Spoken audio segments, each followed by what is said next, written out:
Greed, envy, and the desire to accumulate wealth with little effort frequently drive people to commit the most heinous and cynical crimes. It's difficult to imagine how cruel a person can be in the pursuit of quick riches. As an example, consider the murder of a close relative. The story of Elizabeth Vasquez is truly shocking and terrifying. This kind and hardworking woman dedicated her entire life to the betterment of her family, striving to provide her beloved daughter with the best possible education. But the greedy heiress and her boyfriend did the unthinkable. For several years, this complex case sparked controversy and shocked the public with its inhumanity, demonstrating how a young woman can easily decide to murder her own mother. Let us try to understand how a prosperous and well-off family produced a true monster devoid of any feelings of pity, remorse, or conscience. The Vasquez family is large and happy. Elizabeth Lillian Vasquez Movia was born in Catamarca, northwestern Peru, in 1967. She was the oldest of 6 children born to Ernesto Vasquez and Maria Movila. Her parents were hardworking, simple people who worked hard to provide for their large family, including an education and a chance at a better life. The Vasquez family was friendly and happy. Elizabeth began helping her mother care for her younger siblings at a young age. She was an excellent student who graduated with honors, allowing her to easily gain admission to the prestigious university's Faculty of Law and Economics. While attending university, she met a young man named Alejandro Espino, who was also studying law and was regarded as one of the best students in his class. The two developed a romantic relationship that grew quickly, and they were officially married in 1987. Elizabeth's parents supported her decision from the start and happily welcomed her son-in-law into the family. Alejandro was a serious, intelligent, ambitious, and purposeful man who could properly care for their eldest daughter. Initially, the newlyweds lived in the Vasquez family home. However, after 6 months, Elizabeth became pregnant, and they decided to move into their separate home with only their daughter about a year after their marriage in 1988. The couple welcomed their only joint heir, whom they named Elizabeth Vasquez Espino, affectionately known as Elita in the family. The girl became the focus of all her numerous relatives' attention, as well as her parents' greatest joy. Several years after the birth of their daughter, the couple, whose careers were steadily improving, decided to relocate to Peru's capital, Lima.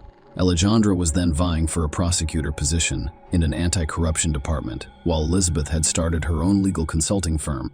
Both worked tirelessly for the benefit of their family, but were unable to devote enough time to their young daughter, confronted with an unsatisfactory experience hiring a nanny who did not perform her duties diligently. The young mother decided to send her daughter to her parents' entire market so that they could care for the heiress. Maria and Ernesto readily agreed and were overjoyed to have their granddaughter stay with them for a while. Notably, their youngest daughter, Giovanna, is elite.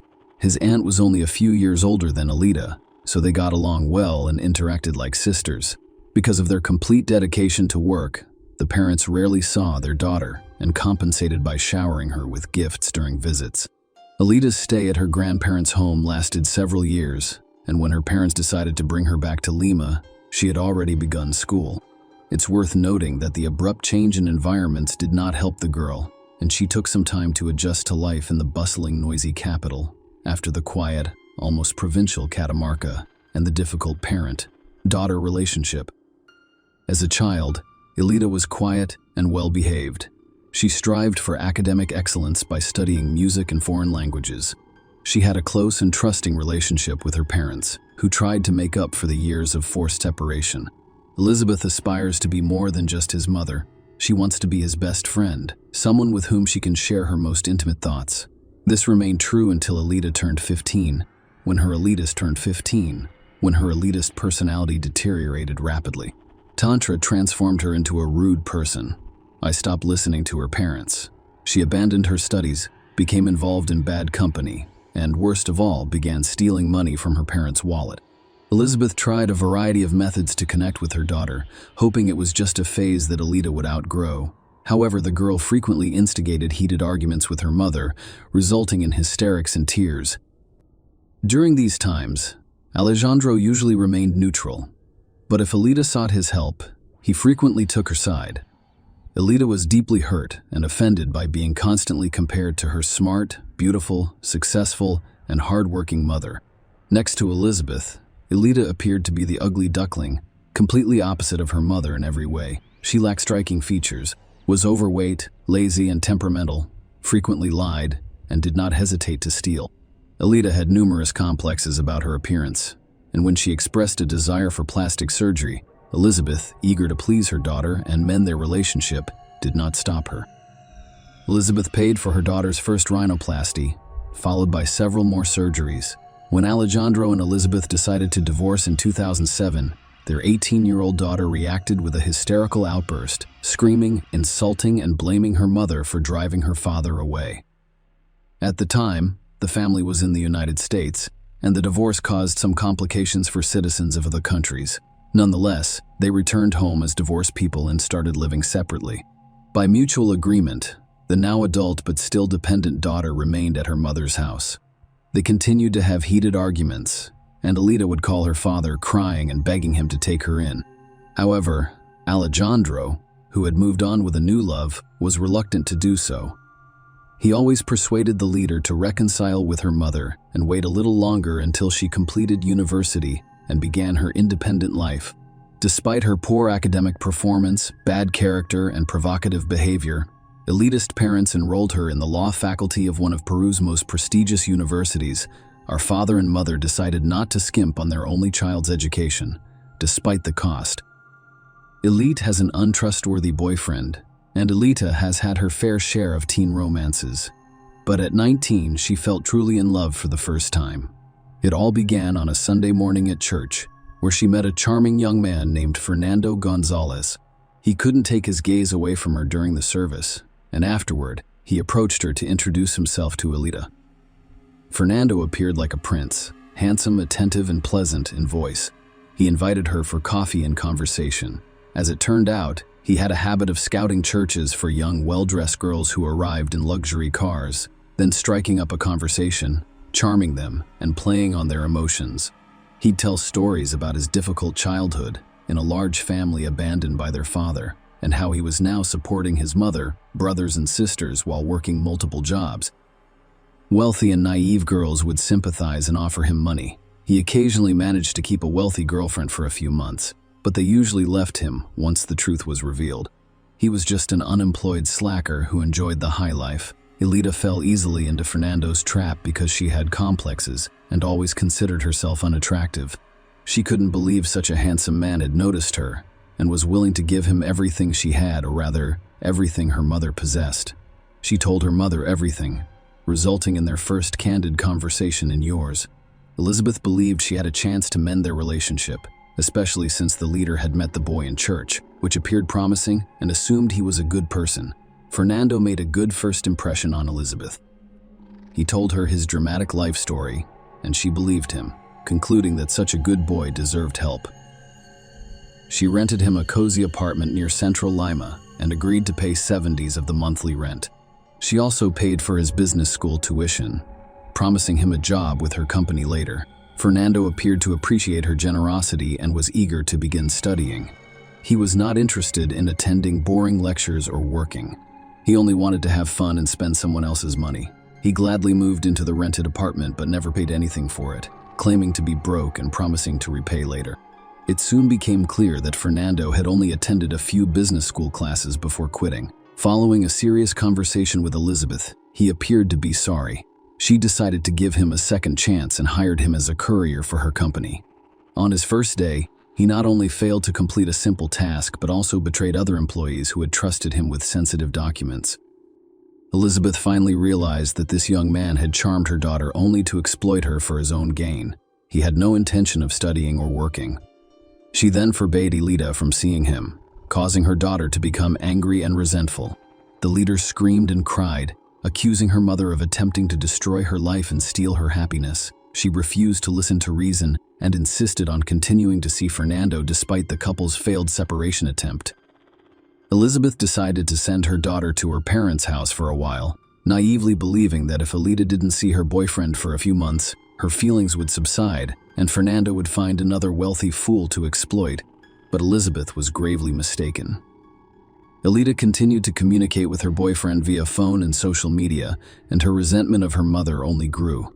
Fernando had to leave the rental apartment because Elizabeth refused to pay for it.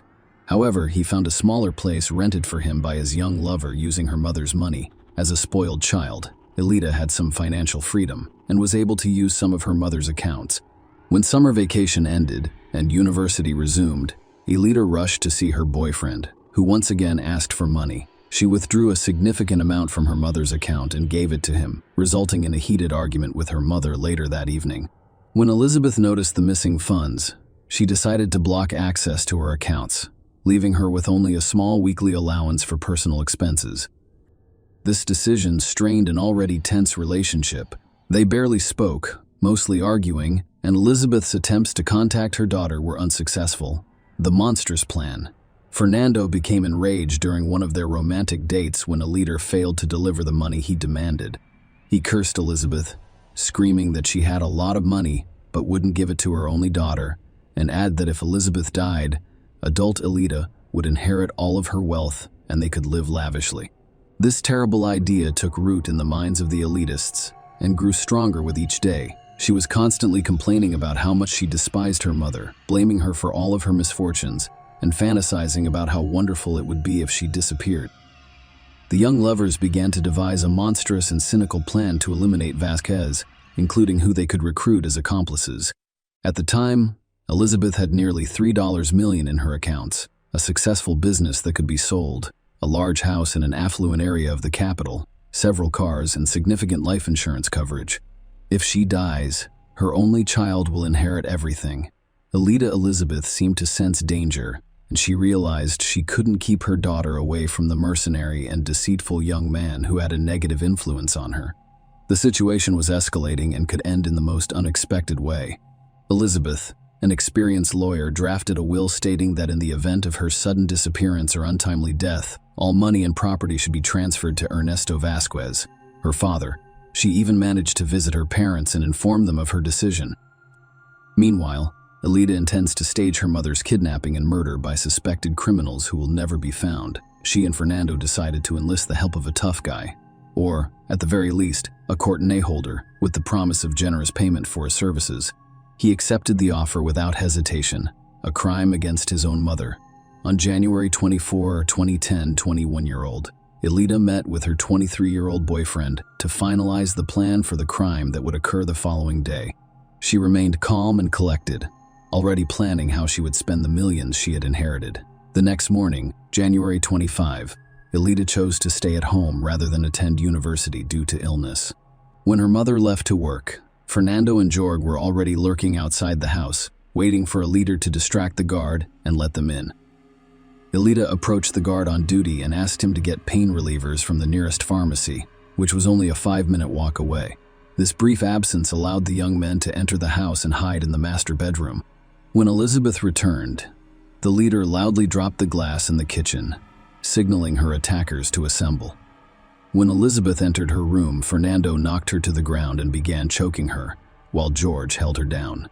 Elizabeth miraculously managed to break free and run into the hallway, where her own daughter kicked her in the head. They restrained Elizabeth while she was conscious.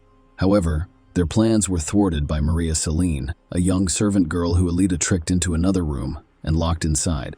When Elizabeth regained consciousness, her daughter, boyfriend, and accomplice brutally tortured her in an attempt to obtain the safe code and bank account passwords. Terrified, Elizabeth knew her daughter was in trouble, but she had always blamed it on Gonzalez as a negative influence. She now saw her only daughter's monstrous nature. Elizabeth was able to loosen the restraints and fight back against her daughter, scratching and punching her until Fernando knocked her to the ground. Elita became enraged and kicked her mother, eventually smothering her with a pillow until she stopped breathing. The trio then bound Elizabeth's lifeless body, duct-taped her mouth shut, and placed her in the trunk of her own car. Staging a kidnapping, Elita then dispatched another guard to get medication, allowing her accomplices to drive off the property. She released her to terrified Maria, falsely claiming that she and her mother had quarreled but reconciled and that her mother had gone to bed. A strange story about a kidnapping during the search for a missing woman. As was customary in the morning, the maid prepared breakfast. But Elida entered the kitchen and informed her that her mother had gone to work early due to an important meeting. Elida then left the house to visit her mother's workplace. She walked into the office of Jessica Hippo, her mother's best friend and accountant, and broke down in tears, reporting that her mother was missing and that she was receiving strange, threatening, and ransom calls. The accountant immediately began blocking the accounts to prevent the intruders from accessing them, reported the incident to the police, and then left the office for a while. When she returned, Elida had left, and the office was in disarray, as if someone was searching for something. Later, it was discovered that Elizabeth's will had gone missing, which Elida had learned the day before by overhearing a phone conversation with a key she had stolen from her mother. Elida had also taken a copy of the will and cash from the safe while her mother was studying. Police arrived and inspected the house, interviewing both the missing woman's daughter and the office staff, but found no useful information. Everyone claimed that Vasquez had no enemies and that no one had threatened her, so no one was initially named as a suspect. The primary hypothesis was that it was a kidnapping for ransom. All that remained was to wait for a call from the criminals to receive additional instructions and demands. A terrifying discovery and the initial suspect. Elizabeth's disappearance was discovered the following day. It was reported that her car had been abandoned in a vacant lot outside of town. The inside was empty, but when law enforcement officers opened the trunk, they were astounded by what they discovered. Inside was the lifeless body of a missing woman, with signs of beatings.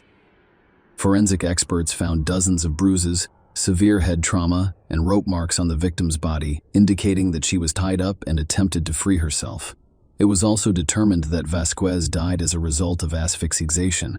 Particles of blood and epithelium were discovered under her fingernails, indicating that she had resisted. It was now necessary to identify who the blood belonged to. Elida appeared in the lineup as a grieving daughter, crying, wailing, and appearing almost unconscious. However, during the interrogation, she behaves very differently. She was calm, even cold-blooded, and she was visibly annoyed by the investigators' questions. Furthermore, she contradicted herself repeatedly during her testimony when the police decided to check the information about the kidnappers' calls and sent a request to the cell phone company. It turned out that Elida had not received any calls. It also turned out that in the days preceding and following her mother's disappearance, Alicia had been in frequent contact with Juan Fernando Gonzalez, whom they also decided to question. However, the young man either insisted on his innocence or remained silent, resulting in irrefutable evidence and an arrest. Elizabeth's maternal grandparents were in charge of her funeral, while Elizabeth herself was unconcerned, focusing solely on how to get out of the situation, remain free, and save money. She called her father, who was already aware of the incident and crying, and told him she was innocent and asked for help. Her father advised her not to say too much and promised to get her out of the situation, despite knowing full well who had committed the crime. However, he did not want his daughter to go to prison because it would have brought shame to Alejandro, who was a powerful and respected man at the time, serving as Justice of the Peace and President of the Supreme Court. Meanwhile, forensic analysis revealed that the blood and skin particles under the deceased's fingernails belonged to her daughter. Elida attempted to claim that she had a serious disagreement with her mother, and that they had briefly quarreled before reconciling, but no one believed her. Further inspection of Elizabeth's room with special equipment revealed numerous white traces of blood throughout the house, including in the elitist room, despite her attempts to wipe away the evidence.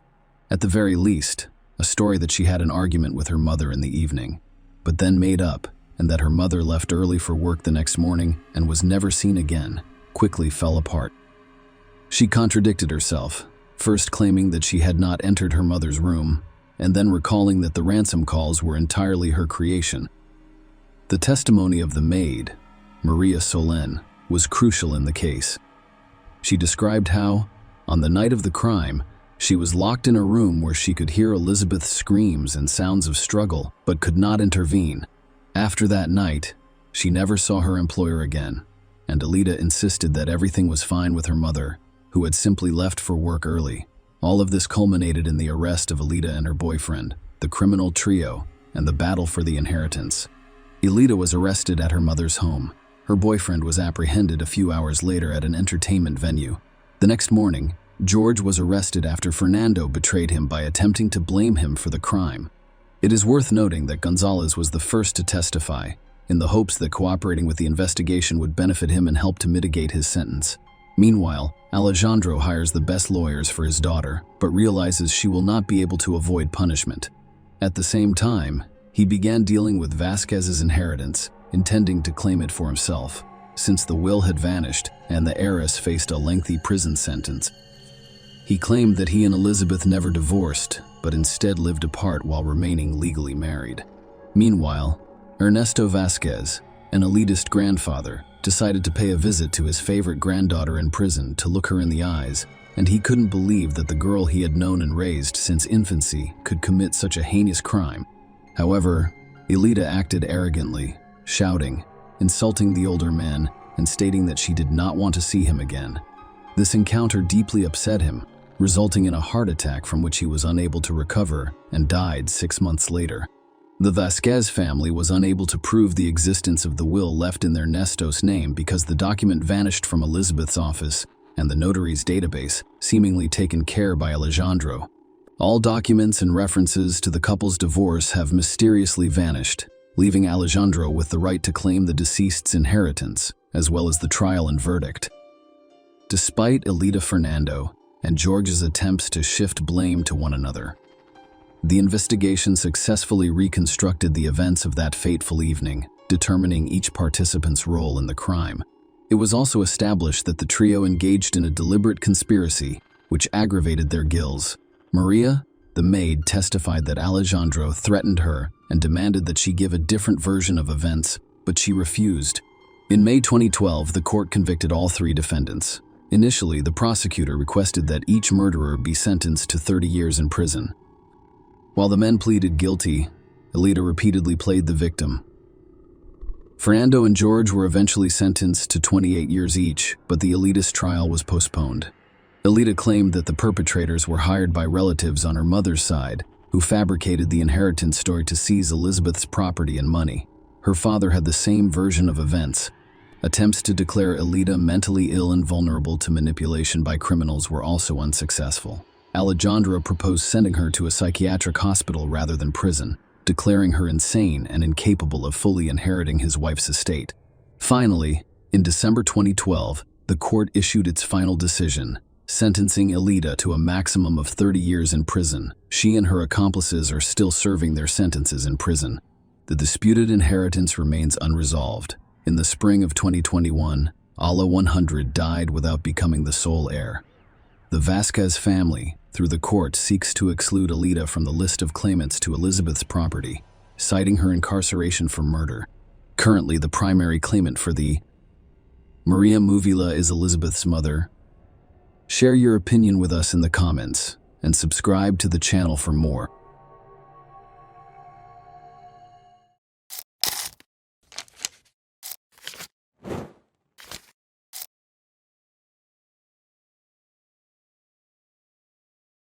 On August 2, 2015, 39-year-old Jason Corbett was sleeping peacefully at home in Wahlberg, Davidson County, North Carolina, USA. His family included his wife, Molly Martins, their 2 children, Jack, 10, and Sarah, 8, and Molly's parents, Tom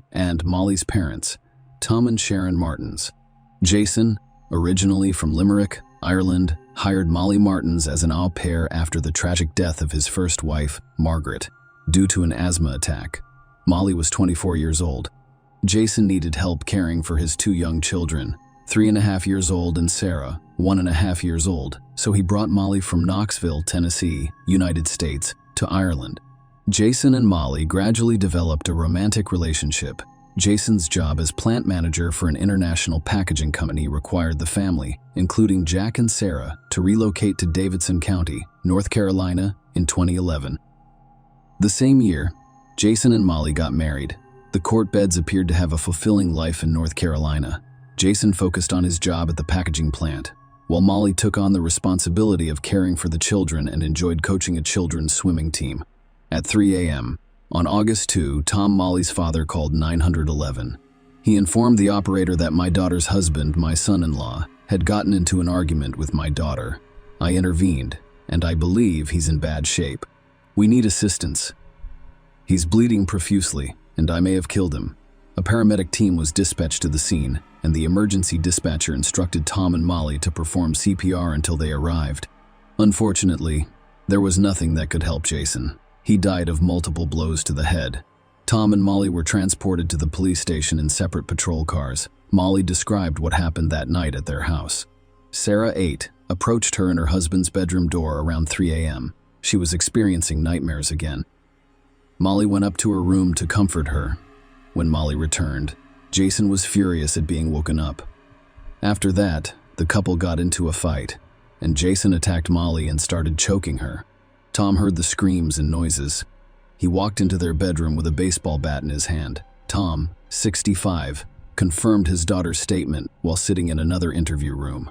When he awoke to screams upstairs, he told his wife to stay in the room and decided to investigate what was happening. He heard Jason threaten to kill his daughter, so Tom brought a metal bat for protection. Tom entered the bedroom as Jason was strangling Molly. Tom turned to Jason and asked him to let his daughter go and relax. He refused to let Molly go and threatened to kill her. Jason turned his back on the bathroom and started dragging Molly behind him. She resisted, but she was weakened. Tom realized his daughter could not be left alone with the aggressor, so he hit Jason in the head several times with the bat. However, Jason was able to knock Tom to the ground and take away the bat. Molly, terrified that Jason would kill Tom, grabbed a decorative garden stolen from the bedside table and used it to cover Jason's head. Due to the pause, Tom was able to get to his feet, grab the bat, and continue to hit Jason in the head. He paused when he realized he was already dead. Tom admitted that he did not like his son, in-law, and his family, and had previously advised Molly to hire a lawyer and file for divorce. The police photographed Molly and Tom for the report. Surprisingly, there were no signs of a struggle, such as abrasions or bruises. So, what exactly happened at the Corbett house? But first, let me explain everything in more detail. Molly Martin spent most of her life in Knoxville, Tennessee. She was the sole daughter in a family of 4 children. Her father, Tom, dedicated 30 years of his life to the FBI, and her mother was a math doctor. Tom coached soccer for the local children's team in his spare time, while Molly practiced singing and dancing with her friends. She enjoyed reading, and as a teenager, she participated in her mother's book club, where she shared her thoughts on what she had read. Sharon and Tom were well-educated and wealthy. Molly decided to pursue a medical degree after high school, and in 2003, she enrolled at Clemson University in South Carolina. Studying proved to be extremely difficult, requiring a great deal of hard work and effort. She soon dropped out of university. Molly and Keith Megan started dating in early 2007 and moved in together a few months later. Molly worked as a nanny and taught children to swim, while her boyfriend worked for a local nonprofit organization. Their relationship with Molly grew quickly. She was fun, cheerful, and carefree. However, they both struggled with mental health issues. Molly had been diagnosed with depression and had informed Keith about her bipolar disorder prior to beginning their relationship. Keith notes that things were fine at first. Medication helped her with her mental health issues. However, she contracted Staphylococcus aureus later. The infection medication appeared to interfere with the effects of the bipolar disorder medication, throwing Molly off balance. Molly experienced migraines and insomnia during this difficult time, as Keith mentioned. She spent a lot of time soaking in the bathtub, occasionally crying while lying on the floor. Molly used to take 16 pills every day. She was unable to continue babysitting and remained at home. Keith took over, fully supporting them both despite his low income. Molly was now depressed, and every time he returned home, he had no idea what was waiting for him behind that door. The relationship grew strained. After a while, she improved.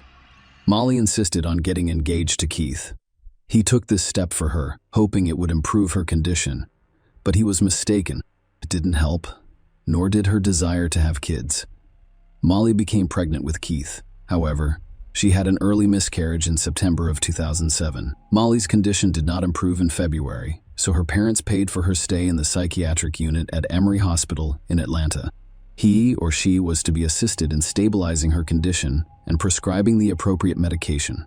4 days later, she returned to Keith, and the two attempted to continue living together. By the end of February, the couple's relationship had deteriorated significantly. Molly simply told Keith one night that she wanted to travel to Europe and work as a live-in nanny. He didn't think she should leave, let alone work with children, because she couldn't even go grocery shopping by herself. Molly soon departed for Ireland, and Keith never saw her again. Molly claims that the babysitting job came at an important time for her. After graduating from university, she struggled with feelings of inadequacy and had no idea who she was or who she wanted to be. She was fortunate to meet Jason, who helped her come to her senses and understand her role in caring for his children. A few months later, Jack and Sarah began calling her mother, Molly, who lived in Ireland, her native land. So, after her engagement, she proposed to Jason that they marry and live in America, and he agreed. Tracy Lynch, Jason's sister, with whom they were always very close, claims that the Molly they knew in Ireland and the one they knew in the States are two different people. When relatives from Ireland arrived in Tennessee for the ceremony, they noticed Molly's unusual behavior. She tried to control everything, was frequently angry, and did not resemble those happy brides awaiting marriage. Sometimes she stayed in bed and refused to speak to anyone. Jason's family began to question whether he should join this American family, and his best friend noticed the unhappy groom in front of him. He even told him to simply leave, board a plane, and return to his home country. But Jason said he couldn't do that. He had already committed. 4 years later, Molly was very close to Jason's children and even considered them her own. However, her relationship with her husband was strained. Tracy claims that Jason had recently, in 2014, planned to return home. He was unhappy here and had started to gain weight. Molly was acting strangely, and he was unhappy with some of the things going on at home. He missed Ireland and said it would be difficult for him to leave. When Molly found out he wanted his children, he contacted her mother, but he refused to let her become their legal guardian. Jason refused to use his wife's citizenship to obtain a visa for himself. That way, she would have no legal basis to seek custody of the children if they later divorced. She later confessed to several of her friends about her husband's abuse, and neighbors began to keep an eye on Jason. Molly's statements were not supported by any visible evidence. According to numerous testimonies, there were no abrasions, bruises, or other injuries, and she did not appear to be a victim of abusive behavior, nor was she withdrawn or haggard. She didn't seem afraid of him. Jason, on the other hand, did not fit the description of a tyrant. He was personable, outgoing, and generous. The courtbed's closest neighbor reported that Molly had said things that did not fit the big picture he was aware of, and were most likely false. She admitted that she may have lied to others in order to make herself look good and avoid embarrassment over her words or actions. Molly answered detectives' questions on August 2, while still dressed in her pajamas from the bedroom fight, and reported that Jason had abused her. She had been to the hospital several times, but never explained how she sustained the injuries. Her husband was abusive, both verbally and emotionally, according to her. He occasionally sincerely apologized to her. Their relationship appeared to be on track to improve. However, the abuse continued, and each time the situation worsened. Despite this, her love for Sarah and Jack prevented her from abandoning him. Molly added that she had never told anyone about her husband's abuse, because the children were not hers, and they were not us citizens. Jason could have taken them away from her years ago, fearing that no one would believe his abuse. Molly began using hidden recording devices at the advice of her attorney, and she claims that many of the recordings she collected have been destroyed or lost, but those that remain have been turned over to prosecutors. For example, in the recording, Jason comes home late in December 2013. He finds the door locked and rings the bell several times. She opens it in 39 seconds and apologizes. "You never intended to do anything, did you?" he asks angrily and mocks her. Molly begs. Multiple smacking sounds can be heard, and she starts to whimper. "I absolutely despise you." She comes to a halt quietly just before the recording stops. She claims Jason had a key but was too drunk to open the door. And, as was often the case in their home, the rage would build up until whatever was going on was completely my fault. 4 days after their father died, 10-year-old Jack and 8-year-old Sarah were interviewed twice by state officials. The interview was conducted by a licensed social worker. The children described their father's aggressive behavior, ongoing marital problems, and allegations of verbal, emotional, and physical abuse. Perhaps more importantly, the children understood and recognized the problems. In response to questions, Sarah explained that Mom didn't want to wake Dad up because he'd get angry and say, "Why are you waking me up?" Jack witnessed his father's use of physical force on 1 or 2 occasions. The social worker asked a critical question to summarize what had been said. Did anyone teach them or ask them to answer certain questions in a specific way? Sarah answered, "My mother asked me to tell only the truth. Jason had made Tracy the legal guardian of his children a few years ago, in case of his death. She knew Molly would not let them go without a fight. Tracy immediately flew to North Carolina to petition for custody of the children. Molly did the same. Tracy took over as guardian of Jack and Sarah 16 days after Jason's death, and the two returned to Ireland. In January 2016, Tom and Molly were charged with second-degree murder. Tracy believes Molly learned about Jason's plans to return to Ireland with the children. However, without her, a strategy was devised to get rid of him. Molly had always wanted only her children, not her husband. Molly and Tom faced trial in July 2017 for Jason Corbett's murder. The prosecution presented a very different version of events, one that excluded strangulation and self-defense. Prosecutors relied heavily on forensic evidence, including photographs of Jason's body and gruesome signs of a struggle in the bedroom. According to the pathologist's report, Jason was struck at least 12 times in the head. The exact number could not be given because he was hit in the same spot repeatedly. The skull has visible cracks and severe bruising, similar to an injury sustained by someone who has fallen from a great height, been involved in a car accident, or has blood. According to a spatter expert, Jason's head was once 30 or 45 centimeters off the floor, and he continued to be struck. According to prosecutors, Jason was struck first while still sedated in his bed. Toxicology tests confirmed that Jason's system contained a sedative prescribed in Molly's name 2 days prior to the tragedy. Furthermore, Jason's $600,000 insurance policy had been changed about a year ago, and Molly was now the sole beneficiary. The jury was also shown photos of the defendants taken at the station on the night of August 2. Tom and Molly had no scratches on them. It was impossible to engage in the fight Molly described with a man who was larger, stronger, and taller than you without receiving a scratch or bruise. Tom and Molly were probably delaying the 911 call, making up their story for the cops while Jason's body cooled on the floor. This thought occurred after paramedics arrived at the Corbett home and noticed his body's low temperature. It was already cold. Jason's abusive behavior was not disclosed during his trial. Domestic violence was rarely discussed during the trial. In his testimony, Tom claimed a lot of control over Molly. He noticed bruises on her body but had no idea where they came from. Although he admitted that he had never witnessed Jason's physical aggression, except on that August night prior to sentencing, Molly stated that incidents like August 2 occurred on a regular basis. The only difference this time was that my father was in the house. In defense of his clients, the attorney displayed a photo from the station showing Molly with a red mark on her neck, confirming strangulation. Jason had a routine physical exam 2 weeks prior to the incident, and the doctor stated that he had been stressed recently. He complained about uncontrollable fits of unreasonable rage. The autopsy revealed marks on Jason's left arm, indicating that he was defending himself, but none on his right arm, which he allegedly used to hold Molly by the neck. After 9 days of testimony, arguments, and photos from the scene of the tragedy, the jury was excused to deliberate after less than 5 hours in the room. They found Tom and Molly guilty. Both received sentences ranging from 20 to 25 years in prison. The court ruled a few days after the verdicts were announced. The lawyers objected to the court's decision, citing judicial errors, particularly the jury's incorrect actions, which violated the judge's instructions. Even before the verdict was announced, one of the jurors gave an interview to journalists, revealing that some of them had discussed the case in private, which is strictly prohibited.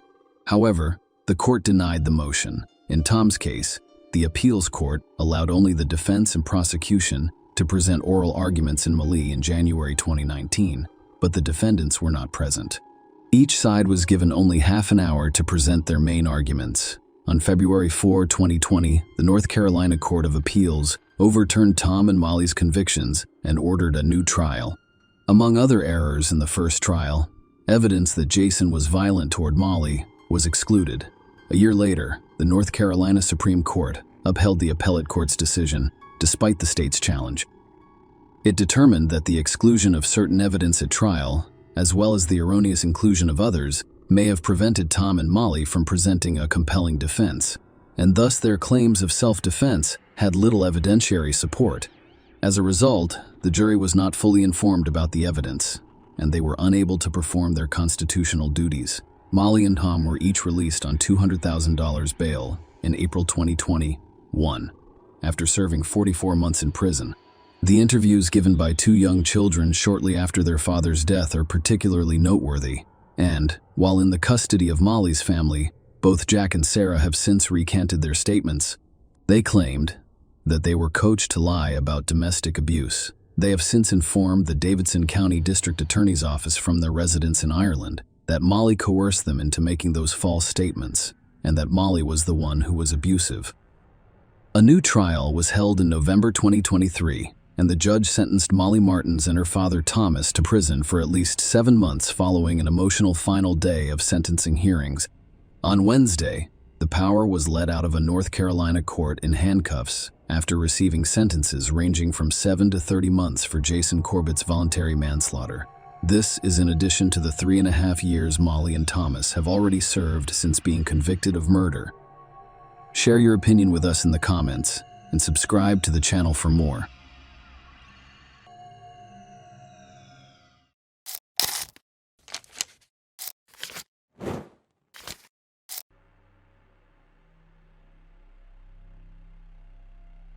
Toni Jill Bertolet Henthorne, the daughter of Bob and Yvonne Bertolet, was born on January 10, 1962 in Jackson, Mississippi. After graduating from Trinity High School in 1980, she earned honors and magna cum laude status at the University of Mississippi Medical School in 1988. Toni's professional journey led her to work as a surgical and cosmetic ophthalmologist at Associates in Eye Care in Denver, where her excellence earned her recognition as one of America's top ophthalmologists by the Consumer Research Council in 2006. Toni was an active member of her community outside of medicine, attending and teaching Sunday school at Cherry Hills Community Church. Toni was not only an accomplished pianist, but also had a lovely voice and sang in several church choirs. Her dedication to her faith was evident in her insightful contributions to God.org, where she shared her Christian perspectives on a regular basis. Harold and Toni Henthorne met online in 1999 and married after just 9 months. Despite her successful career as an eye surgeon, Toni's main goal was to have a happy marriage and family. This ambition appeared to come true when she met Harold, who presented himself as a wealthy entrepreneur involved in fundraising for educational institutions and churches. Harold persuaded Toni to move to Colorado from Jackson, Mississippi during their meeting. Despite the difficulties of leaving her family and friends in Mississippi, Toni is excited about starting a new life with her husband. Their family culminated in 2005 with the birth of their daughter Haley on September 29, 2012. Toni Henthorne and her husband Harold Henthorne went hiking in Colorado's Rocky Mountain National Park on Saturday to celebrate their 12th wedding anniversary. Just before 3:30 p.m., they deviated from the trail and ate lunch atop a picturesque cliff. By 4:45 p.m., they discovered a cliff beneath their lunch spot after deviating from the designated trail. Toni tragically fell 130 feet from the same steep cliff in less than half an hour at 5:54 p.m. Harold called 911, almost 45 minutes later, to report the incident. He told the authorities that it took him 15 minutes to reach Toni and another 30 minutes to assess and relocate her.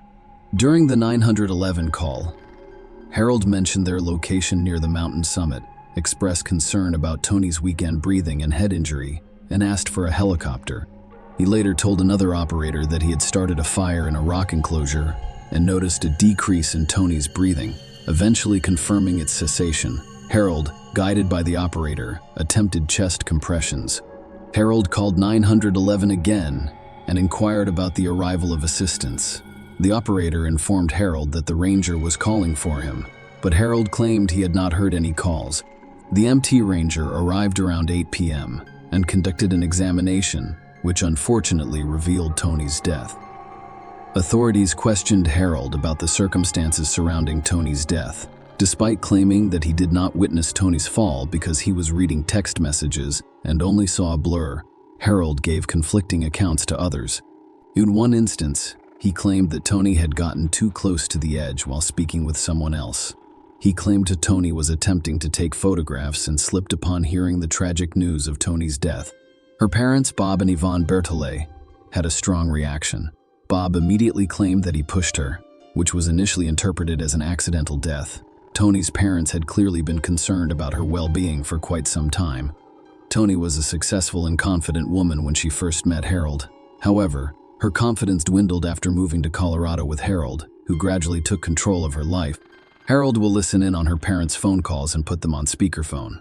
Tony's parents became concerned, suspecting that Harold might not be as prosperous. As a businessman, he claimed to be reliant on Tony's income. However, they were concerned about more than just his financial situation. They believed he isolated Tony from her family and friends. A feeling of unease persisted, prompting Yvonne to seek conversations with Tony. However, every attempt to discuss Harold's job, the couple's financial situation, or his pervasive control over Tony's life elicited the same response from Tony. Raising these issues would have consequences for her. One particular incident heightened their concerns to the point where they hoped Tony would cut ties with him. During their visits to Harold's cabin in West Denver, an alarming incident occurred. While Haley slept, Harold asked Tony for help clearing debris. During this task, something struck the back of Tony's neck with such force that she had to be hospitalized. Harold later claimed that a large piece of lumber had fallen from the porch and struck her. This incident heightened Tony's parents' concerns about her safety, prompting them to implore her not to be alone with him. When the police investigated Tony's death, they discovered disturbing details that sparked suspicion. There were numerous inconsistencies in Harold's accounts of the hike in the area and the events of that fateful day. Harold informed the arranger that he and Tony had originally planned to hike the Bear Lake Trail, which was a half-mile of paved walking with no elevation gain, a good choice for Tony, who had 3 knee surgeries and could no longer ski. However, Harold later informed the ranger that they chose the Deer Mountain Trail to avoid crowds. This trail was 3 miles long, ascending 1,200 feet from the trailhead to the 10,200-foot summit. Harold told the ranger that he was unfamiliar with the area and had only been there once. However, after reviewing his phone records, police discovered that he had visited the location 8 or 9 times in the 6 weeks preceding that day. In addition, he demonstrated knowledge of the specific location, including the steep cliff where Tony fell. Tony mentioned seeing a white sheet on the cliff, but the Park Service had removed it a week before she fell. The police discovered a park map inside his car with a pink X, indicating where Tony fell. The police found Harold's 911 call concerning. Despite claiming to have a low phone battery which limited his ability to speak, he made 22 calls and sent or received 98 texts. Notably, one text message instructed a friend to pick him up from Estes Park and provided detailed directions on the route to take. The police discovered a disturbing pattern when they discovered Harold had taken out multiple life insurance policies on Tony's life.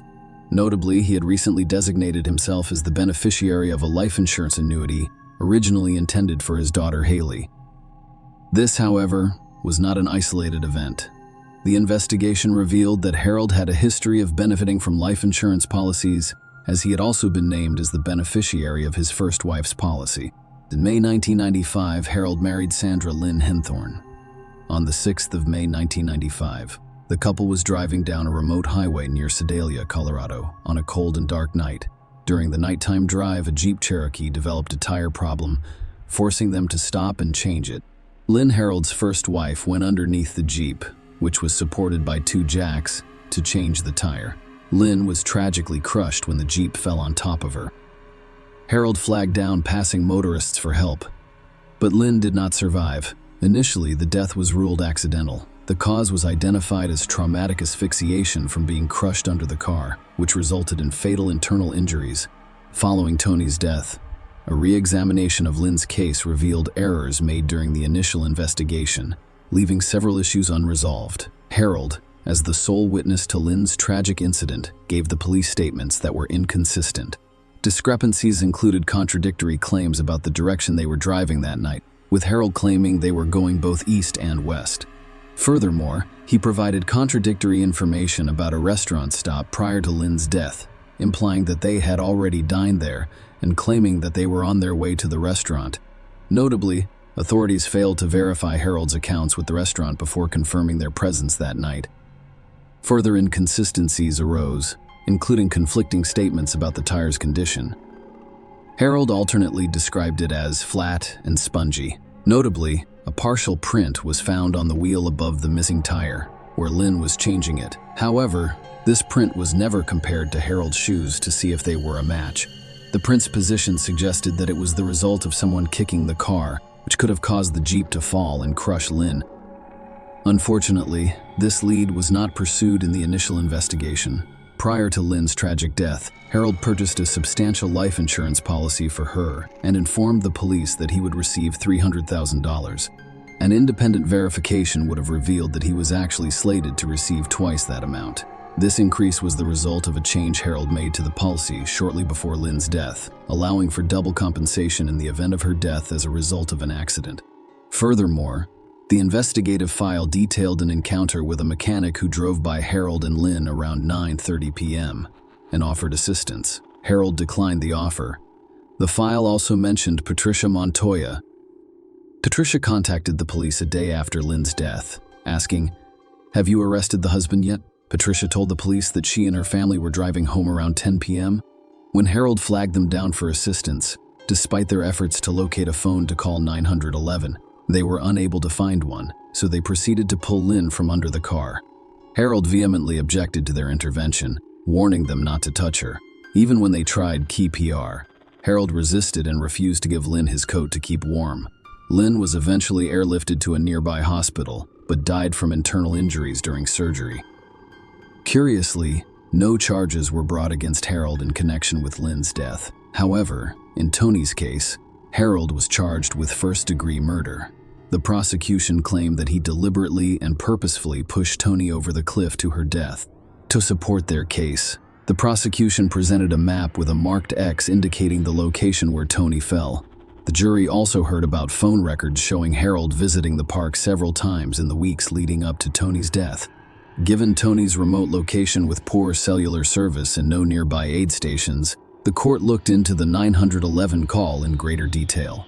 Despite the fact that the call was placed around 6 p.m., help did not arrive until 8 p.m. The prosecution claimed that Harold did nothing meaningful to assist his wife during this critical period. To back up this claim, the prosecution called Julie Sullivan, the emergency services dispatcher, to testify that she followed a standardized protocol when guiding people through CPR over the phone, and that she had handled approximately 240 similar calls before speaking with Harold. Julie explained that her conversation with Harold was unusual. "In my experience, when I perform CPR with someone guiding me through it, even experienced people, nurses, or other people on the scene are extremely out of breath. I thought it was strange that he wasn't letting me know when he finished an instruction I'd given him. As many of you are aware, on every other call I have taken, the person wants to know what to do next right away. Okay, I completed my 30. What do I do next? What shall I do next? What shall I do next?" That was highly unusual, and it didn't feel like he was performing CPR. Most people do it due to the physical exertion of performing CPR compressions and breathing. It's extremely exhausting. I need to know when you're finished with it so we can move on to the next step. And he wasn't letting me know when he finished every instruction I gave him, so I asked him to let me know. Also, we had an open line. I can hear them doing compressions on the patient on all of the other CPR calls I've done in my career because there is so much breathing. The breathing is labored. It's extremely exhausting, and it's difficult to even get out and speak back. They have difficulty talking to me because they're out of breath from the exertion. The emergency services dispatcher, Julie Sullivan, testified in court that, based on her experience, she did not believe Harold was performing CPR during the 911 call. The medical examiner's findings further undermined Harold's claims. There were no signs of CPR-related abrasions, contusions, or anterior rib fractures. In fact, there was no evidence of any PR attempts. Tony's fall had been partially broken by a tree at the base of the cliff, causing her scalp and tissue to tear away from her skull. Tony's extensive injuries were detailed by the medical examiner, who discovered severe brain hemorrhaging, a fractured neck, blunt force trauma to the chest, abdomen and pelvis, broken ribs to form a chest, lacerations and bleeding in the liver and lungs, and pale skin, indicating significant blood loss. The prosecution presented the case to the jury, drawing parallels between Tony's death and the unusual circumstances surrounding Harold's first wife, Lynn. The court allowed the prosecution to present Lynn's case because of the striking similarities. Following the same principle, the prosecution revealed the incident Tony described to her mother at Harold's cabin. The jury was shown another disturbing incident involving Tony that occurred in May 2011. Tony sustained a neck injury when she was struck in the back of the neck and upper back with a large wooden beam, similar to previous incidents. This occurred in a remote and secluded location around 10 p.m. That night, Harold was cleaning the deck of their cabin and asked Tony to help him, which resulted in the unfortunate incident with the beam. Harold gave various people different accounts of what happened. He initially told paramedics he threw the beam, but later admitted to a doctor that it had fallen off the deck. Another version was shared with a friend in which Harold claimed he dropped the beam on Tony after slipping from the ladder she was holding, adding to the complexity of the situation. A nurse's note in Tony's files indicated that she was beneath the deck when the beam fell. The prosecution based its case on a clear motive for financial gain from life insurance policies. Harold had three $1.05 million life insurance policies on Tony, as well as a $205,000 annuity, making him the beneficiary of more than $4.07 million when Tony died. Tony died a month earlier, in April 2011. Harold designated himself as the beneficiary of a $205,000 life insurance annuity purchased by Tony's parents for their granddaughter Haley. The defense made a strategic decision not to call any witnesses to provide evidence, believing that the prosecution had failed to establish its case. However, this gamble did not pay off. After 10.5 hours of deliberation, the jury convicted Harold of murder and sentenced him to life in prison. A disturbing pattern emerged when it was revealed that Harold had Tony and Lynn's bodies cremated immediately after their deaths, scattering their ashes in the same location. Share your opinion with us in the comments and subscribe to the channel for more.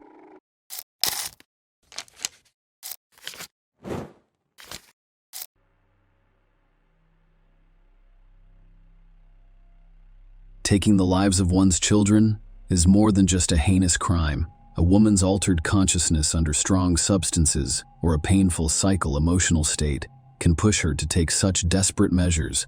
When the body is unable to cope with stress, the high-profile case of Veronica Youngblood serves as a vivid and horrific example of how a disturbed psyche, unhealthy relationships, and constant stress can have irreversible consequences. Veronica committed a horrible crime. However, during the trial, the young woman claimed that, despite her actions, she had always been a good mother and wished nothing but the best for her children. This story elicits both anger and sympathy. But to understand what drove Veronica to such a heinous and inhumane act, you must go back a few decades and see what she had to endure. Perhaps her own childhood traumas contributed to this, but that does not absolve her of responsibility. Veronica Youngblood, born Veronica Castro, in the Santa Rosa suburbs of central Argentina in 1986, had an abusive childhood. She was the eldest of two daughters in the family and was raised alongside her sister Mara, who was born in 1988. The girl's childhood was impoverished and difficult, but hunger and a lack of basic necessities were the worst. Her parents did not work, abused alcohol, and vented their rage on their eldest daughter, beating her nearly every day, sometimes to the point where she could not walk. Grandfather also had no warm feelings for his own granddaughters, viewing them as extra hungry mouths that needed to be fed. Veronica grew up knowing she had nowhere to turn for protection and support. She felt superfluous in her own family, with her younger sister being the only truly close person to her. When she was 14, her parents divorced and separated. Her father had no interest in the fate of his daughters. However, her mother, who was actively trying to organize her personal life, did not require children. Veronica was forced to become an escort without an education in order to support herself and her younger sister, as she saw no other option. She became pregnant at the age of 15 and gave birth to her first child, a daughter named Sharon, when she was 16. She never revealed her eldest daughter's father's name, and she probably didn't know it either, having become pregnant by one of her many clients, a member of a strange cult.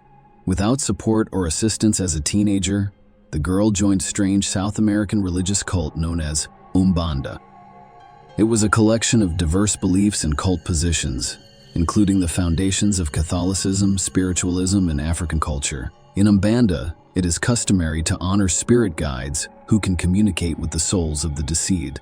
The cult's followers believe in reincarnation and spiritual development through a variety of practices. Veronica, an impressionable and driven girl, was quickly instilled with the peculiarities of this belief. And based on her younger sister's memories, she began to believe she could communicate with spirits and the deceased. Veronica discussed hearing voices and seeing dreams, and she believed that after death, each person's soul is reborn for a better life. Most likely, such a religious cult was fertile ground for the development of mental illness. Given Veronica's difficult childhood and her own inherent abuse of her, the other members of the cult treated her with kindness and love, which she lacked the most, so she believed every word they said about moving to the United States and meeting Ronald Youngblood. When did Veronica decide to move to the United States of America? It is unknown, but it occurred in the late 2000s when she was slightly older than 20. Taking her young daughter, she settled in Hampton Roads, Virginia. The attractive young woman took a job with an escort service company. In late 2008, Veronica met a guy named Ronald Youngblood. He was a few years older than her and a pilot in the United States Navy. Ronald and Veronica first met when he used the services of the company where she worked. Ronald appeared to be immediately drawn to this young person, as he expressed a desire to continue communicating. Soon, he insisted that Veronica leave the escort, and they began to live together. And in 2009, the couple officially legalized their relationship in one of Las Vegas's chapels, holding a small ceremony with no guests. After the wedding, Veronica's life became stable for the first time, and she was no longer afraid to look ahead and confidently make plans. She had her own home, a caring husband with a stable job who fully provided for her, and Veronica could focus on making her home comfortable. Most importantly, Ronald adopted her daughter Sharon and cared for her with love and affection. When the couple welcomed their daughter, Brooklyn, in 2013, they were overjoyed, and the eldest heiress was overjoyed to have a baby sister, Sharon Youngblood. Following the wedding, Ronald gave Veronica and her eldest daughter his surname, despite the fact that the child was not officially adopted. Nevertheless, the girl addressed him as Daddy and reached out to him. Ronald tried not to deny her anything, paid attention, and helped raise the child. Sharon grew up to be a bright, sociable, and purposeful girl. She did well in school, had many friends, and was outgoing and friendly. She was involved in sports from a young age, including being a member of the school cheerleading team and playing tennis. But the girl achieved the most success in figure skating. So it was easy to work with Sharon because she felt at ease on the ice, as if she were in his element. Throughout her childhood and adolescence, she regularly competed in figure skating competitions, winning numerous awards. She was prophesied a successful sporting career, citing the young figure skater's tenacity and diligence. Unfortunately, it was not meant to be due to an unstable family life. After several years of living together, Ronald and Veronica's relationship began to deteriorate. Both spouses had difficult personalities. They were extremely emotional and unyielding. If they were able to reach an agreement at first, neither of them was willing to make concessions now. Furthermore, the spouses began to do many evil things to each other, resulting in frequent scandals involving violent clarification of relationships, mutual accusations, and insults. Furthermore, Ronald was extremely jealous and controlling. If, prior to the wedding, he promised to forget what his chosen one did, he reminded her of it every chance he got. He claimed that he pulled her out of the mud provided for her by her child, and now he demands that she follow his rules. Family disagreements began to escalate into physical assault, with the husband and wife taking turns initiating the fight. Both parties filed domestic violence complaints with the police. However, in most cases, these reports were quickly withdrawn, and the spouses continued to live together. To be fair, the children were not involved in their parents' arguments and were never physically harmed. However, their emotional states can only be speculated on. Ronald was sent to Central America, specifically the Republic of Honduras, for duty in 2014, and his family accompanied him. During this time, the spouses' relations deteriorated significantly. Veronica reported to the local police that her husband was raising his hand against her, restricting her finances by blocking her card and forbidding her from using the internet or driving.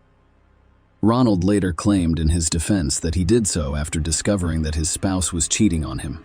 The husband believed that by denying his wife money, personal transportation, and the ability to communicate with her lover, he could keep her at home. As a result, Veronica filed a complaint with the U.S. Embassy, and her husband was extradited from Honduras and returned to the United States. However, this incident had no bearing on his career, and he was soon transferred to Washington, D.C., to the main department of the country's Navy. However, the couple's relations eventually soured, resulting in a breakup and ongoing conflict. In 2016, the couple relocated to Florida, where Ronald had a new job. They had virtually separated by that point, but they continued to live under the same roof, and Ron continued to provide full support for Veronica and her daughters. By the beginning of 2017, the family had relocated again, this time to the small town of Oakton, Virginia, where the spouses began the official divorce process. Ron and Veronica did not separate, however, even after their marriage ended. They lived in the same house, but they clearly couldn't stand each other anymore.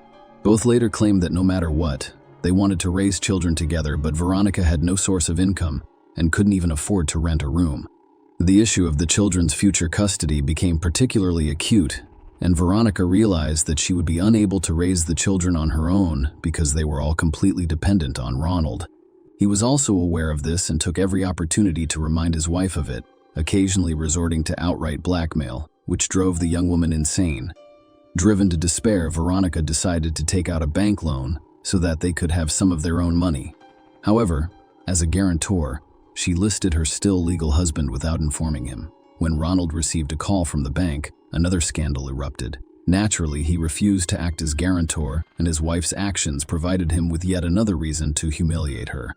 True, a few months later, the couple was able to reach an agreement, and the scandals between them subsided for a while. According to the court decision, they can continue to live together and raise their children without being charged alimony. But the truth did not last long. Ronald sued Veronica in the fall of 2017, accusing her of aggressive and inadequate behavior. He claimed that his spouse smashed his smartphone, launching it into the wall, drowned in a basin of water with a functioning laptop, and smashed his car's windshield with a stone. Following that, Veronica was forced to relocate and was forbidden from visiting Iran. At the same time, the youngest daughter, Brooklyn, was temporarily granted full custody of her father until the next court hearing. 3 weeks later, the divorce was finalized. However, after receiving a divorce certificate, the former spouses resumed living together and the courts and custody battle appeared to be resolved. About 6 months later, the former spouses appeared in court together again, but this time, they presented a multi-page agreement outlining their custody plan for their shared daughter. Ronald was transferred to Missouri, and his former wife and children accompanied him. But first, Veronica wanted to officially settle a number of nuances regarding their daughter, Brooklyn's, custody. Ronald agreed to provide his ex-wife with housing near his home so that they could raise their daughter together. The court approved the document in April 2018, with the move scheduled for August of that year. A month later, however, Veronica abruptly reversed her decision and returned to court. The young woman sought assistance from a lawyer who was required to competently draft and amend the previously approved agreement. Veronica explained that she was doing this due to changed circumstances. By then, she had completed her nursing school training and had been offered a well-paying job in Oakton. That way, she could more or less support herself and the girls, with no need to relocate after her ex-husband. Furthermore, the new job promised to help her find and pay for her own place to live. Due to her new situation, Veronica now sought full custody of her daughter Brooklyn, as outlined in an amendment to the agreement. A new hearing was held in July 2018, 1 month before the previously scheduled departure to Missouri. However, the court refused to modify the previously approved agreement, and the former spouses were to relocate to another state to share custody of their shared daughter, as previously agreed. Veronica appeared to agree with the court's decision, as he made no further attempts to challenge it. Ronald filed a legal notice 2 weeks after the last court hearing, stating his new address where he would live after the move, which was less than a month away. He was on his way with only a few minor details to finalize. Everything seemed to be going as planned, but Sharon and Brooklyn had only a few days to live. A disturbing call, the evening of August 5, 2018. Sharon, 15, called emergency services with a disturbing message. The girl was in tears, gasping, and in pain. She begged to be saved, and he expressed his desire to live. She claimed she was severely injured. When the cameraman asked what had happened, she explained that she had just been shot with a gun by her own mother. Sharon claims she and her younger sister were asleep when their mother walked into the room and shot Brooklyn. At the sound of the gunshot, the older sister awoke, literally numb from fear. She asked her mother, "What are you doing?"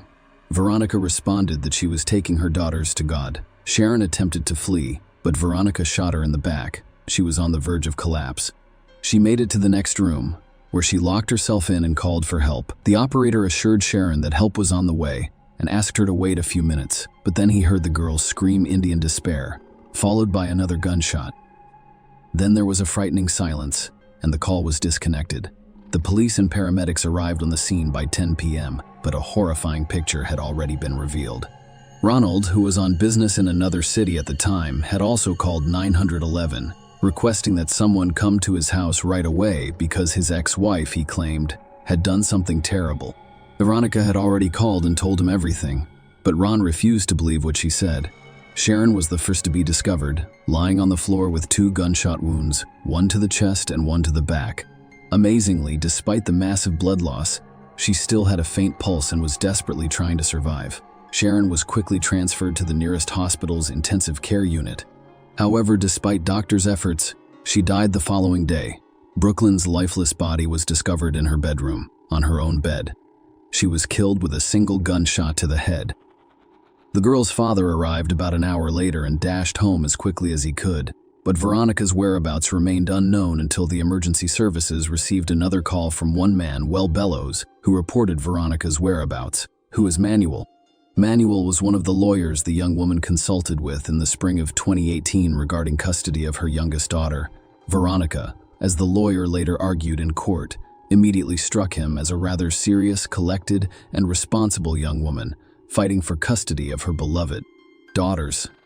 Furthermore, she was very attractive in appearance, divorced, and not in a relationship at the time. The two quickly hit it off, resulting in a turbulent love affair. Only a few months later, Manuel noticed some oddities in her behavior that piqued his interest, specifically Veronica's religious beliefs and her frightening statements about the upcoming meeting with God.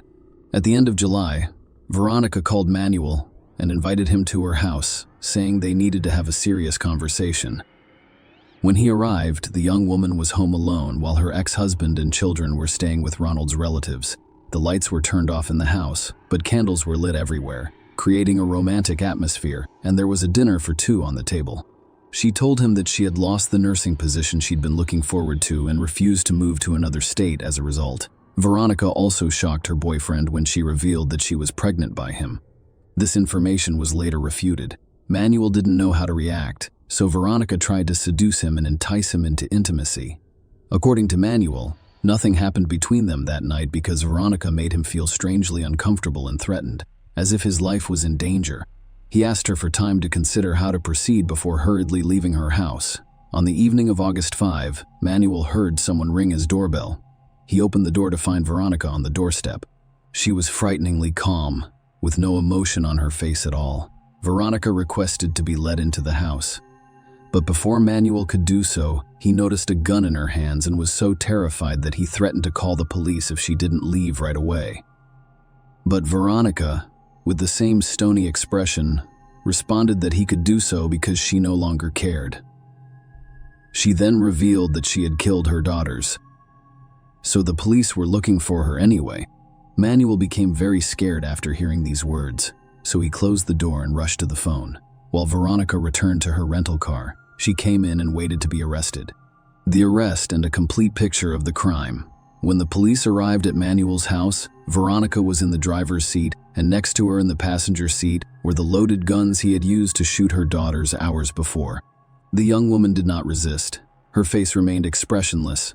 In addition to the gun, several full magazines were discovered in the car. Already at the station, Veronica admitted that she had purchased the gun at an exhibition 10 days prior in order to murder her daughters and then commit suicide.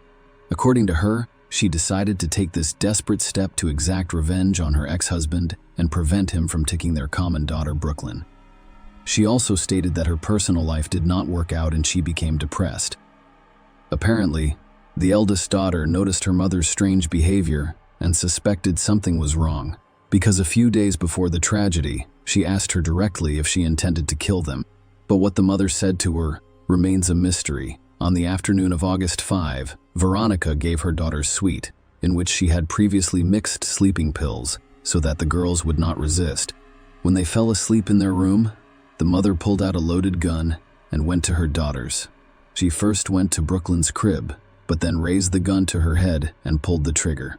Sharon was startled awake by the gunshot, but she didn't realize what was going on until she asked her mother.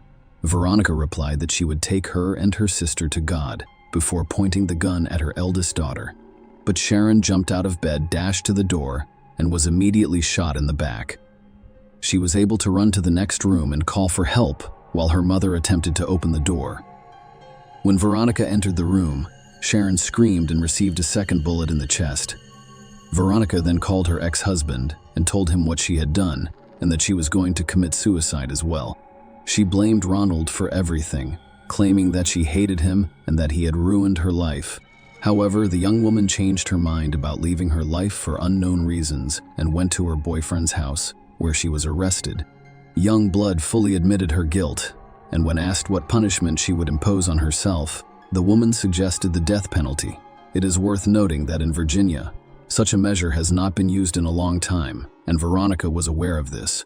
Trial and sentence. Initially, the defendant declined the services of a lawyer and fully admitted her guilt, but she abruptly changed her testimony and decided to hire a public defender. She later claimed that she heard voices telling her to do this to her daughters, and she obeyed. Veronica also stated that she had a difficult childhood, recalling only beatings and hunger, and that her ex-husband had finally killed her faith in the possibility of finding happiness in life. She added that she did not want her daughters to face the same fate. The trial took a long time because Veronica refused to leave her cell and attend the sessions. Furthermore, she attempted suicide several times but was saved each time and did not inflict serious injury on herself. The defense attorney attempted to persuade the court that his client suffers from a mental disorder that developed as a result of childhood traumas, the influence of a religious cult, and abuse by her former husband. The defense lawyer also claimed that Veronica was insane during the crime and was unaware of her actions. Despite the lawyer's efforts, the court saw cold calculation in the woman's actions because she had purchased weapons in advance, promised the children sweets in exchange for sleeping pills, and then proceeded to carry out her terrible plan. Her actions were not spontaneous. They could not be dismissed as a state of affect or a severe deterioration of mental illness. The final verdict in the case was issued in March 2023. Veronica was convicted and sentenced to 78 years in prison. In fact, this will be her life sentence. Many people thought Ronald's behavior in court was strange. He did not appear to be a grieving father, and when his former wife sobbed in court, he smirked. Following the verdict, he only stated that he was pleased with the outcome. Share your opinion with us in the comments and subscribe to the channel for more.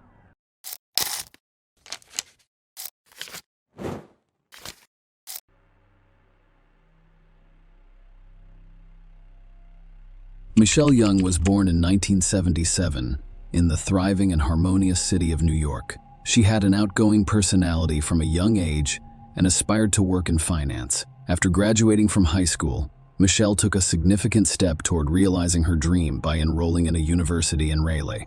By 2001, she had achieved financial success and met a man who had a significant impact on her personal life. Michelle met Jason Young on her 24th birthday, while out celebrating with friends.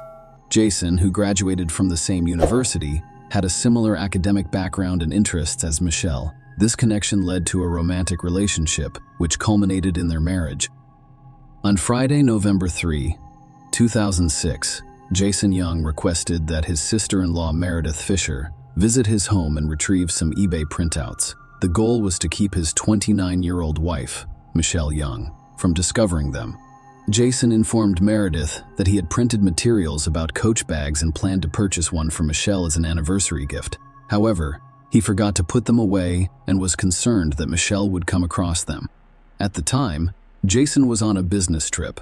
Meredith agreed to pick up the printouts, which she was told were in the home office upstairs. Jason, Michelle, and their 2-year-old daughter Cassidy lived together on a Birchleaf Drive in Raleigh, North Carolina, where Michelle is 5 months pregnant with their second child, a baby boy. Meredith arrived at the house around 1 p.m. and went through the broken garage door before entering the unlocked kitchen door. When she entered the house, she noticed how cold it was. Michelle's car was in the garage, and Meredith discovered Michelle's purse and keys on the kitchen counter. Concerned, she called Michelle's name but received no response. Despite hearing Michelle's dog, Mr. G, whimpering, Meredith couldn't find him and was unsure of his location. As she walked upstairs, Meredith noticed what she thought was red hair dye near the top of the stairs. When she reached the top, she discovered her sister lying face down on the floor. Contrary to her initial assumption, the red substance was blood, not hair dye. Meredith discovered Michelle's body in a pool of blood after she had been brutally beaten to death. After calling 911, Meredith discovered Cassidy, Michelle's 2-year-old daughter, hiding under the bed covers, physically unharmed. Cassidy requested bandages, mentioning that her mother had boo-boos all over. Meredith mentioned Cassidy's claim that there might be someone else in the house to the operator. When asked about Michelle's issues, Meredith mentioned occasional fights between Michelle and her husband, Jason, but clarified that they were not overly severe. She also informed the operator that there were blood footprints throughout the house, including those left by Michelle's daughter. When paramedics arrived, Michelle was confirmed dead, and it was clear that she had been dead for some time. Cassidy, Michelle's daughter, was examined and found to have dried blood on her toes and the bottom of her pajama pants. Fortunately, she had received no physical injuries. Meredith promptly informed her mother, Linda Fisher, of Michelle's tragic death. Linda, in turn, contacted Jason's mother, Pat Young, to deliver the devastating news. Meanwhile, Jason was traveling from Virginia to Pat's house in Brevard. When he arrived, his stepfather told him about Michelle. Meredith then called Jason, revealing that Michelle's death had been ruled a homicide. When Jason learned of his wife's death, he hurriedly drove to Raleigh with some family members. During the journey, friends informed him that the police had inquired about any marital problems Michelle may have had, and he chose to remain silent until he obtained legal representation. Jason declined to answer police questions when he arrived in Raleigh. Citing his counsel's advice, the police discovered traces of blood on the doorknob connecting the kitchen to the garage, which was later confirmed to be Michelle's. Despite a broken garage door that had been in that condition for some time, there was no sign of forced entry. Notably, Michelle's jewelry box had 2 drawers removed, and several valuable items, including her wedding and engagement rings, were missing. However, the house was not otherwise damaged or ransacked. Michael's lifeless body was found dressed in sweatpants and a zip-up sweatshirt. Her body showed signs of discoloration, coldness, and stiffness. The scene revealed a large amount of her blood, with stains on the bedroom walls and inside the closet. Michelle was found next to a closet labeled his closet, and a small doll was discovered beside her head. The police wanted to question Jason about his whereabouts on the night of November 2 and early November 3. Despite Jason's reluctance and refusal to cooperate, investigators discovered that on November 2, he left the rally and headed to Virginia for a sales call scheduled for 10 a.m. on November 3rd. In Clintwood, Michael planned to spend the evening of November 2 with her friend Shelley. Shelley said she arrived at Michelle's house around 6:30 p.m. and found Jason still there when he offered to join them for dinner. Jason declined, mentioning that he planned to eat at Cracker Barrel on his way to Galax, Virginia. Jason had reserved a room in Galax for the night, intending to drive to Clintwoods the following morning for the sales call. Shelley told the police that after Jason left, Michelle bathed Cassidy and put her to bed, after which they watched Grey's Anatomy. During their time together, Michelle told Shelley about recent disagreements with Jason, particularly about holiday plans. Michelle wanted her mother Linda to stay with them from Thanksgiving to Christmas, which Jason was not thrilled about. According to investigations, Jason called Michelle 7 times that night. Shelley, Michelle's friend, told the police about her unsettling feeling of being watched that night, prompting her to ask Michelle to accompany her to her car when she left around 10 p.m. and 10:30 p.m. on November 3 between 3:30 and 4 a.m. A resident delivered newspapers in the area. They reported seeing a light-colored SUV parked in Michelle's yard or on the street in front of her house. Another resident passed by around 6:15 a.m. I noticed an empty SUV parked at the edge of the driveway. Police investigated Jason's movements and discovered that he left his Raleigh residence on November 2 to travel to Virginia. Around 7:30 p.m., Jason stopped at a gas station in Raleigh and called his mother, Pat Young, to let her know he was going to check with Michelle about staying at Pat's house on Friday night. Pat lived in Brevard when Jason returned from his business trip, and Jason planned to pick up some furniture she'd had offered him after calling his mother. Jason continued his journey to Virginia, stopping for food at a Cracker Barrel restaurant in Greensboro at 9:25 p.m. He later checked into a Hampton Inn at 10:54 p.m. and entered his room with a key card at 10:56 p.m. Although he used express checkout the following morning, his exact departure time from the hotel remained unknown. Jason made a call to his mother at 7:40 a.m. On November 3, he arrived in Virginia via a cell tower near Wytheville. He arrived at the sales call, and Clint would be 30 minutes late, despite surveillance footage on the keycard showing that Jason did not leave his hotel room after midnight. The police were skeptical. Further examination of the footage led them to suspect tampering, believing Jason may have driven back to Raleigh after midnight to commit the crime against Michelle before returning to Virginia. Investigators discovered internet searches on Young's computer for the anatomy of a knockout, head trauma blackout, head blown knockout, and head trauma, though the exact timing of the searches was unknown. 2 years after Michelle's body was discovered, Jason was charged with first-degree murder and pleaded not guilty. The prosecution based its case on the claim that Jason and Michelle had marital and financial difficulties, with Jason allegedly wanting to end the marriage. Several affairs were revealed during the trial, as well as evidence of strained relationships. The prosecution claims that after checking into the Hampton Inn in Hillsville, Virginia, Jason left the hotel during the night's return to Raleigh and committed the murder. They claimed he hacked the hotel surveillance camera and stopped for gas at a station between Hillsville and Raleigh. The prosecution presented to the jury the theory that Michelle was strangled and beaten to death, leaving her 2-year-old daughter Cassidy alone in the house with her mother's lifeless body for an extended period of time. Cassidy's small, bloody footprints were found scattered throughout the home.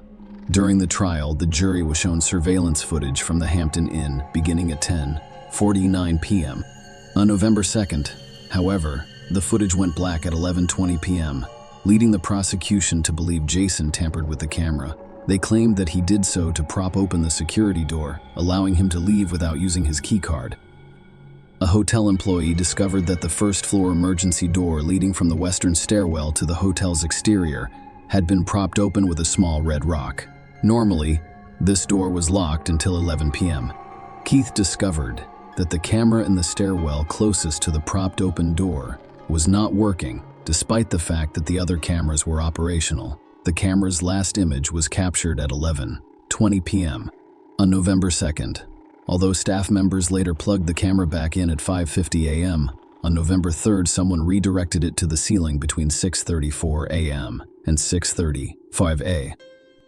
The prosecution claimed that this sequence of events indicated that Jason unplugged the camera and left the door ajar, giving himself an alibi while returning home to commit the crime against his wife. The prosecution claimed that Jason stopped at a gas station in North Carolina around 5 a.m. on his way back to Virginia. The gas attendant testified in court, stating that she believed the person who visited the station that morning was Jason. She vividly remembered the encounter, explaining, "I don't forget anything like that when someone is cussing and fussing at me." According to Gracie's testimony, a man in a white SUV parked at the farthest pump repeatedly attempted to pump gas. Frustrated, he entered the store and verbally abused Gracie because the pump was not working. She informed him that at that early hour, customers were required to provide money or identification before using the gas pumps. To resolve the situation, the man handed her $20, pumped $15 worth of gas into his car, and then drove away without returning to the store for change. Grace's account was used as evidence to support the prosecution's claim. During the trial, details about Jason and Michelle's marriage were revealed. Some acquaintances believed that Michelle's pregnancy with their first child was the primary reason for their union. Meredith Fisher, Michelle's sister-in-law, testified that she advised her to leave Jason, but Michelle did not pursue a divorce. 3 weeks before Michelle's death, Jason allegedly told a friend he was done. The court also learned that the couple had frequent disagreements about Michelle's mother, Linda. Linda frequently paid extended visits to her daughter and expressed a desire to relocate to North Carolina in order to spend more time with Michelle and her granddaughter. Linda even offered to remodel their home to accommodate her presence. While Michelle was satisfied with the arrangement, Jason was not. Linda Michelle's mother testified in court about the moment she learned her daughter had died. Linda claims that her other daughter, Meredith, called and stated unequivocally that Mom Michelle had died. Linda initially asked if Michelle had simply passed out, but Meredith confirmed that she had died.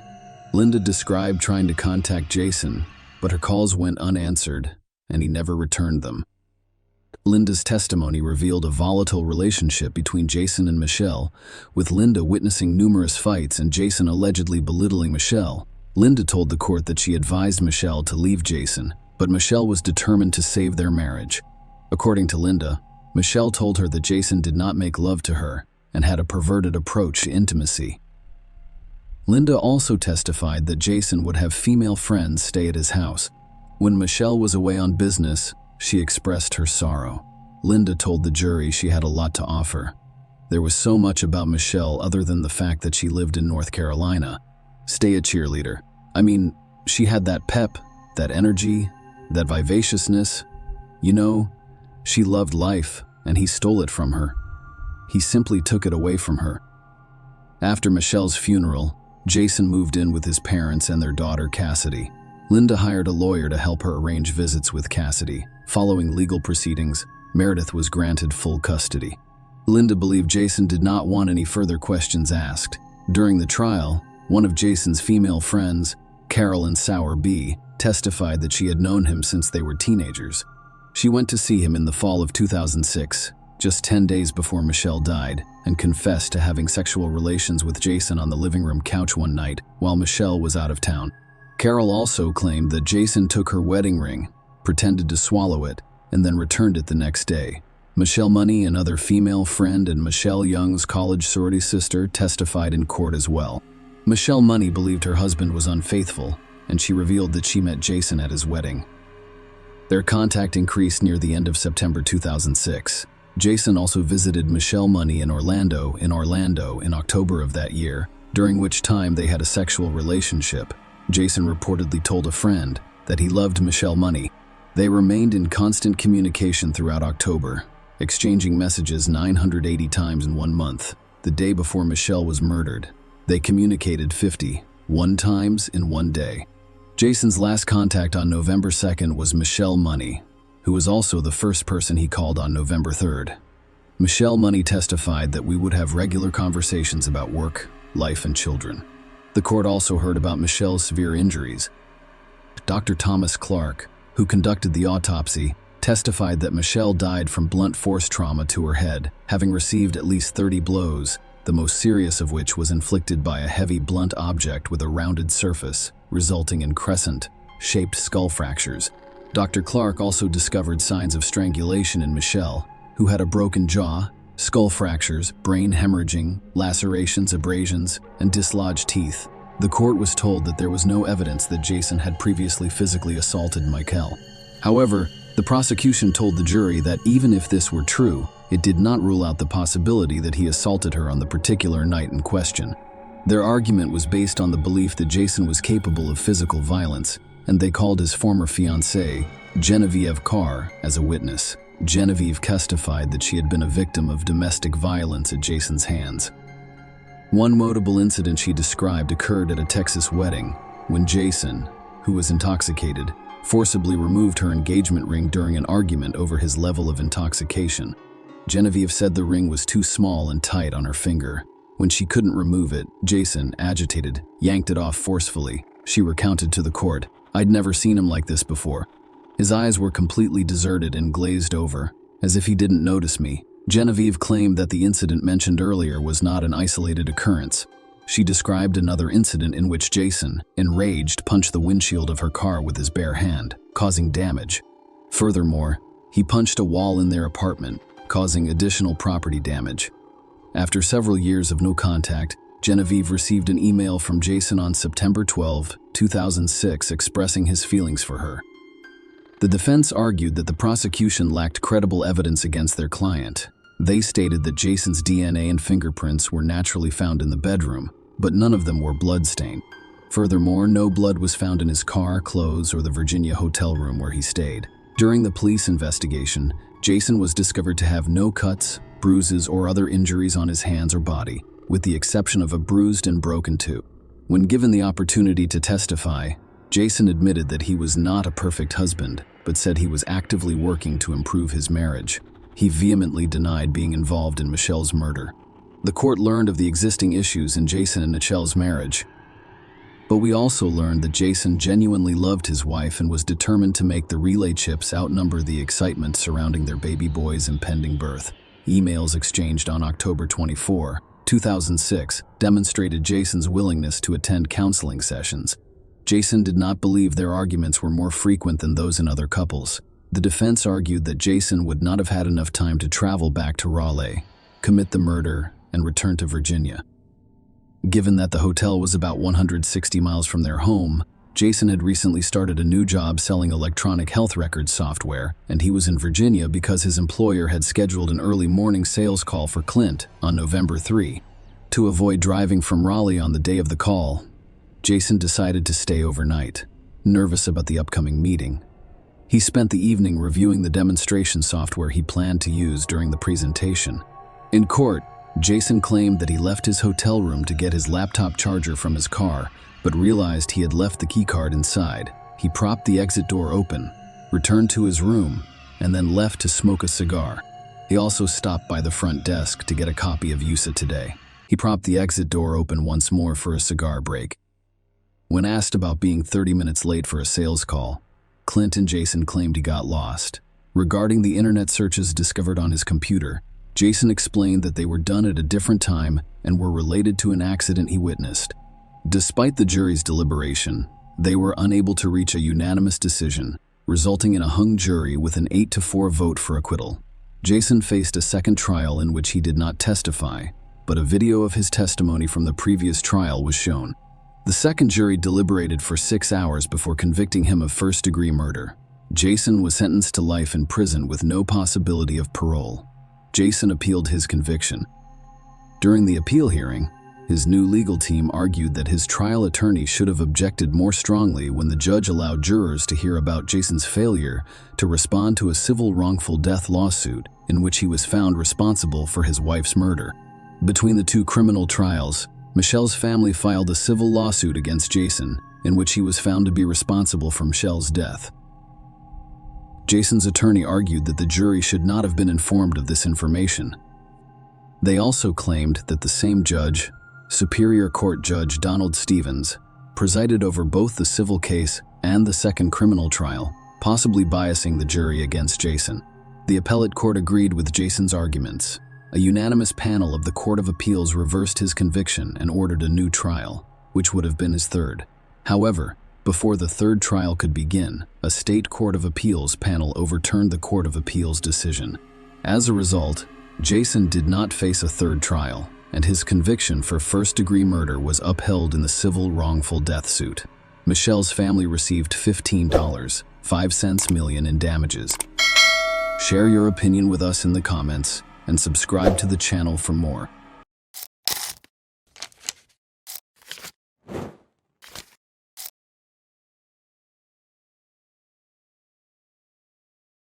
On Friday, June 9, 2017, Yingjing Zhang, a 26-year-old from Nanping, China, was on his way to meet with the manager of an apartment complex to inspect a prospective residence. Having recently relocated to the United States in April 2017 to pursue further education, this marked a significant transition for Yingjing Zhang. She had never been to the United States or traveled outside of China before. In her home country, she lived with her parents and younger brother, and she meticulously planned her life, including an engagement and plans for an October 2017 wedding when she returned to China.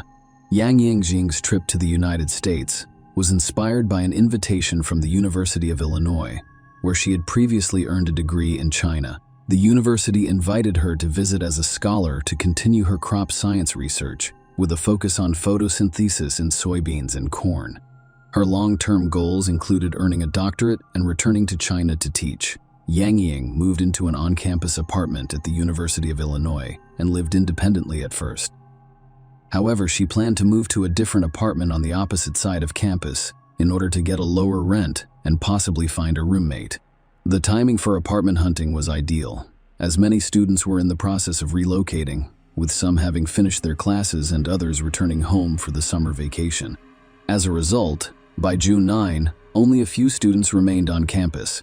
Yingjing Zhang spent the morning working before returning to her apartment for lunch. She had planned to meet with Ron Treadstone, the marketing manager for the One North apartment block, around 1:30 p.m. to secure a new residence. Yingjing Zhang texted Ron Treadstone about a delay and said she'd meet him at 2:10 p.m. 5 minutes later, she left her apartment and boarded the Tuline Meti bus. Because she did not drive, she chose to take the bus from the south to the north side of campus. The bus route took her from the orchard to her on-campus residence at Springfield and Matthew Streets. Yingjing Zhang disembarked there with the intention of connecting to the 22 Limited, which would take her to the north. However, when she got off the bus, she found herself on the north side of Springfield rather than the south side, where the connecting bus was located. Consequently, she missed the connection. Even though I waved and ran after the bus, it did not stop. She chased it to the next block, but her efforts were futile. Yingjing Zhang then proceeded to the next bus stop, Clark and Goodwin Avenue, to wait for the next bus. At 2:10 p.m., Ron Treadstone waited for Yingjing Zhang, but she did not arrive. Concerned, he tried to contact her but got no response. Later that day, her professors attempted to locate her without success. Eventually, Professor Guan reported Yingjing Zhang as missing to the police. Following the last sighting of hangings on campus, police collected CCTV footage from the surrounding area. The video shows Yang running after the bus and later waiting at the bus stop. However, before she could board the bus, she got into a black Saturn Astra that had pulled up alongside her. The driver's identity remained unknown, as the license plate number was not visible in the footage. However, investigators discovered that only 26 cars of that specific model were registered in Champaign County, and only 18 of those were hatchbacks, which matched the car scene captured on Cox TV. This reduced the number of people the police could track down the following Monday. 3 days after Yang Ying's last known appearance, police began contacting the owners of the identified vehicles. One of the people they interviewed was Brent Allen Christensen, a 29-year-old who lived with his wife, Michelle Zickerman. Brent had previously attended the University of Wisconsin at Stevens Point and the University of Wisconsin at Madison before being admitted to the University of Illinois' doctoral program in physics. During questioning, Brent informed the police that his wife was away on the weekend of June 9 when asked about his whereabouts between 2 p.m. and 3 p.m. and 3 p.m. on that Friday. He claimed he could not remember. Brent willingly gave the police permission to search his car and apartment, which yielded nothing. The police ended their search and left. As the FBI and local police intensified their search for Yingjing Zhang, a critical discovery was made while reviewing CCTV footage from the incident. They discovered a flaw in the front hubcap of a black Saturn Astra that matched the description of Brent's car, which they also remembered having a sunroof. Acting on this information, they obtained a warrant on Wednesday, June 14th, and seized Brent's vehicle and computer. Brent volunteered to accompany them to the police station as part of the investigation. During questioning at the station, Brent initially claimed to have spent the entire day playing video games on that particular Friday. However, the FBI confronted him with evidence indicating that he had picked up a girl. Brent's demeanor changed visibly, and he began shaking. He then admitted that he may have confused the days, but insisted that if he did pick up a girl, it wasn't Yingjing Zhang. According to Brent, the girl he gave a ride to appeared distressed, spoke in broken English, and asked for transportation to a location a few blocks north of where they were. Brent claimed that after making a wrong turn, the girl panicked and exited the car, and he had no idea where she was afterwards. A search of Brent's apartment uncovered 3 stains on his mattress, and further investigation with luminol revealed an additional stain on a baseball bat. These items were sent for DNA testing, which revealed that, despite her marriage to Michelle Brent, she had a girlfriend named Tara Bullis. Law enforcement asked Tara to record Brent, and based on that recording and the evidence gathered during the apartment search, Brent was charged with kidnapping, which resulted in Yingjing's death, as well as making false statements to the FBI. Despite the FBI's belief that Yingjing Zhang had to meet her fate, her remains remained undiscovered at the time, until December 2016. The prosecution portrayed Brent as a highly intelligent and accomplished individual. When they argued, he began living a double life. According to their argument, Brent developed an unsettling obsession with serial killers, particularly Ted Bundy, around that time. They specifically mentioned his interest in the novel American Psycho, which features a protagonist who lives a double life as a serial killer. The prosecution claimed that Brent's descent into criminal planning began in the spring of 2017. They presented evidence from his phone searches, which included queries about serial killers and downloads of images of women in bondage. Brent was discovered to have visited websites about kidnapping, abduction, and consensual abductions. The prosecution claims that by June 9, Brent's marriage had completely disintegrated.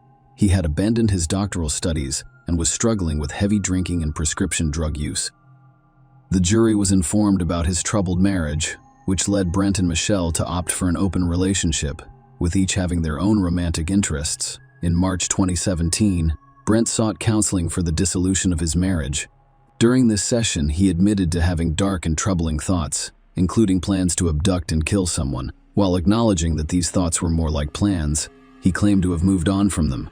The prosecution argued that Brad's story about overcoming his dark thoughts was fabricated. Instead, they claimed that on June 9, he actively pursued making his fantasies a reality. According to their case, Michael left her apartment early that morning to spend the weekend with her boyfriend, providing an opportunity for Brent to carry out his plans. Before 8 a.m., Brent stopped by the Schnucks grocery store near his apartment and bought a bottle of Admiral Nelson's spiced rum. Around 9:30 a.m., Brent approaches Emily Hogan, a graduate student, near a campus bus stop. He claimed to be an undercover cop, showed her his badge, and asked her to answer a few questions. When he asked her to get into his car, she declined because she felt suspicious. Emily reported the incident to the police and issued a warning on Facebook, warning other students to be wary of a man impersonating a police officer. Or later, at 1:30 p.m., Brendan drove around campus once more. I saw Yinjing Zhang running after the bus while driving in the opposite direction. He turned around and pulled up alongside her at the bus stop, yanking Zhang into the car, and she was never seen again. Notably, Yang Yingjing's phone was disabled at 2:28 p.m., highlighting the gravity of the situation. The court heard chilling details as Brent recounted the horrifying events surrounding his disappearance, while being recorded by his girlfriend Tara during a memorial walk for Yinjing Zhang on June 29.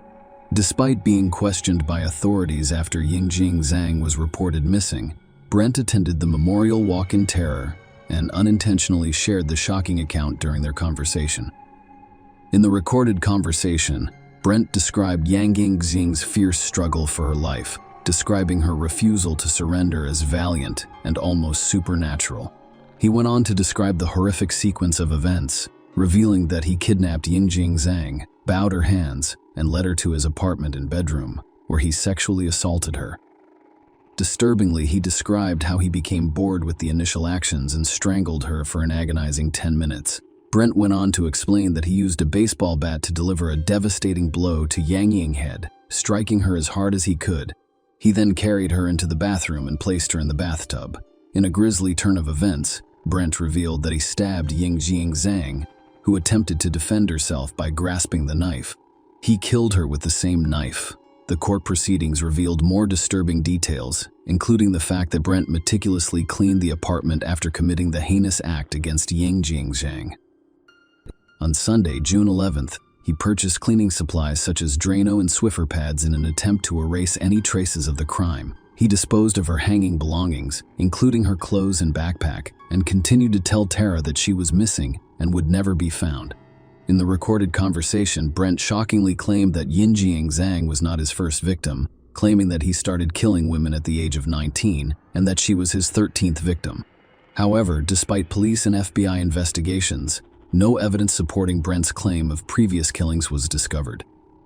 Despite Brent's efforts to thoroughly clean the apartment, a forensic examination revealed traces of Yang blood on a variety of surfaces, including the mattress, baseball bat bed, baseboard drywall, and underneath the bedroom carpet. The prosecution urged the jury to convict Brent of seeking the death penalty. They claimed that his actions, combined with his revealed thoughts during counseling, the recorded conversation with Terror, and his activities on the website FetLife, where he detailed plans for abduction and assault, constituted a premeditated kidnapping. Notably, Just 3 days before Ying Yang Zhang went missing, Brent ordered a large green duffel bag from Amazon, and it was delivered to his apartment. The defense's argument revolved around the admission that Brent was responsible for Yang Ying's death, which they stated clearly in their opening statement. However, they argued that the prosecution's case did not provide a complete picture of the events or Brent's mental state. Their goal was to present a more complete picture to the jury during the trial, emphasizing Brent's life was at stake and arguing against the death penalty. The defense focused on Brent's mental state, urging the jury to consider it during their deliberations. They informed the jury that Brent was heavily involved in alcohol and Vicodin use, and that he was dealing with dark thoughts. They emphasized his academic decline, which ranged from receiving top grades in the first 3 semesters of university to failing all subjects in the 4th. His personal life was in disarray, with his beloved wife Michelle filing for divorce after meeting someone else, Ryan Vela. During the trial, the defense revealed that Michelle was Brent's only confidant when they moved to Champaign. They revealed that Michelle had given Brent an ultimatum to stop drinking or face her departure. In response, Brent sought counseling right away, motivated by the prospect of losing his wife. During the counseling sessions, he admitted that alcohol and prohibited substances had a negative impact on his life, leading to negative thoughts about himself and others. The defense also mentioned Brent's participation in a counseling session on March 30, which resulted in a referral to a local addiction treatment center. During the trial, Brent's family and friends described him as a highly intelligent individual with a bright future. However, over the course of a few months, his life changed dramatically, and he frequently expressed feelings of failure. The defense emphasized his mental health issues. Although the mental illness defense was eventually dropped before the trial began, the defense made a passionate appeal to the jury, imploring them to recognize that the Yang Ying murder, while unquestionably horrific, was only one tragic incident in Brent's otherwise bright and promising life. They asked the jury to spare his life. Although the jury convicted Brent of kidnapping and making false statements to the FBI, they were unable to reach a unanimous decision on the death penalty.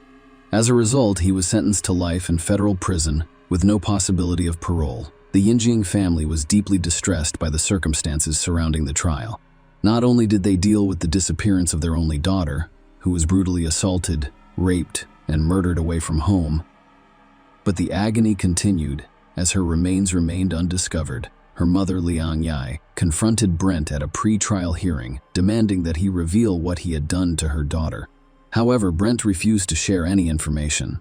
Liang Yai found the emotional weight of the situation to be overwhelming, and she was unable to attend the trial on a regular basis.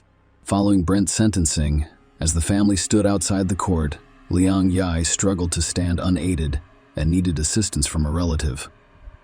The brutality inflicted on her daughter and their family had a huge toll, and the grief was palpable. All the Ying Ying family wanted was to find her and bring her back to China. In November 2018, Brent admitted to putting hanging dismembered bodies in 3 garbage bags and dumping them in the dumpster outside his apartment. Unfortunately, the dumpster's contents were collected and transported to a landfill in Vermilion County. The sheer scale of the search makes it highly unlikely that her remains will ever be discovered. The area is approximately 50 yards wide and has at least 30 feet of garbage. Share your opinion with us in the comments and subscribe to the channel for more.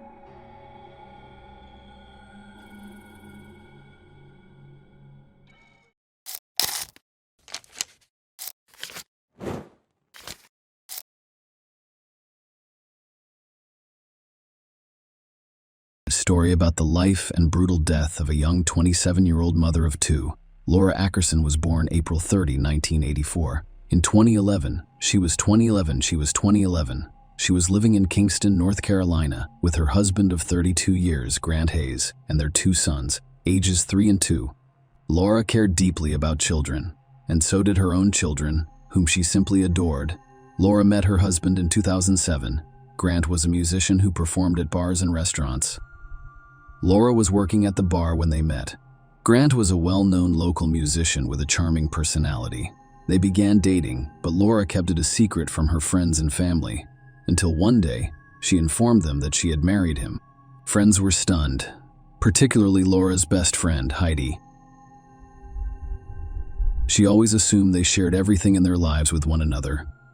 Laura's brother Jason was equally shocked. Nobody knew anything about Grant or who he was. The wedding seemed rushed. Despite this, those around Laura supported her decision. Laura became pregnant with a baby boy several months later. She was overjoyed, but Grant began to act strangely, as did Heidi's best friend and Laura's brother, Jason.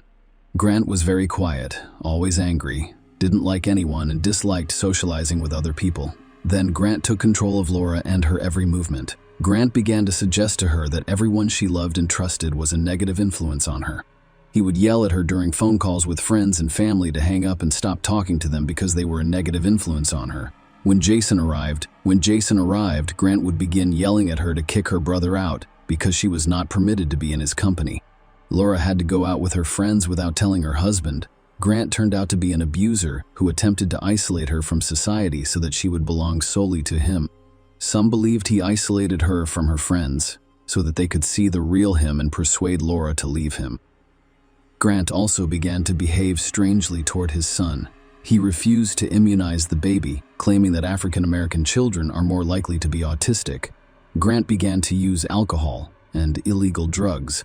He always used illegal substances, but after marrying the law, he stopped. But after the baby was born, he returned to those horrible substances. He began to focus more on his business and had less time for his wife. He went on long business trips and dated other women while working. Because of the illegal substances, or because they exacerbated an existing mental illness or disorder, Grant began to have increasingly bizarre thoughts. He claimed that he was the chosen one, that the government was run by aliens, and that they needed to raise a large sum of money to board a spaceship that would only transport the chosen ones during the apocalypse. He did not listen to Laura. They began arguing all the time. He justified his cheating by claiming he needed connections for work. Then he receives a business offer in the Virgin Islands. Grant decides to travel to the island, leaving Laura and her baby in North Carolina. There he meets a woman named Amanda. Amanda was an actress 7 years older than Grant, and she was also wealthy because she was a widow who inherited all of her husband's money. Granted, he did not hide Amanda from Laura and claimed that she was simply a tool for his business. Laura could no longer stand being treated this way, and she wanted to leave Grant's. Laura's family advised her to flee and avoid him. Laura intends to move in with her brother, Jason. However, she was unprepared for what happened. She got pregnant with her second child. As a result, she reconsidered and chose to remain with Grant. She moved to the Virgin Islands with him and gave birth to her second son. The baby had health issues and required proper medical care, so they returned to North Carolina. Grant wasn't thrilled with the relocation.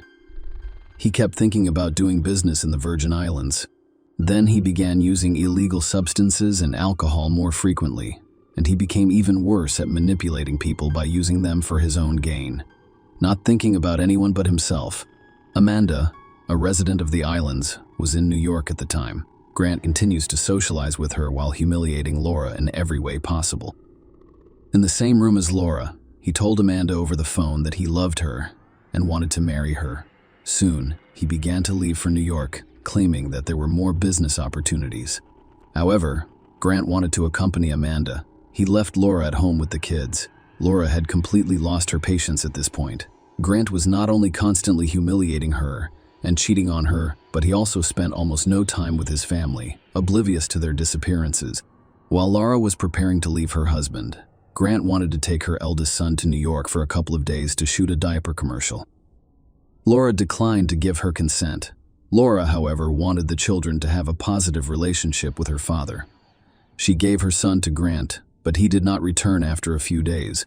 Laura discovered a week later that there were numerous photos from Grant and Amanda's wedding on Facebook. Laura was shocked and called him, asking, "Are you married to me? What wedding?" Grant replied, "I am not married to you. I did not sign any papers." Following Grant's statement, Laura discovers their marriage certificate, which does not bear his signature. Consequently, they were never married. Laura lived a lie for almost 4 years. Laura was in a panic, unsure what to do or how to reclaim the son he refused to give up. Grant and Amanda eventually sued for custody of Laura's sons, but she was not invited to the hearing. Grant appeared before the judge alone, claiming that Laura was a terrible mother and that their son should be in Grant and Amanda's custody. The court ruled in Grant's favor 30 days before the trial began. The court also separated Laura's youngest son from her and gave him to Grant and Amanda. Most likely, the court granted Laura's custody request because she did not have a job or a place to live. But Laura refused to give up. She got a job and found an apartment in a secure neighborhood with a surveillance system. She was willing to do anything for her kids. Grant and Amanda were then relocating to Raleigh, North Carolina, to deal with custody issues. Laura was fully prepared for the trial. She needed her children back. She was assisted by a friend, Heidi, a lawyer. Laura planned to tell the court about his addictions, manipulative behavior, and mental illness. Laura believed Grant possessed sociopathy. Laura provided all of this information to the court, and the judge determined that a psychological evaluation of both parents was required in this case. This analysis or examination also involved observing how the parents and children interacted with one another. For several months, there was a legal battle. Laura tried not to give up. She knew she had to work with Grant for the benefit of the children. She was allowed to spend weekends with the children and to call them every day. But Grant made things difficult. He kept the kids distracted, played loud music during phone calls, and constantly complained about his ex-wife. Laura recorded and saved all emails and voicemails. She was extremely serious about custody. She recorded everything she did with the kids, including what she played, what she fed them, and when she put them to bed. The truth is that Grant repeatedly publicly accused her of being a bad mother. He accused her of making the children ill, not feeding them, and even hitting them. He even called the cops once after a child returned home with a bruise. As time passed, Laura began to receive dire threats from Grant. She told her friend Heidi that if anything happened to her, whether it was an accident or a natural death, Grant would be to blame. Laura turned out to be a wonderful mother after the psychological evaluation was completed. They had a great relationship with the kids. Laura's children adored her because she had a steady job and income, whereas the Grant evaluation was unsuccessful. He did not have a strong bond with the children, which is understandable given that children form attachments to those who care for them. Grant never sat with them. He also frequently spoke disparagingly of Laura, saying some horrifying things about her. As a result of Grant's impaired thinking, the woman conducting the assessment recommended that he undergo further psychological evaluation. Grant and Amanda's lack of stable employment had an impact as well. Also, they had a daughter. Following that, both parents were given an equal amount of time to spend with their children. Almost no one believed Grant anymore because there was no evidence of his baseless accusations against Laura. Grant was very enraged. A court date was set, but Laura died before she could see it. Grant occasionally allowed Laura to take the kids to a children's center on Wednesdays after work. However, after the results of a psychological evaluation, he stopped giving her that time on Wednesdays on July 13. However, Grant still allowed Laura to meet with the children. Laura experienced a joyous and unexpected event. She finished her chores for the day and had several appointments. Then she called her friend and told her she was on her way to meet the children and that they could meet afterwards. In the evening, she was supposed to call her friend and co-worker Shavon Mathis about their joint venture. Laura, however, never called either of the girls. Shavon didn't wait for Laura to call and instead tried calling herself but couldn't get through. However, after a few days, she became concerned and drove by Laura's house. That's when she noticed Laura's car wasn't in front of the house. She waited another 2 days but received no response from Laura Shavon. She then asked the landlord to open the apartment Laura was renting and see what had happened to her. They entered the apartment, but no one was present. Shavon then requested a couple of Laura's diaries, knowing that Laura recorded everything in those diaries for her own safety. On Monday, July 18, Shavon went to the police station to file a missing persons report. She gave the police the diaries and stated that Laura was now fighting for custody of the children and that she was extremely concerned about Laura's safety. The cops read her journal and her concerns about her safety, and they became concerned about having the police check the security cameras at Laura's apartment building. Laura was last seen there on Wednesday, July 13th, at Ninium. She was leaving the apartment with all of her possessions. They checked her appointments all day, and she had been everywhere, meeting with everyone about everything in her diary that she had completed. She made her final call to Grant at 5 p.m. She was 3 kilometers from his home. The police contacted Grant over the phone. He spoke with calmness and confidence. When asked when he last saw Laura, he replied that she had come to pick up the children at 6:40 p.m. She was to take them to the children who had sent her and spend time with them. But first, he wanted to talk about the details of custody. Grant stated that Laura agreed to give him full custody of the children if you paid her $25,000. She then left with the children, returning between 9 and 9:30 p.m. She left at 10:15 p.m., and it was the last time he saw her grandfather testify that he would deliver the children to Laura on Friday. He arrived at the usual drop-off location, but Laura didn't show up. The police checked the surveillance cameras at the location. Indeed, Grant appears to have arrived with the children, and he left without waiting for Laura. His story seems to make sense. The police have yet to speak with Grant in person. Everything so far has been done over the phone. Grant was avoiding meetings with police officers, which was very suspicious. Laura's bank account and phone had been monitored by police to see if they were being used. However, all was quiet on Wednesday. On July 20, Laura's car was discovered. It was parked outside the apartment complex where Grant and Laura previously lived before Amanda. The interior of the car was spotless, with no fingerprints. The police then decided to check Grant's cell phone, which revealed that he was not in North Carolina. He was in Texas, as he had stated from the beginning. The two investigators decided to make the 18-hour trip to Texas to find out what Grant was up to while they were on his trail. A search warrant was obtained for Grant's Raleigh apartment on the grounds that he'd been ordered by the court not to leave the state with his children. He had violated this during the disappearance of his ex-wife, whom he is now suing. Bleach stain remover was discovered at the apartment's entrance. The entire apartment smelled of detergent. There were furniture marks on the carpet. In addition, one of the bathrooms was missing an item and smelled like bleach again. The bedding was removed from the mattress, but anything the police could collect as a sample for examination yielded no results. A letter in 2 different handwritings was also found in the apartment, stating that Laura was giving Grant full custody of the children in exchange for $25,000. One handwriting was Laura's, while the other was Grant's. Everyone who knew Laura agreed that she would never sign something like that in her life. Everyone had witnessed her fight for the children. When the detectives arrived in Texas, Grant, Amanda, and the children had already driven back. Amanda's sister, Karen, lived in Texas. Detectives interviewed her, and she had some fascinating things to say. Amanda and her new husband, Grant, whom Amanda's family had never met, had decided to pay a visit unexpectedly. They brought a truckload of different items such as coolers, furniture, and suitcases. To all Amanda's relatives, Grant seemed strange. Amanda and Grant asked the relatives strange questions. They inquired whether there were any plots of land nearby with holes. They inquired about the well in the yard, how deep it was. Amanda confided in Karen that she had caused Laura a great deal of pain and didn't know what to do, but she couldn't go into detail. When the detectives asked Karen if she thought Laura's body could be in the truck, she burst into tears. Karen said yes. Then she instructed investigators to check the river near her house.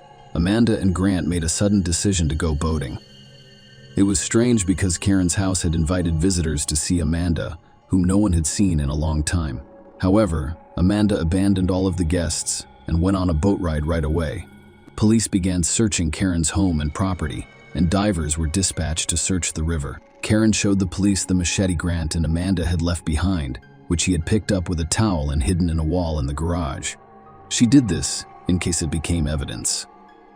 She also kept an unwashed towel that Grant had asked her to use to wash something in her truck.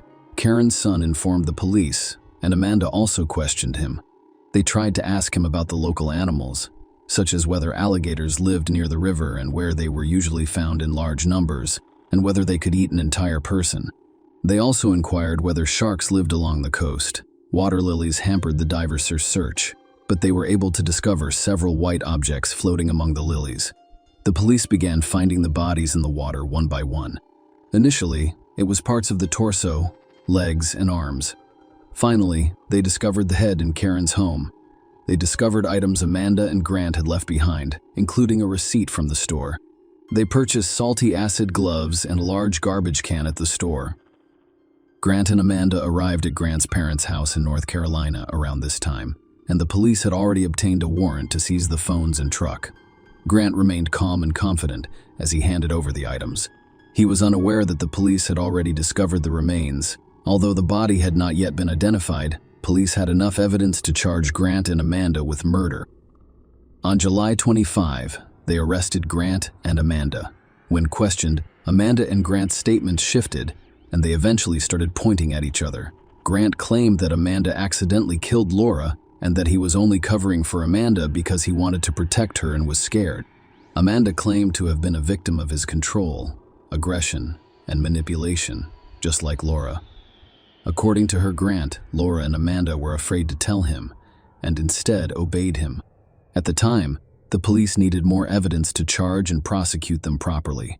They contacted the trash companies and discovered Grant's trash, which had already been removed from his property. They found gloves, women's jeans, women's underwear, masks, a vacuum cleaner, a shower curtain, a bleached towel, and a drop of blood on a glove. DNA testing confirmed that it was Laura's blood. However, it was unclear who used the glove. Amanda's blood was also discovered on Grant's boat, after which Amanda went for a ride in Texas. Dental records confirmed the identity of the body discovered in the Texas River. Unfortunately, it was Laura's. It was also discovered that the body had been decomposing in hydrochloric acid for quite some time. The receipt clearly stated that they were purchasing that acid. Later, a surveillance camera in Texas captured Amanda throwing away the acid residue after they had gone on a boat ride. Laura's body was in terrible condition, making it impossible to determine the cause of death. There were obvious deep stab wounds that left marks on the bone. Based on a neck and head analysis, experts believe that death by strangulation is entirely possible. There was also a sharp object wound on the neck. According to the Grant story, when Laura arrived to pick up the children on Wednesday, she and Amanda got into an argument. Amanda accidentally killed Laura while Grant was in another room. He claims he only saw Laura killed after he had entered the room. Despite Grant's claim that he was only covering for Amanda, police officers did not believe him. On the Thursday, after Laura went missing, he drove to Walmart at 2 a.m. I purchased a reciprocating saw, some blades, a tarp, and a gym bag. Amanda stated that when Laura arrived with the children on Wednesday, she was in the bedroom watching cartoons with them. Laura and Grant were having a conversation in the kitchen about child custody. Amanda walked into the kitchen and noticed Laura signing some papers. She became curious and went over to ask what the paper was. When Amanda realized what it was, she became enraged because they didn't have $25,000. Amanda claims Laura approached her before Grant grabbed her, mistaking her for an attacker. Laura fell and hit her head, while Amanda ran into the bedroom with the children. 5 minutes later, Grant entered the bedroom and stated that Laura had suffered a severe head injury and that he needed to call an ambulance. So he instructed Amanda to gather the children and leave the apartment with her eyes closed. She took the kids to a fast food restaurant where a surveillance camera recorded her. When she arrived home, Grant was just sitting on the couch. He claimed he was fine. There was no need for an ambulance, so Laura went home. Amanda discovered the next morning that Grant had not returned home. She tried calling him and Laura, but neither answered. Amanda asked her daughter Shaw to watch the children and let her know when she needed groceries. She received a phone call from Grant, who requested that she purchase bleach and gloves. Grant later suggested Amanda travel to Texas to visit her relatives, but they did not depart on Friday. Amanda claimed that she had no idea Laura had died and that her body was stored in coolers in their truck bed. While visiting Karen, Amanda noticed Grant walking around the yard at night. She went downstairs and asked him what was wrong. He claimed Laura had died. Amanda only found out the truth at that point. According to her, Grant stated that it was her responsibility to assist him in disposing of Laura's body. They then drove to the river, deciding to feed the body's remains to an alligator because the acid hadn't worked. Amanda claims that Grant was paranoid and carried a machete on the way back to North Carolina. However, the police were aware that his machete was hanging on the wall in Karen's garage. Much of Amanda's testimony did not correspond to the facts. On August 26, 2013, Grant was found guilty of first-degree murder and sentenced to life in prison without parole. Amanda was found guilty of second-degree murder and sentenced to 16 years in prison. Amanda filed for divorce in 2014, and in 2017, she was sentenced to 20 years for tampering with evidence and pipes. Amanda and Grant expressed no regret or remorse during the trials. Throughout the hearings, Grant smiled and remained cheerful. Amanda and Grant continued to blame each other for Laura's death, claiming it was an accident. However, It is believed that both of them planned it carefully. Laura was scared of both of them. She reported to the police that she feared for her life and had received dire threats from Grant. Laura would also refuse to enter Grant and Amanda's apartment if Grant intended to kill her there. Many people believe Grant chose to kill Laura because he needed more psychological help, and he knew he was going to lose the child custody battle. Following the trial, Grant's parents received custody of all 3 children. What do you think this crime was intended for? Unfortunately, this is a common story in life. People who are in love do not realize who they truly are. Perhaps if Laura had taken her time with the wedding or left this horrible man, this would not have happened so quickly. Share your opinion with us in the comments and subscribe to the channel for more.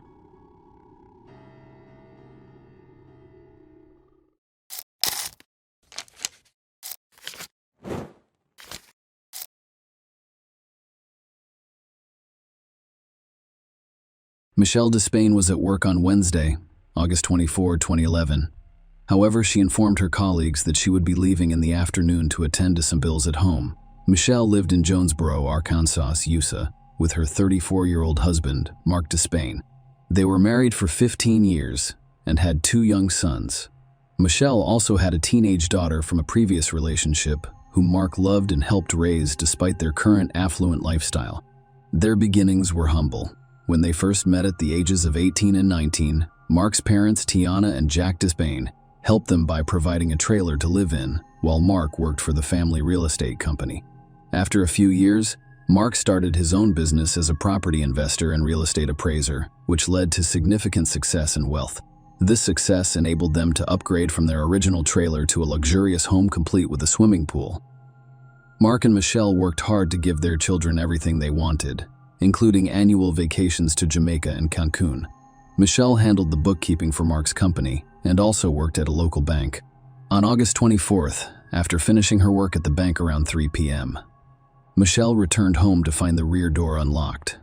To her dismay, the entire house had been thoroughly ransacked. Drawers were left open, belongings were strewn across the floor, and broken glass was everywhere. The chaos had spread to the bathtub, where clothes had been thrown haphazardly, and the bedroom, where a jewelry box had been opened. As Michelle moved through the chaos, she made a heartbreaking discovery. Mark's lifeless body lay on the kitchen floor, the result of a fatal gunshot. Michelle rushed outside, overcome with fear, and immediately called 911, expressing her concern for her own safety. When the police arrived, they assumed they were dealing with a failed burglary. However, a more thorough investigation raised concerns about the circumstances surrounding the incident. After inspecting the items left behind, the police began to doubt the traditional burglary narrative, noting that many valuable possessions remained unharmed in the home. The peculiar circumstances surrounding Mark's death heightened their suspicions. His fatal injuries included a gunshot wound to the left side of his chest and another to his head, both of which were delivered from close range. The police believed the incident was a premeditated attack. According to their theory, Mark returned home that day, entered the kitchen, placed an ice cream container on the counter, and was shot twice by someone approaching from behind. This led investigators to believe that the assailant had already entered the home when Mark arrived. The general belief was that the intruder's intention was not theft, but rather a targeted assassination of Mark. The perplexing question remained: why would anyone want to kill him? During their investigation, the police interviewed all of the neighbors on the street and discovered that an unknown African-American man had been seen in the area on the day of the incident. There were also reports of a blue Mercedes car circling the neighborhood. As part of their investigation, the police sought to learn whether Mark had any known adversaries. Some described him as a driven and ambitious man known for his ruthlessness. When the police retraced Mark's movements, they came across a significant puzzle. Mark was not expected to be home at that time on that day. This raised a critical question. How could someone with malicious intent have predicted that Mark would be at home precisely at that time? The discrepancy between Mark's unexpected presence at home and the apparent premeditation of the attack complicated the investigation. On that fateful day, Michelle informed the police that she had lunch with Mark at a nearby restaurant near her workplace. She returned to the office at 1:30 p.m., left again after 2:30 attempt to retrieve the bills, and then discovered the disturbing scene at home. When she arrived, she noticed the lack of lights, and while walking through the house, she discovered a mark in a pool of blood. In a fit of terror, she shook his leg, called his name, and dashed out of the house to call 911. Fearing the presence of an intruder and unable to get help from a neighbor, she contacted her mother, Kathy. When Kathy arrived, Michelle was waiting outside her own home. During the police investigation into potential motives, Michelle identified Mark's own father, Jack, as someone who may harbor ill will toward him. Mark had previously worked with his parents, Jack and Tanner, but a disagreement prompted him to launch his own business. The schism began when Mark requested a larger share of the profits, which Jack opposed. Michelle told the police that Jack had a cold-hearted demeanor and that there had been a previous incident between Jack and her 13-year-old daughter. Michelle's father, Carl Kelly, who worked as a rent collector for Mark's company, also expressed suspicion, claiming to have received threats from Jack in the past. When the police questioned Jack and Tina, they admitted to their estrangement but claimed that the money dispute was caused by Michelle's desire for more. Jack suggested that the police investigate Michelle's activities on the day his son died, implying her possible involvement. According to Jack, Mark returned home that day to retrieve a hunting bow, and Michelle would have been the only one aware of his presence. Jack gave the police information about the incident Michelle mentioned involving her daughter, as well as explicit photos from his phone.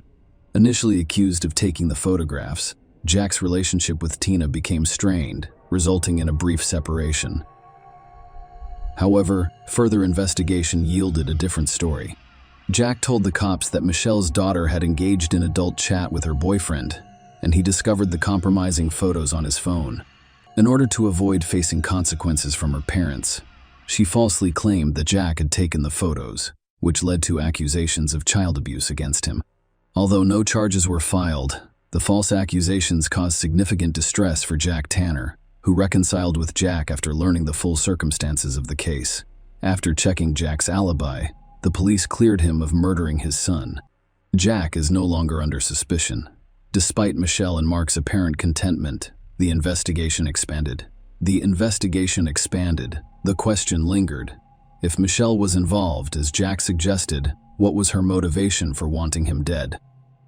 The police quickly discovered that Michelle was far from the grieving widow they had assumed.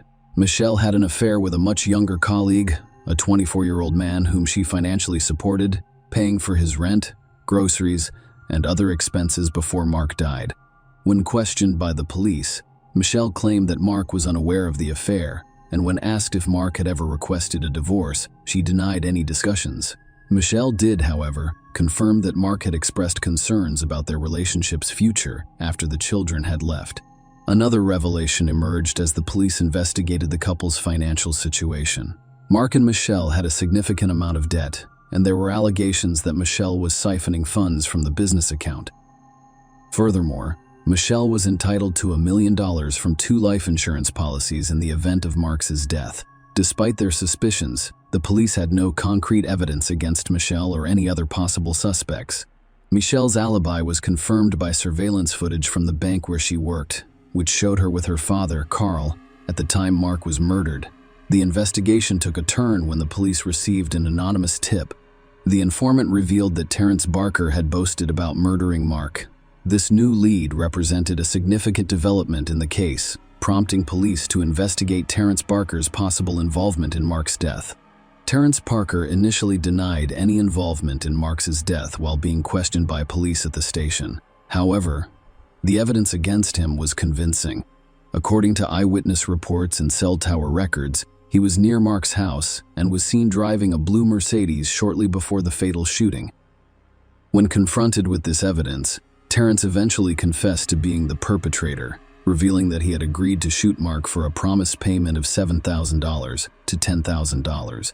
Although he had not yet received any money, further investigation led the police to Johnny Hubbard, the driver of the blue Mercedes. Now the question arose, why would anyone want Mark dead?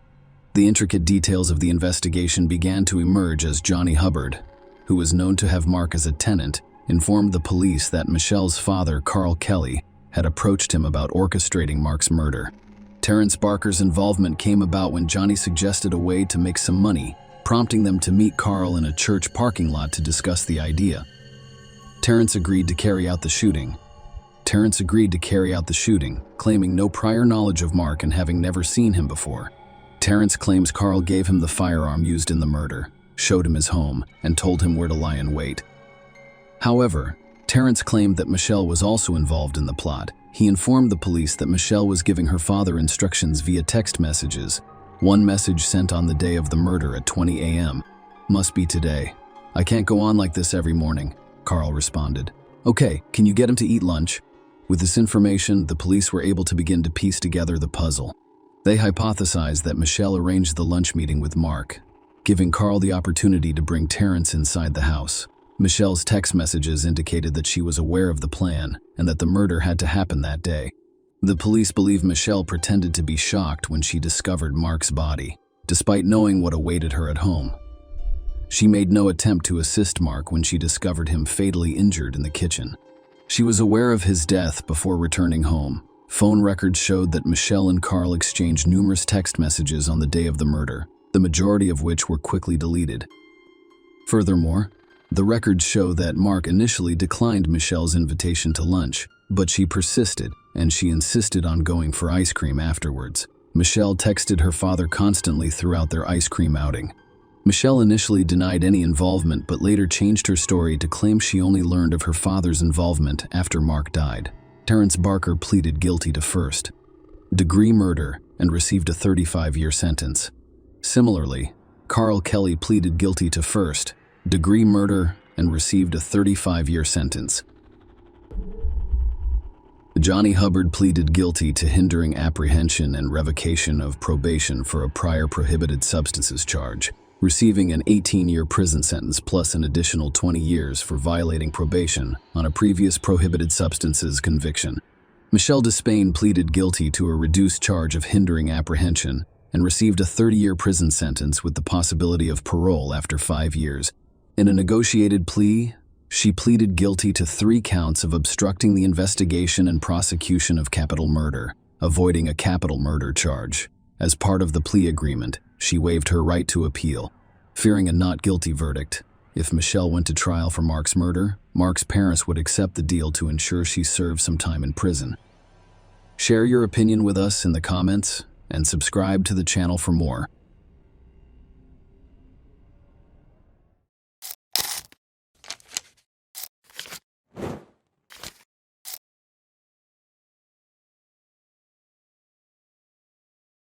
Susie Cooper was at the Nag's Head pub in Heworth, York, United Kingdom on Thursday evening, March 18, 2009.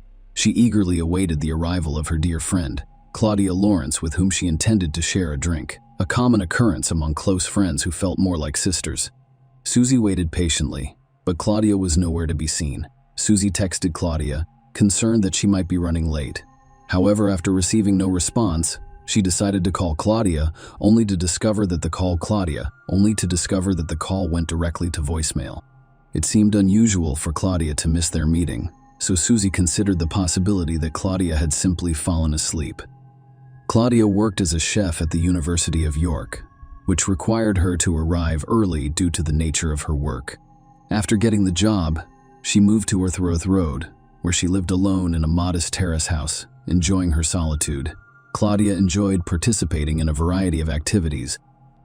She frequently socialized with friends at the Nag's Head pub and spent time honing her horseback riding skills, which she had developed since she was a child.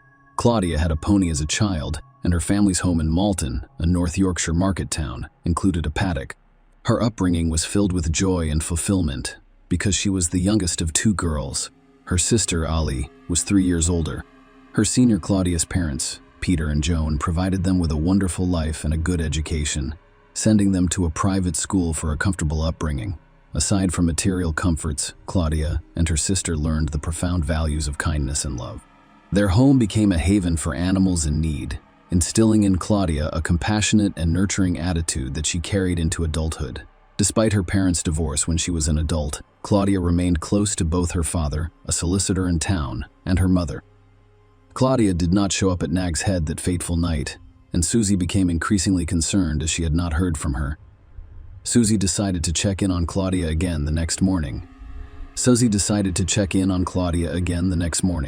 sensing that it was extremely unusual for Claudia to miss a meeting without communication. This time, her attempt to call Claudia resulted in a more unsettling discovery. Claudia's phone was switched off. Susie was immediately alarmed because Claudia was known for always carrying her phone with her and texting constantly. Susie, concerned about Claudia's well-being, contacted Peter and expressed her inability to reach her, concerned as well. Peter agreed to go to Claudia's house and investigate the situation.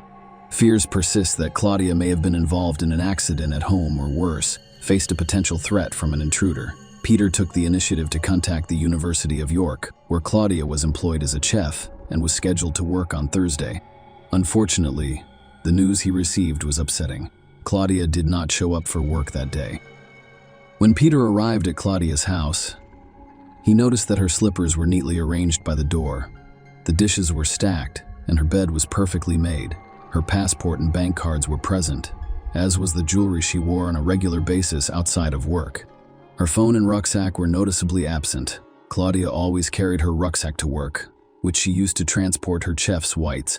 This raised the unsettling possibility that she had left for work on March 18 as planned, and her failure to arrive suggested that something had gone wrong along the way. Recognizing the urgency of the situation, Peter immediately contacted the police, officially reporting Claudia missing.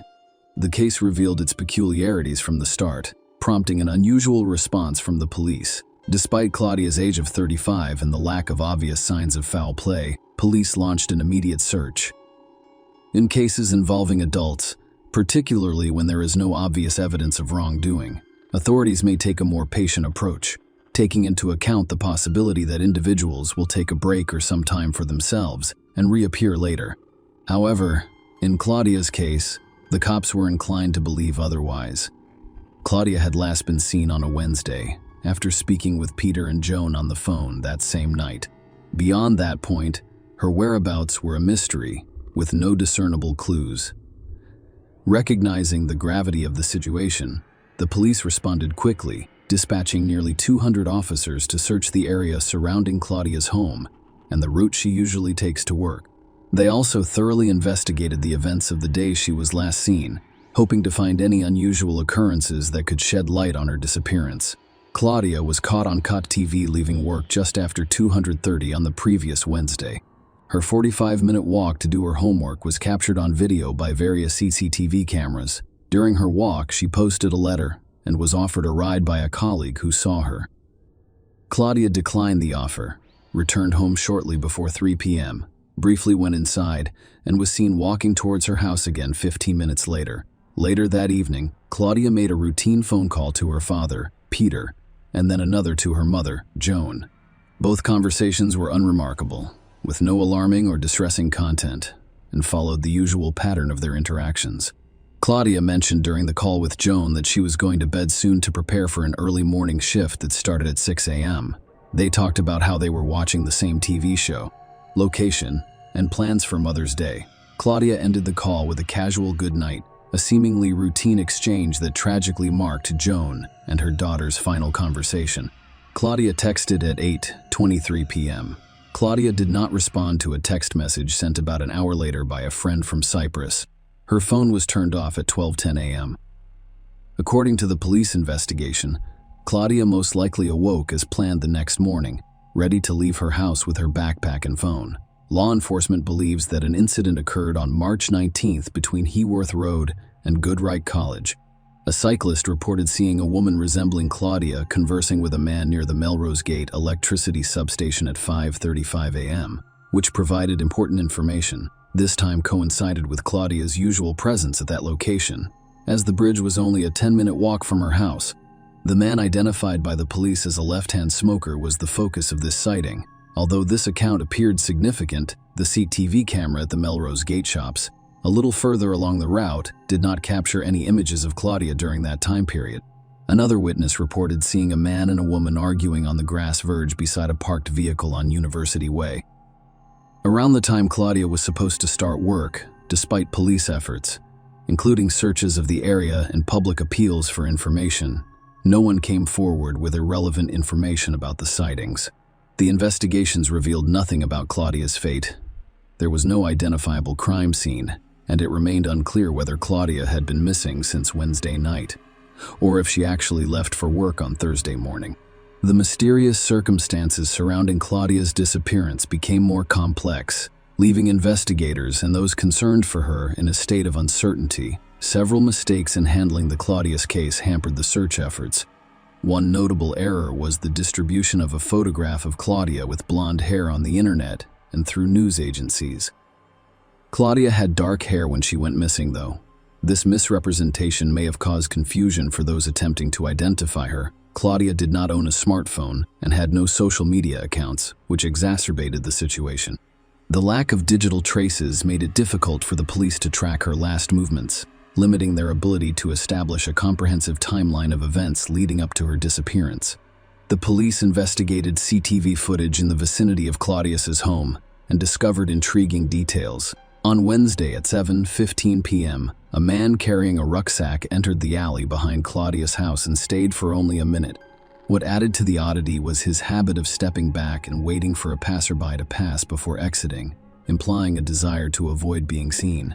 Then at 5:07 a.m. on Thursday, another man was apprehended after entering and exiting the same alleyway in under a minute. Due to the low quality of the footage, it was unclear whether it was the same person in both instances. Strangely, no man ever came forward in relation to the sightings. At 5:42 a.m., Skeetfu a.m., HTV footage shows a light-colored Focus driving down Heworth Road towards Claudia's home. At some point, you can see the car's brake lights illuminate, indicating that the driver is braking. Police speculated that the driver of the vehicle may have pulled over to pick up Claudia from her home. However, neither the car nor its owner were found. Nothing of significant value was discovered while searching Claudia's house. However, an unidentified partial fingerprint was discovered in the vehicle, adding another layer of mystery to the investigation. 6 weeks after Claudia's disappearance, the police turned the case into a suspected murder investigation. The decision was based on the lack of evidence indicating whether Claudia was alive or dead. During the ongoing search for Claudia, media coverage changed, influencing public perception of the case. Initially, it centered on a hardworking and friendly young woman who went missing on her way to work, causing widespread concern and a shared desire to discover the truth.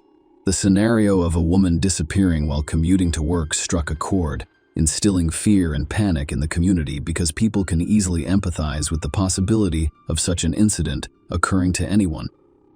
The Claudia's case story took a dramatic turn as details about her private life emerged, revealing multiple relationships with men, some of whom were married. Some of the focus shifted from a missing beautiful and friendly girl to a missing homewrecker. Claudia's relationships included married men. Of course, they refused to cooperate with any investigation, so the case was shrouded in mystery, rumors, and allegations. Even today, some people refuse to share relevant information. Claudia's relationship should not have affected any of the coverage. Claudia was a single woman with no children, and her relationships should not have been the subject of headlines and sound bites. Those who knew Claudia described her as a loving and caring friend. The only reason her relationships matter is whether or not any of the men were involved in her disappearance. And that's why the secrecy surrounding some of those relationships has hampered efforts to locate Claudia.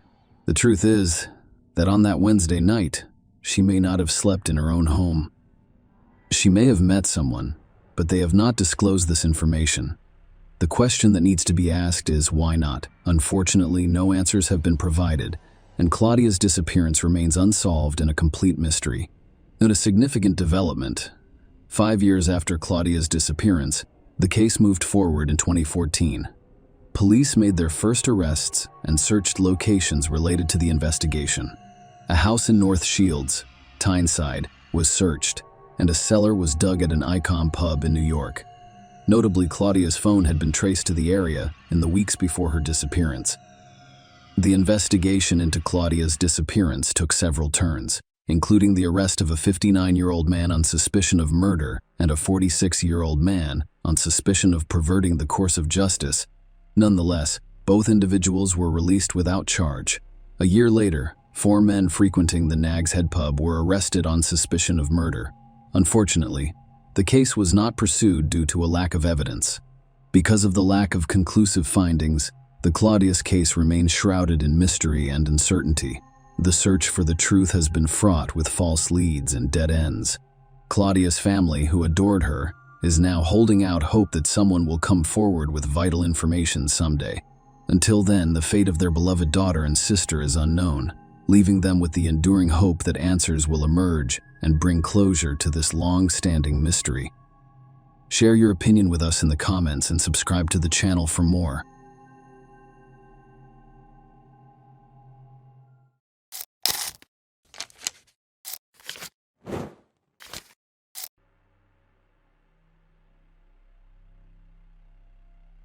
Hey guys, welcome to my channel, and today we're going to take a look at another horrible case with you. The case of Lori Vallow and Chad Daybell, doomsday spouses. Religiously motivated crimes are common in criminal practice. According to statistics, religious fanatics kill over 100,000 people each year around the world. Frequently, these victims do not share the fanatics' traditional beliefs. The case of Lori Vallow and Chad Daybell, a deranged couple, shocked the world a few years ago and has yet to be resolved. This story has been covered by media outlets in multiple countries, shocking and perplexing people. It's a story about corrupt passion, belief in one's own superiority, greed, and a complete lack of moral principles. This couple harmed 5 members of their own families, 2 of them children.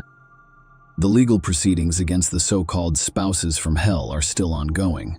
They face the death penalty for their heinous actions. However, they not only deny their guilt, but they also sincerely hope to avoid punishment or receive lenient sentences. But let us begin at the beginning and try to unravel this horrifying and complex story in order to understand how people who claim to have discovered God have completely lost their humanity. Who is Chad Daybell, and how did he become the head of a religious movement? Chad Guy Daybell was born on August 11, 1968, in the small town of Provo, Utah, 18 miles south of Salt Lake City. He grew up in a simple, even modest family and was a quiet, shy child. Chad was an average student at school with no notable talents or athletic accomplishments, and he was self-conscious about his weight. Chad not easily enrolled at Brigham Young University, Bayou in Utah after graduating from high school, and he earned a bachelor's degree in journalism in 1992. During his college years, he married a modest woman named Tamara Douglas, or simply Tammy. The couple quickly had 5 children, sons Seth, Mark, and Garth, as well as daughters Emma and Leah. After finishing his studies, the young father worked as an editor for a local daily newspaper. However, due to the family's constant financial difficulties, he also worked as a night watchman at a small church and a gravedigger at the cemetery next door. Tammy did not work outside the home and was solely responsible for household chores and raising their children, so the family struggled to get by.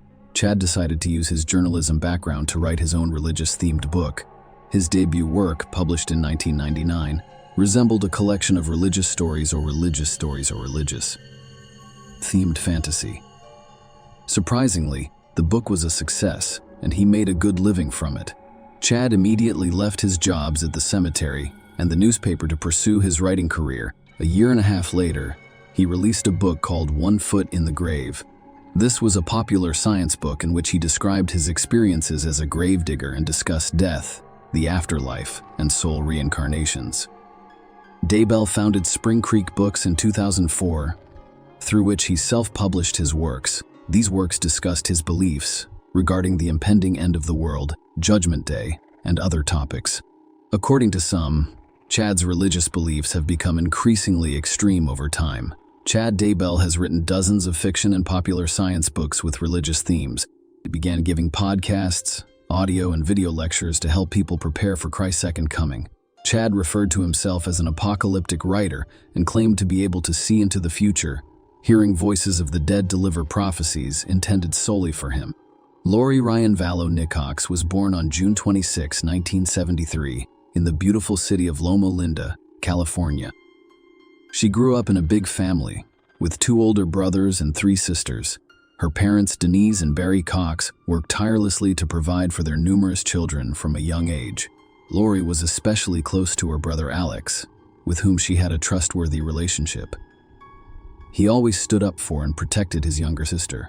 Lori developed into a true beauty with many admirers, as well as an attractive, charismatic blonde with a slim figure and a captivating smile. She enjoyed being the center of attention and was an outgoing and adventurous person. Lori married Nelson Yanis, her high school sweetheart, in the spring of 1992 when she was 18 years old. However, the young couple quickly realized they had rushed into marriage and were unprepared for family life, resulting in the dissolution of their marriage in less than a year. They did not have children together. Lori remarried in the fall of 1995 to a man named William LaJoya. A year later, the couple welcomed a son, Colby, but their marriage ended in 1998. Only 2 years later, the boy remained in his mother's custody. Lori married Joseph Anthony Ryan for the third time in early 2001, and he officially adopted her son from her previous marriage. A year later, the couple had their daughter, Tylee, but this marriage, too, ended in 2005. Notably, shortly after her divorce from Joseph, an incident occurred when her ex-husband arrived to see the children.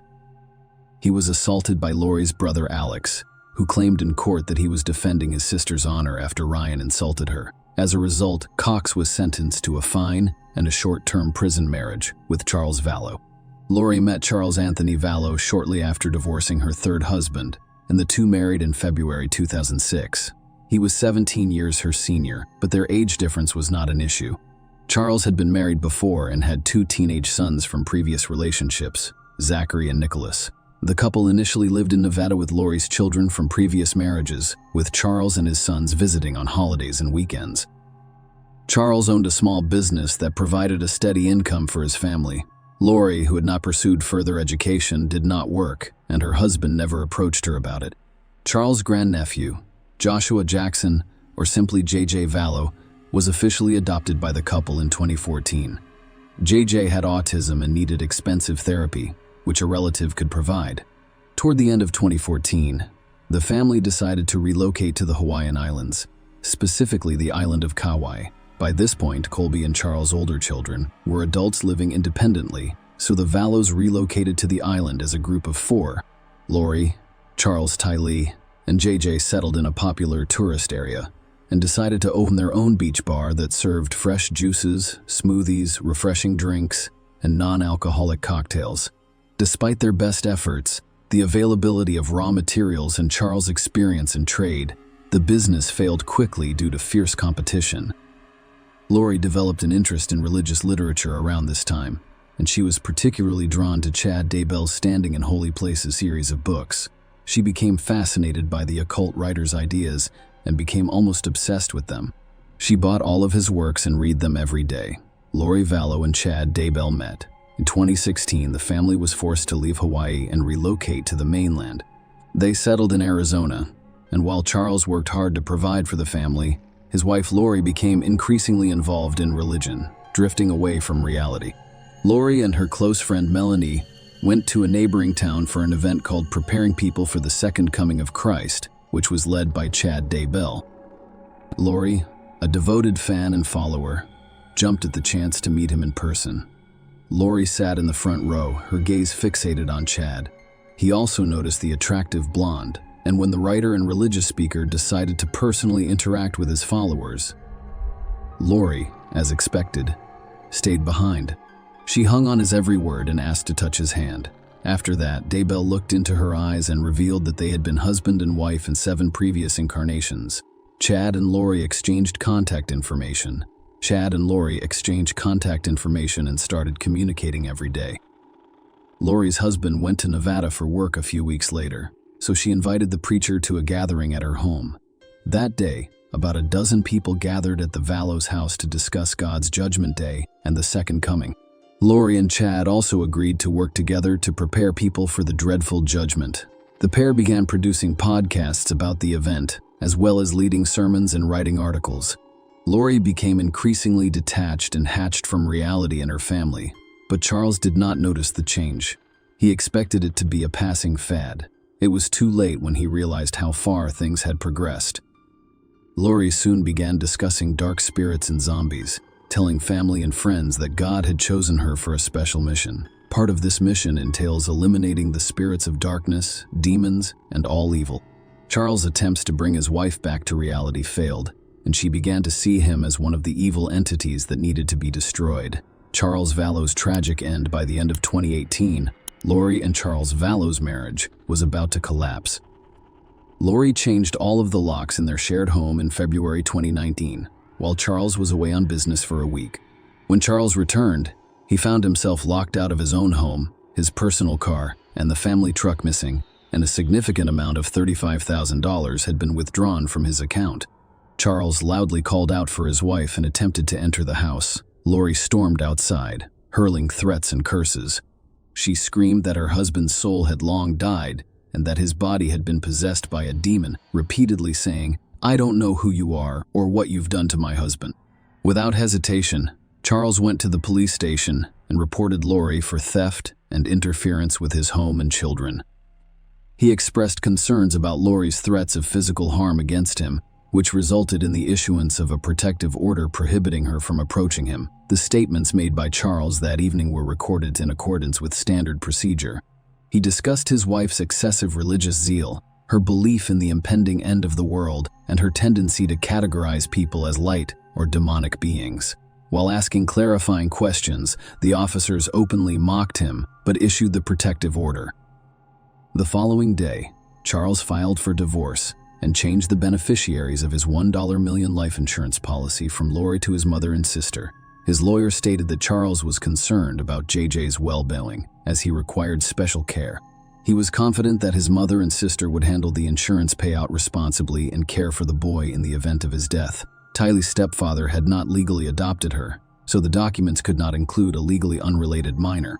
A few months later, Mr. Vallow made the fatal mistake of revoking the protective order, hoping to reconcile with Lori and save their marriage.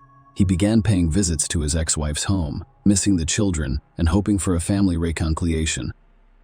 On July 11, 2019, Charles arrived to see his children and was fatally shot twice in the chest. Lori's brother, Alex Cox, called emergency services and admitted to the shooting. He claimed self-defense, alleging that Charles had attacked him first with a baseball bat. In response, he drew his pistol and shot twice without aiming. The homeowner and children witnessed the incident. Their testimonies were somewhat consistent, and the court ruled that the killing was unintentional and in self-defense. Notably, Alex's head injury was minor, despite Charles's previous experience as a baseball player capable of inflicting serious harm with a bat. Lori threw a party at her house with music, many guests, and a poolside disco on the same day Charles' body was taken to the morgue, right where her husband had been shot, and where traces of blood could still be seen. She did not arrange for his funeral or tell anyone about the incident. Charles, his son's mother, sister, and other relatives learned of his death only a week later when his unclaimed body was still in the morgue, the latest in a string of mysterious disappearances and fatalities. Lori sold their Arizona home shortly after her husband's death and moved with her children to Rexburg, Idaho, near Chad and his wife Tammy's home. Lori's brother, Alex Cox, relocated with his sister and settled in the same housing complex. Lori enrolled her son in a special needs school, but her 16-year-old daughter, Tylee, never went to school. She was rarely seen outside. So many neighbors were unaware of her second child's existence. Lori described her daughter as a dark entity to a friend over the phone around the same time. On September 8, 2019, the children, their mother, and Uncle Alex traveled to Yellowstone Park, where Chad Daybell joined them. Tylee appears in a number of photographs from that trip. After that day, she was never seen alive again. On September 24 of the same year, Lori withdrew her son's documents from school, claiming he would now be homeschooled. The 7-year-old boy was also not seen again. Less than a month later, on October 19, Chad's 49-year-old wife Tammy died suddenly. Chad claims she had a cold and cough before passing away in her sleep from respiratory failure. Her death was ruled natural, as there were no signs of violence on her body. Chad categorically refused an autopsy to determine the exact cause, an odd decision that raised no suspicions.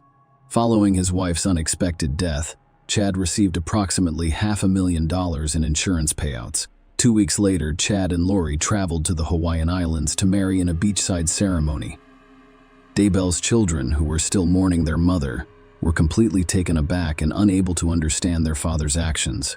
When the couple returned to Arizona, they lived together and misled others by claiming Lori's children were with relatives or that she had no children at all. They also rented a small unit at a local storage facility and later moved all of the children's belongings, as if they had never existed in the house. Another month later, on December 12, 2019, Alex Cox died unexpectedly at home. The cause of death appeared to be a heart attack, but due to his sister's insistence, no autopsy was performed, and the incident was ruled a natural investigation, arrest, and horrific discovery. As time passed, more people continued to question Lori about the whereabouts of her children. She deceived neighbors and acquaintances with ease, but lying to relatives proved more difficult.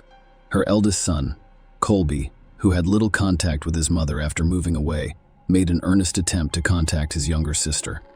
Lori initially answered from her daughter's phone, pretending to be Tylee, but Colby quickly realized something was wrong. Meanwhile, Charles' family members demanded access to GJ. They wanted to take the boy on vacation or weekends, or just talk to him on the phone, but Lori consistently refused or made absurd excuses. Eventually, the boy's grandmother reported his disappearance to the police. Colby then approached the police to find his younger sister. When law enforcement officers knocked on Lori's door and asked her to bring the children for a conversation, she lied, claiming they were visiting relatives. This information was proven false, and the police returned to her home. They gave her 1 week to appear at the police station with the children. Instead, she and her husband fled to Hawaii. Lori was arrested on the Hawaiian island of Kauai on February 20, 2020, and returned to Arizona. A search was conducted in her and Chad's home, but no children or signs of their presence were discovered. Her husband, Chad, who had been defending her and insisting she had no children, was now under suspicion. On June 9, police discovered human remains buried in the couple's backyard. The bodies of the missing Tylee and her younger brother JJ were identified through forensic analysis. Chad was immediately arrested for concealing evidence and complicity. The authorities then decided to exhume Tammy Daybell and Alex Cox's bodies to determine the true causes of death. In both cases, traces of chemicals capable of causing heart failure were discovered, implying that these people did not die naturally. The trial process. The trial of the spouses began in January 2020. 1. They were accused of conspiring to commit first-degree criminal acts, grand theft through deception, and insurance fraud. Furthermore, Charles Vallow's death was reclassified as premeditated criminal action rather than self-defense. According to witnesses in court, Lori referred to her children as dark entities and promised to save their souls. There were suspicions that the deaths of Tylee, 16, and GJ, 7, were ritualistic in nature. Specifically, the adolescent girl's body was partially burned. Weeks before Chad sent Lori an email rating people, he assigned Tylee A as a dark spirit. Given the totality of the charges, both spouses faced the death penalty. However, in May 2021, Vallow's defense team was successful in having her declared incompetent, which halted the trial process. Simultaneously, all 5 of Daybell's adult children maintained their father's innocence, believing he was framed by Lori and Alex in 2022. After receiving treatment in a psychiatric facility, Vallow was deemed fit to stand by her and answer for her actions. In March 2023, the judge ruled that the woman would not be sentenced to death, a decision that the prosecution is still contesting. In July of the same year, she was sentenced to life in prison without the possibility of parole. Chad's trial continues, and he still faces the death penalty. This story inspired the book When the Moon Turns to Blood by investigative journalist Leah Sottle, as well as the Lifetime Movie Network's 2021 television film Doomsday Mom, the Lori Vallow story starring Lauren Lee Smith. In addition, Netflix will release a 3-part documentary series called Sins of Our Mother in 2022, with 1 episode dedicated to Lori's eldest child, her son Colby. Share your opinion with us in the comments and subscribe to the channel for more.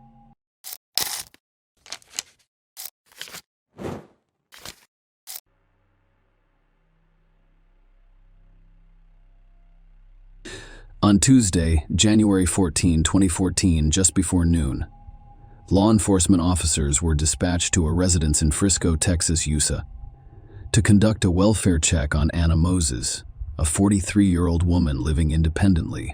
Her boyfriend, Michael Stodnick, expressed concern when he couldn't reach her. They were scheduled to meet for a date the night before. But when Michael arrived at Anna's house at 7:30 p.m., it was dark, or the lights were turned off, and her car was not in the driveway. This was unusual because Anna usually left her car in the driveway except for inclement weather, when she parked it in the garage. Michael rang the doorbell, called, and texted, but received no response. Following his initial attempt to contact Anna, Michael drove to a nearby Starbucks and waited 15 minutes. He returned to Anna's house and found no apparent change, so he decided to go home. The next morning, Michael tried again to reach Anna via text messages and phone calls, but received no response. Concerned, he contacted some of her friends, who also reported not hearing from her at 9 a.m. On the morning of January 14, Michael returned to Anna's house and discovered that her trash bins were still at the front, and packages remained unopened on her doorstep. Despite having a house key, Michael refrained from entering because he was unfamiliar with the alarm code. The situation indicated that Anna had not returned home from work on the 13th. Michael contacted the police and requested a welfare check after becoming concerned about Anna's well-being. The police advised him to contact the University of Texas at Dallas Police, which was Anna's last known location. Anna worked as a statistical analyst in the UTA's strategy department and had worked all day on January 13th. Michael went to the campus and spoke with the police, but they did not appear concerned. They only took Anna's disappearance seriously after her boss reported her missing. His boss also informed them that she had not been at work on the morning of January 14. Following this report, a 911 call was placed, prompting the police to arrive, but as residents, nothing seemed out of place. There was no evidence of forced entry. They contacted Anna's son, Igor, who had a key and met them at the house. The alarm was disarmed at 12 or 5 p.m. According to the alarm log, for the first time since January 13 morning, the question remained, where was Anna? The police searched several rooms and found Anna's lifeless body in the garage, where she had been fatally shot. Despite her death, she remained dressed in her coat and scarf. Surprisingly, nothing seemed to be missing other than her car. Her purse containing money was discovered next to her, and mail was scattered around her. Notably, an empty Taco Bell sack with a quesadilla wrapper was on the ground nearby. Anna had 7 gunshot wounds distributed as follows: 1 in the neck, 2 in the chest, 3 in the back, and 1 that did not break the skin, with the bullet lodged in her clothing. She also had abrasions on her left hand and a minor abrasion on her right hand, which could be the result of a fall or defensive wounds. Surprisingly, the police discovered 11 cartridge cases in the garage, which contradicted the initial count of 7. Interestingly, there were no bullet holes in the garage. This led the police to suspect that the crime scene had been staged to give the appearance of a robbery. Notably, no fingerprints were found on the patio door or the interior garage door. The police believe Anna was murdered on the evening of January 13 as she returned home from her job at the University of Texas at Dallas. The crucial question remains: who is responsible for Anna's murder?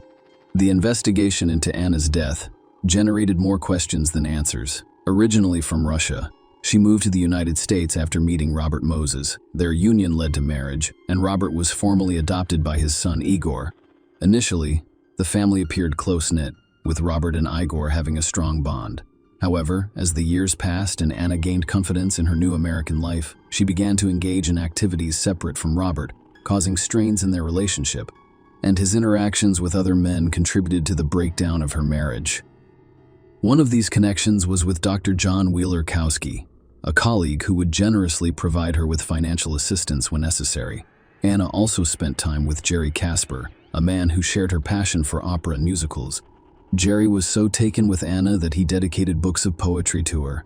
Despite this, he claimed there was nothing romantic between him and Anna because he was married. During their investigation, the police spoke with one of Anna's friends, Dr. Jacques, a Christian who worked at the University of Texas at Dallas. Dr. Christian described an incident that occurred on December 15, 2012, between Anna and her ex-husband Robert. According to Dr. Christian, Anna was in great distress and contacted her, claiming that she was trapped inside a closet with her 2 dogs. The police were called, but the incident was reported as an error. Dr. Christian stated that Anna appeared genuinely afraid of Robert, recalling an encounter in which Anna was visibly shaken and expressed concern that he would kill me tonight. Anna and Robert finalized their divorce in March 2013. Despite the separation, Robert remained in the house while Robert moved to a home shared with 3 other divorced men, most notably their son Igor, who maintained close ties with both parents and paid frequent visits to them. Despite their divorce, Robert continued to assist Anna with household repairs as needed. Surprisingly, Anna did not tell any friends or family about her lingering fears about Robert following the divorce. In fact, she appeared content and happy, having found companionship through online dating. Anna had been in a year-long relationship with Michael, whom she met through Match.com. When questioned by the police, Robert gave his version of events on January 13.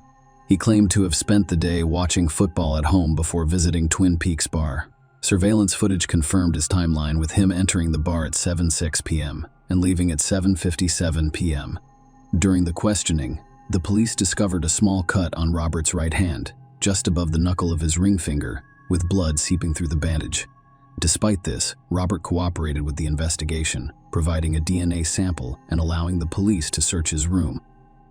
During the search of Robert's belongings, several firearms were discovered, including a Ruger long rifle, a black pocket pistol, and a black Browning Buckmark target pistol. However, extensive testing eliminated these firearms as the murder weapon. The day after Anna's body was discovered, her car was found a few blocks away from her home. Upon inspection, the police discovered blood on the driver's seat, as well as muddy footprints on the car's hood and on top of the vehicle. Inside the car, a Red Bull can on the backseat passenger side and a cigarette butt on the floorboard raised suspicions because Anna was not known to smoke or drink energy drinks. The police believed that the blood found in the car was consistent with the type of injury on Robert's right hand. Subsequent DNA testing revealed that the blood in Anna's car matched Robert's DNA sample. When asked about the blood, Robert initially claimed ignorance, saying he couldn't think of a reason for its presence. He later admitted to being in Anna's car on January 28, 2015, explaining that he was fixing a broken water pipe in the garage at the time. Following these findings, Robert was charged with murder. The prosecution built its case on the assertion that Robert was the only person with the motive, means, and opportunity to commit Anna's murder, claiming that everything pointed to him. It points to nowhere else. Their disagreements revolved around the belief that Robert murdered Anna for personal financial gain. The court learned of this on January 13. Anna left for work at 8:23 a.m., as she usually does, and setting the house alarm before she leaves. She spent the day at work, with a tea break around 2 p.m. Alongside Dr. Wheeler-Kowski, Anna finished her workday at 5 p.m., her usual departure time. At 5:02 p.m., video surveillance captured her walking into the parking garage at work. At 5:07 p.m., Anna drove away from the garage, stopping at a Taco Bell drive-thru to buy a chicken quesadilla. Crucially, surveillance near an elementary school near Anna's house captured a car resembling Anna's passing by at 5:44 p.m. This begs the question, if Anna drove home, was someone waiting for her inside the garage? The prosecution's case was heavily based on establishing the timing of Anna's death, which the police claimed occurred between 5:50 p.m. and 5:50 p.m. and 5:55 p.m. Testimonies in court included statements from people who live on the street where Anna's car was discovered. Stephen Brockway testified that on January 14, around 1 p.m., at 1:40 p.m., he and a friend were moving a trailer and there were no cars parked nearby. He returned around 3 p.m. and noticed an SUV parked there. Another neighbor reported seeing a blue Chevrolet truck on the street around 5 p.m. and 6 p.m. Based on this information, the police concluded that Anna's car was most likely left there after 6 p.m. On January 14, it was revealed in court that the police had interviewed the other men in Anna's life. Specifically, Michael and Jerry. Both men willingly provided DNA samples for investigation, but Michael denied possessing any firearms. Jerry, on the other hand, admitted to owning a 9mm Glock and a 2-point target pistol. Although the police did not recover these weapons, the court learned from toll records that Jerry left his Arlington workplace around 5:18 p.m. on January 13 and exited the Renner Road toll booth at 6 p.m. This information, when combined with the police's belief about Anna's death time, suggested that Jerry was not in a position to be responsible for the crime at the time it occurred. These details were presented to the court in order to rule out any other possible suspects. The court was informed that Dr. Wheeler-Kowski had been excluded as a suspect based on toll records confirming he was in Garland Robert on his way home at 5:47 p.m. Furthermore, the type of firearm he owned, a .40 caliber Glock, did not match the gun used to kill Anna. DNA testing of the Red Bull can and cigarette butt found in Anna's car revealed that the DNA belonged to an unknown male. Despite entering the profile into the combined DNA index system, there were no matches. The prosecution emphasized the financial motive, claiming that Robert stood to benefit financially from Anna's death. A review of his financial records revealed that several credit cards were nearly maxed out. During police interviews, Robert allegedly expressed a strong interest in Anna's finances. Michael informed the police that shortly after Anna's death, Robert inquired about her financial situation and approached Anna's mother to inquire about the location of Anna's jewelry. Dr. Christian testified that she overheard Robert saying that it would be beneficial if he lived in Anna's house to avoid the cost of maintaining two homes. Tatiana Heber, another Anna friend, described Robert as a businessman who was interested in Anna's bank accounts, passwords, and other documents. The court learned that Frank Shuvra, Anna's independent executor, advised Igor to set up a trust, but Robert told him to deposit the money in a bank account. Instead, Igor was named the beneficiary of Anna's $750,000 life insurance policy. On February 4, 2015, Anna's estate deposited $25,000 into Robert and Igor's joint bank account. Igor claimed that the money was used to pay off the car he was driving, which Robert had previously owned and had since transferred to Igor. The proceeds were also used to pay off Anna's mortgage. The defense claimed that in their focus on Robert, the police failed to thoroughly investigate other men in Anna's life. They stated that the items discovered in Anna's car, as well as the footprints, did not match Robert's DNA, and that the weapon used to murder Anna had yet to be found. In Robert's defense, it was argued that he was not financially impacted by Anna's death. Robert claimed that his move into Anna's house was solely to assist Igor, who was the beneficiary of his life insurance. Igor supported this claim, testifying that Robert's decision to move in was his own, motivated by a desire for assistance in managing bills and household responsibilities. The trial revealed that Anna took excellent care of Igor, doing everything for him, so it was not uncommon for him to seek assistance with bill payment. Igor testified about the blood stain discovered in Anna's car, claiming that it had been there for years and was not a new or fresh stain. The defense also questioned the accuracy of the time of death.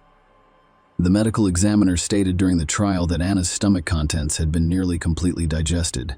The defense argued that if she had eaten the quesadilla and died before 6 p.m., there would have been more identifiable food remnants in her stomach. This raises the possibility that she was murdered later, providing an alibi for Robert and some of Anna's other male acquaintances. Despite the defense's arguments, a Collin County jury found Robert Arthur Moses guilty of first-degree murder of his ex-wife Anna over finances and their relationship in late 2016, sentencing him to life in prison after more than 8 hours of deliberation. In court, prosecutors referred to the then 64-year-old as a calculating killer, claiming that Anna, 43, was targeted and ambushed at the time she died. She was shot in her prime, and no one should ever fear him again. Following his conviction, he filed an appeal to challenge the court's decision. Robert's appeal focused on a lack of evidence, claiming that the conviction was based solely on conjecture and speculation.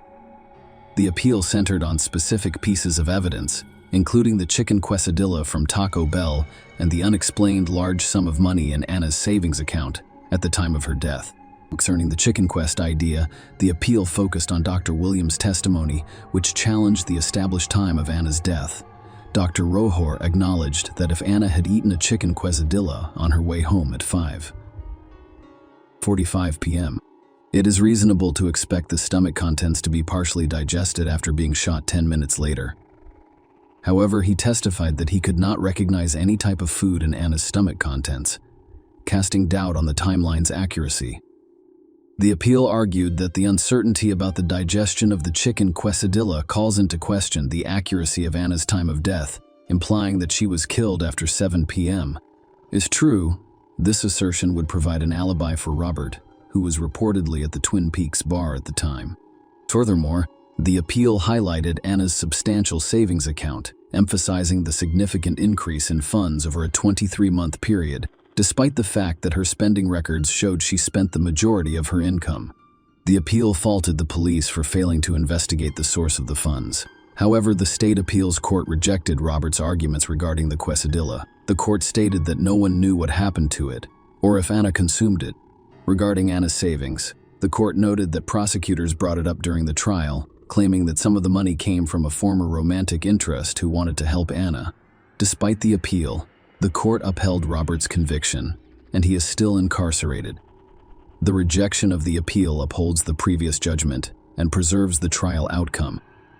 Share your opinion with us in the comments and subscribe to the channel for more.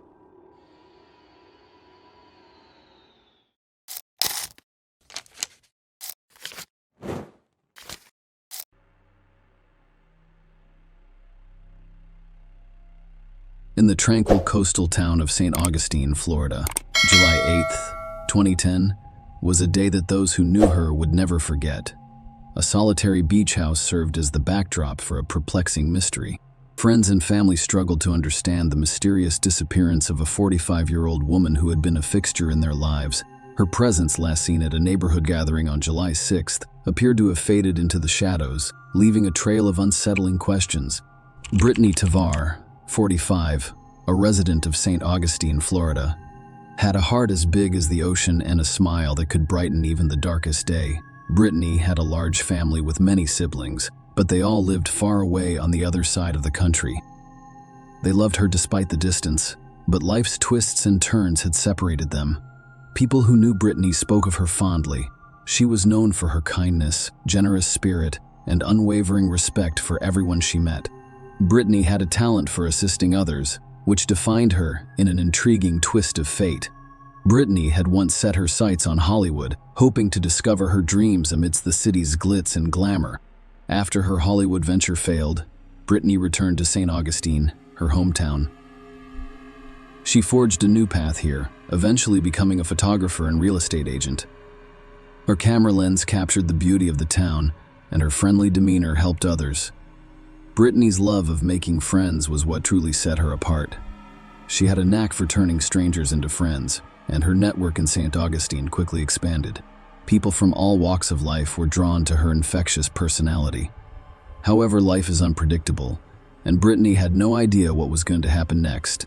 Brittany's last appearance in the community was on the evening of July 6th, just 2 days before her mysterious disappearance. She was upbeat as she mingled with neighbors and friends at the lively party. Later that evening, around 9 p.m., she made a routine stop at a nearby gas station to fuel her Toyota RAV4. However, after this seemingly routine pit stop, Brittany became an elusive mystery when friends worried about her disappearance went to her house. It appeared normal from the outside. There appeared to be no activity inside the house. Her car was noticeably absent, prompting a few of them to speculate that she had temporarily left her home for a few days. Her family was concerned, however, because they knew it was unusual for her to leave without informing anyone. Police did not launch an investigation right away because nothing seemed out of place, and there was no evidence of foul play or that Brittany had suffered any harm. Friends and her partner, Tim Martin, gained entry to her home through a locksmith, and upon closer inspection, a strange scene unfolded before their eyes. The house had an almost unnatural cleanliness, as if it had been thoroughly scrubbed, leaving a distinct odor of cleaning products, particularly bleach. Brittany's 2 small white Bichon Frise dogs, Colbert and Huey, were also missing, but her cats remained inside the house. The hum of the air conditioning system in the background added to the mystery, which was unusual for Brittany, who was normally concerned about power consumption and would not leave it on even if she was only going away for a few days. Brittany's friends told the police that she had expressed concern and fear to them. She had spoken with some of them about her concerns. This unease stemmed from a contentious dispute she had with her neighbor, and what had once been a cordial relationship had devolved into a cauldron of hostility, marked by physical skirmishes, legal skirmishes, and Brittany's fervent attempts to obtain a permanent restraining order against Anna. The timing of Brittany's disappearance was especially puzzling because it coincided with a critical court hearing in this long-running dispute. Brittany meticulously gathered evidence and prepared for her upcoming trial, making her sudden disappearance even more perplexing to those who knew her well. She was looking forward to her appearance in court and did not want to miss it. Brittany and Anne had previously been close friends, bonding over shared memories and camaraderie.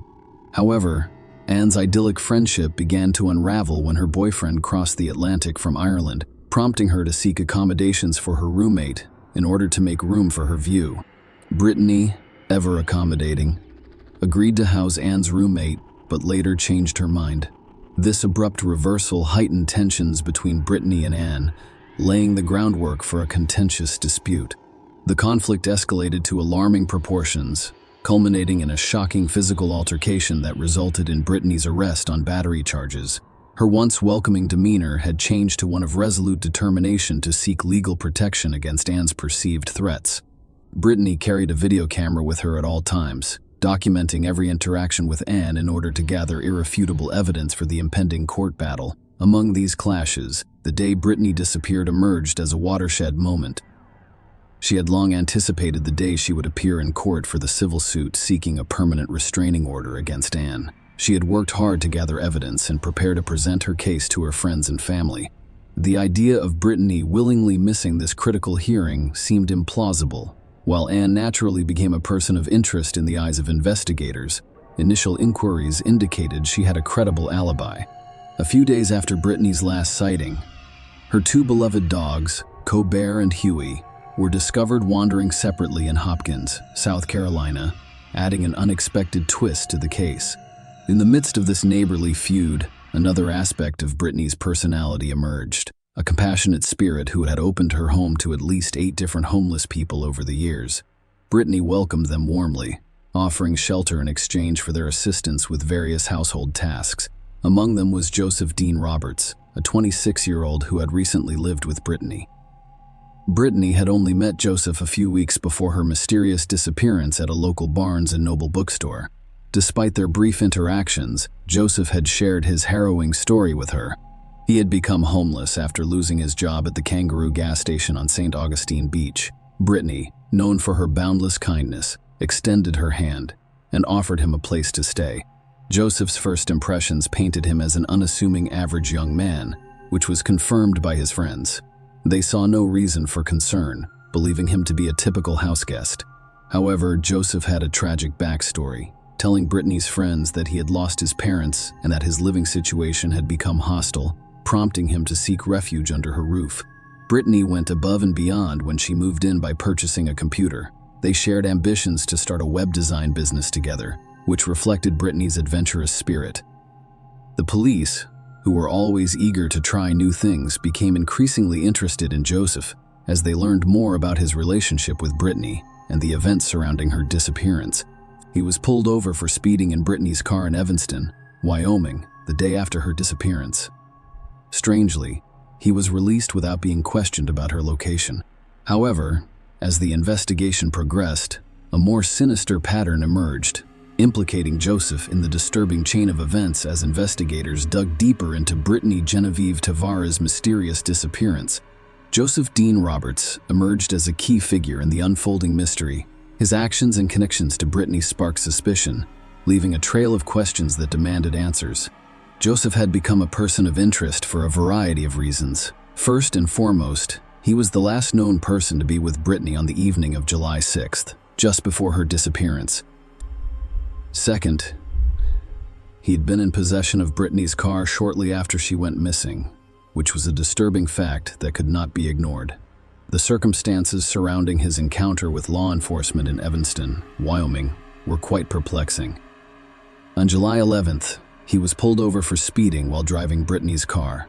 Despite being alone and in possession of her vehicle, the police officer who stopped him made no connection to Brittany's disappearance and released him with a warning. Joseph's actions did not end at the traffic stop. Later that day, he was seen at a Walmart in Ontario, buying items that raised eyebrows. He acquired a tent, a black t-shirt, and tan cargo shorts.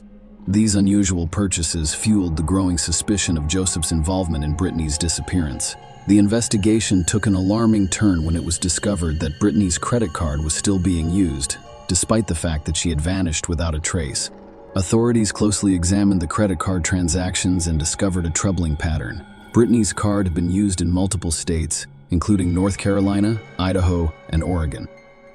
This financial trail painted a picture of someone taking advantage of Brittany's possessions, fueling fears that she was in serious danger. With mounting evidence and growing concerns about Joseph's potential involvement, authorities took a proactive approach and issued a public alert. The message was clear. Joseph Dean Roberts was a person of interest in Brittany's disappearance, and he should not be underestimated. Law enforcement warned that he could be armed and dangerous, prompting a nationwide search. The hope of finding Brittany alive persisted, but the details revealed a chilling and ominous picture. The search for Joseph Dean Roberts intensified, motivated by a desire for answers and justice in this haunting mystery. In the never-ending search for answers in Brittany, Genevieve Tavar's disappearance reached a watershed moment on October 12th, when Joseph Dean Roberts was arrested in Seattle for shoplifting. This seemingly unrelated incident would cast an ominous shadow over the ongoing investigation, eventually revealing the grim truth about Brittany's fate while Joseph was in custody. Florida authorities rushed to Seattle to question him about Brittany's disappearance. Their hope remained steadfast that Brittany was still alive and awaiting rescue. They had no idea that the chilling revelation that was about to unfold would put an end to that glimmer of hope. During questioning, Joseph Dean Roberts, the man who had shared Brittany's life and home in the weeks preceding her disappearance, began to reveal the chilling details of what happened that fateful night. According to Joseph's confession, a heated argument broke out between him and Brittany on the night of July 6, 2010. The tension rose, reaching a terrifying climax as anger turned to violence. In a moment of brutality, Joseph had resorted to using a hammer to strike Brittany in the head several times, but she had not died immediately. Joseph recounted with chilling detachment that Brittany was still alive, albeit briefly, in a gruesome twist. Joseph described taking a knife from the kitchen, intending to silence the woman who had once provided him with shelter and kindness.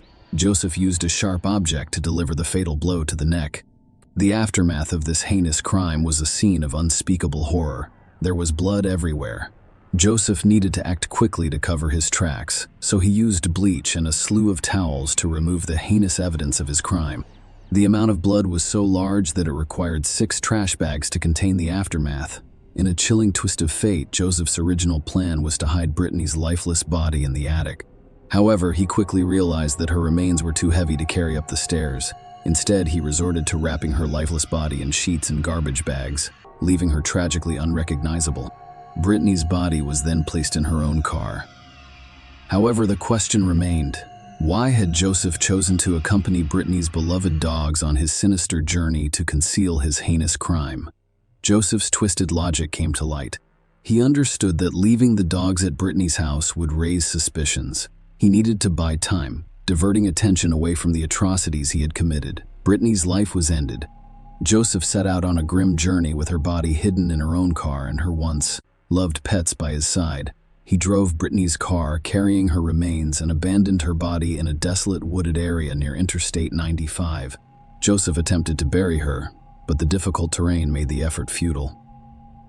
Instead, her body was exposed. In a disturbingly casual revelation, Joseph admitted that after completing this macabre task, he returned home when asked if he had gone to sleep. His response was chillingly straightforward: "Yes, I did."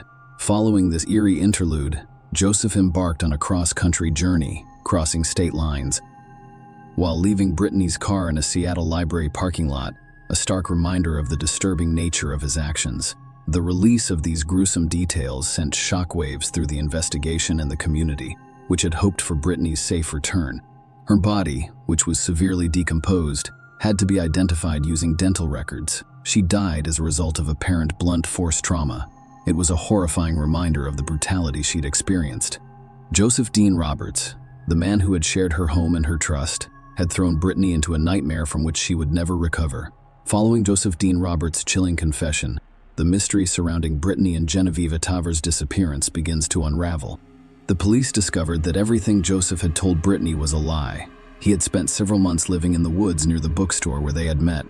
Law enforcement believed Joseph had a habit of wandering along Florida's beaches, attempting to persuade women to give him a place to stay. The strategy had been successful on numerous occasions. Brittany was not the first woman to offer him shelter, and those who had welcomed him into their homes at first thought he was harmless and, in some cases, pitied his situation.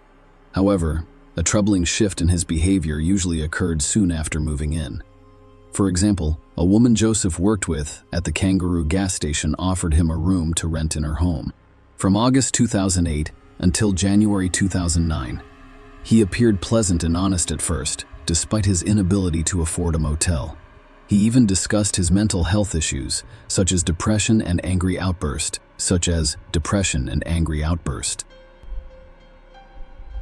However, within a few weeks, his behavior deteriorated. He became disinterested, neglected personal hygiene, and began using illegal substances in the home. When she discovered this, she immediately asked him to leave, and he left the same day. A month later, another gas station employee named Cheryl Davenport offered Joseph a place to stay after he was fired for theft. Cheryl thought of him as a friend, and she was aware that his mental health issues had caused strained relationships with his family. In exchange for housing, she asked him to care for her 3 young children. Unfortunately, the destructive pattern repeated itself. Joseph stopped bathing and resumed his prohibited substance use, prompting Cheryl to ask him to leave. During this time, Joseph moved in with Brittany in tragic circumstances. Before she had the chance to request his departure, he committed a heinous act of violence, brutally killing her. Brittany was unaware of Joseph's history of severe anger issues, which led to this horrific tragedy. Joseph's account of Brittany's brutal murder prompted his immediate arrest. The gravity of the crime he had committed was obvious, and the legal system moved quickly to hold him accountable for his heinous actions. Joseph initially pleaded not guilty to first-degree murder, setting the stage for a trial to prove his guilt beyond a reasonable doubt. However, as the case progressed, legal discussions and arguments became more prominent. Questions about Joseph's state of mind, the circumstances surrounding the crime, and the pursuit of justice led to a watershed moment in the case. Ultimately, the prosecution and defense reached a significant agreement and accepted a guilty plea to a lesser charge. Joseph Dean Roberts, the man who killed Brittany in an unspeakable act of violence, has pleaded guilty to second-degree murder. This plea represented a significant turning point in the case. The court accepted the plea and sentenced him to a 30-year term in a Florida state correctional facility. While this outcome may not have provided the full measure of justice that Brittany's loved ones had hoped for, it did ensure that Joseph was held accountable for his heinous crime. He would spend decades in prison, paying for the life he had taken and the anguish he had caused Brittany's family, friends, and the community that had rallied in her memory. Share your opinion with us in the comments and subscribe to the channel for more.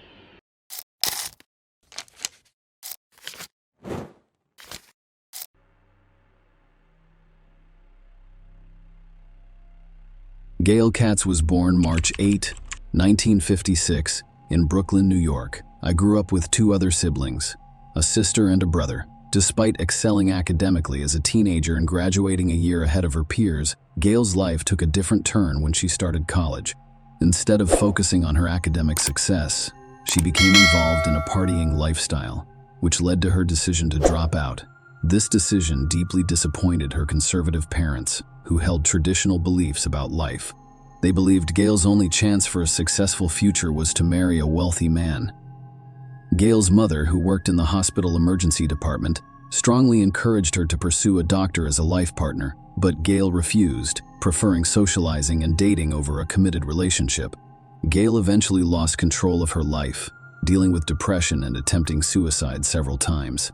Despite her family's initial surprise, Gail introduced them to a man named Robert Birnbaum, who they had met through mutual friends. Dr. Birnbaum, a young and promising individual, seemed to be the perfect match for Gail and her family. Coming from a successful cardiologist father, he pursued a career in medicine and completed his plastic surgery residency at Brooklyn Maimonides Medical Center. Aside from his impressive educational background, Robert had charm, linguistic skills, and a passion for skiing. But his greatest passion was aviation. He had a pilot's license and frequently planned romantic airborne dates for Gail. She enjoyed these adventures, and he appreciated her genuine interest in his hobbies. As a result, their bond grew rapidly, ultimately leading to their marriage. However, like many love stories, theirs did not end happily ever after. On July 7, 1985, a Sunday, Robert Bierenbaum arrived alone at his sister's home in Montclair, New Jersey, USA, around 6:30 p.m. It was his nephew's birthday, and his sister had organized a celebration for him. Robert and his wife, Gail Katz, were invited to the event. However, Robert informed his sister and father that Gail would not be accompanying him due to a disagreement they had earlier that day. According to Robert Gail, they left their Manhattan apartment at around 11 a.m. to visit Central Park, and she hadn't returned home by the time he left for the party, so he went alone. On his way home from the celebration, Robert stopped at the home of his friend, Dr. Scott Barron.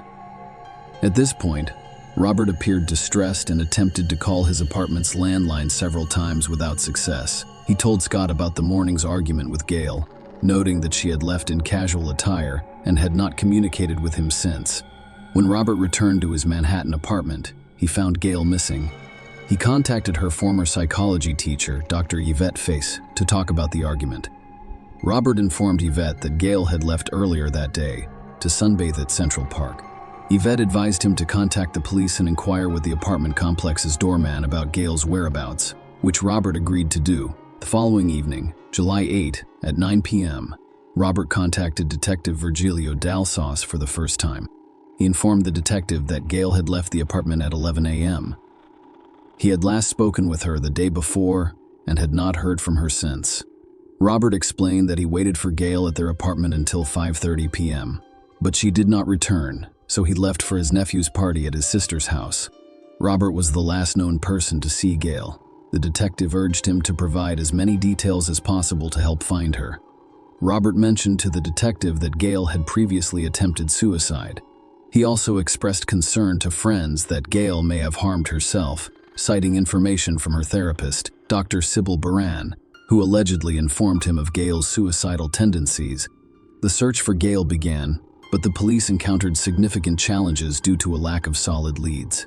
Despite their efforts to obtain additional information from Robert, he did not respond to their repeated messages until July 10 days after she was reported missing. During his conversation with Detective O'Malley, Robert inquired about the status of the investigation and agreed to meet 3 days later to go over the details of the last time he saw Gail. As time passed, police became increasingly concerned that Robert was withholding critical information. Several incidents concerned them, including an encounter on July 14 when some of Gail's friends, including Marian S.R., were actively looking for her and distributing missing person posters. During this conversation, Robert mentioned to Marianne that he thought Gail was on a week-long shopping spree at Bloomingdale's, which raised red flags for investigators. On another occasion, he made an odd remark to Gail's mother about the cats becoming ill and the need to clean the rug. They found it peculiar. The details he recounted about the events of July 7 differed depending on whom he spoke with. Interestingly, he did not notify the police about the argument he had with Gail on Sunday morning before her departure at 11 a.m., despite telling his family and some friends. Instead, he told the police that the argument occurred the night before she went missing, citing financial issues as the reason. He claimed that they reconciled afterward. He even mentioned a romantic dinner he prepared for Gail when they returned to their apartment on July 6, stating that she went to Central Park the next morning at 11 a.m. Despite repeated questioning by police to ensure he disclosed all events of July 7, he maintained that he remained in the apartment until leaving for the party at 5:30 p.m. This contradicted what he told Gail's friends, who claimed he searched for her in Central Park between 11 a.m. and 5:30 p.m., even after claiming to have found her towel and suntan oil. Despite the importance of this information in Gail's disappearance, he did not inform the police. Robert informed the detective that he had spoken with the doorman at their apartment complex, who remembered seeing Gail leave around 11 a.m. However, I will not be returning. However, when confronted by the police, the doorman claimed he had not seen Robert or Gail that day.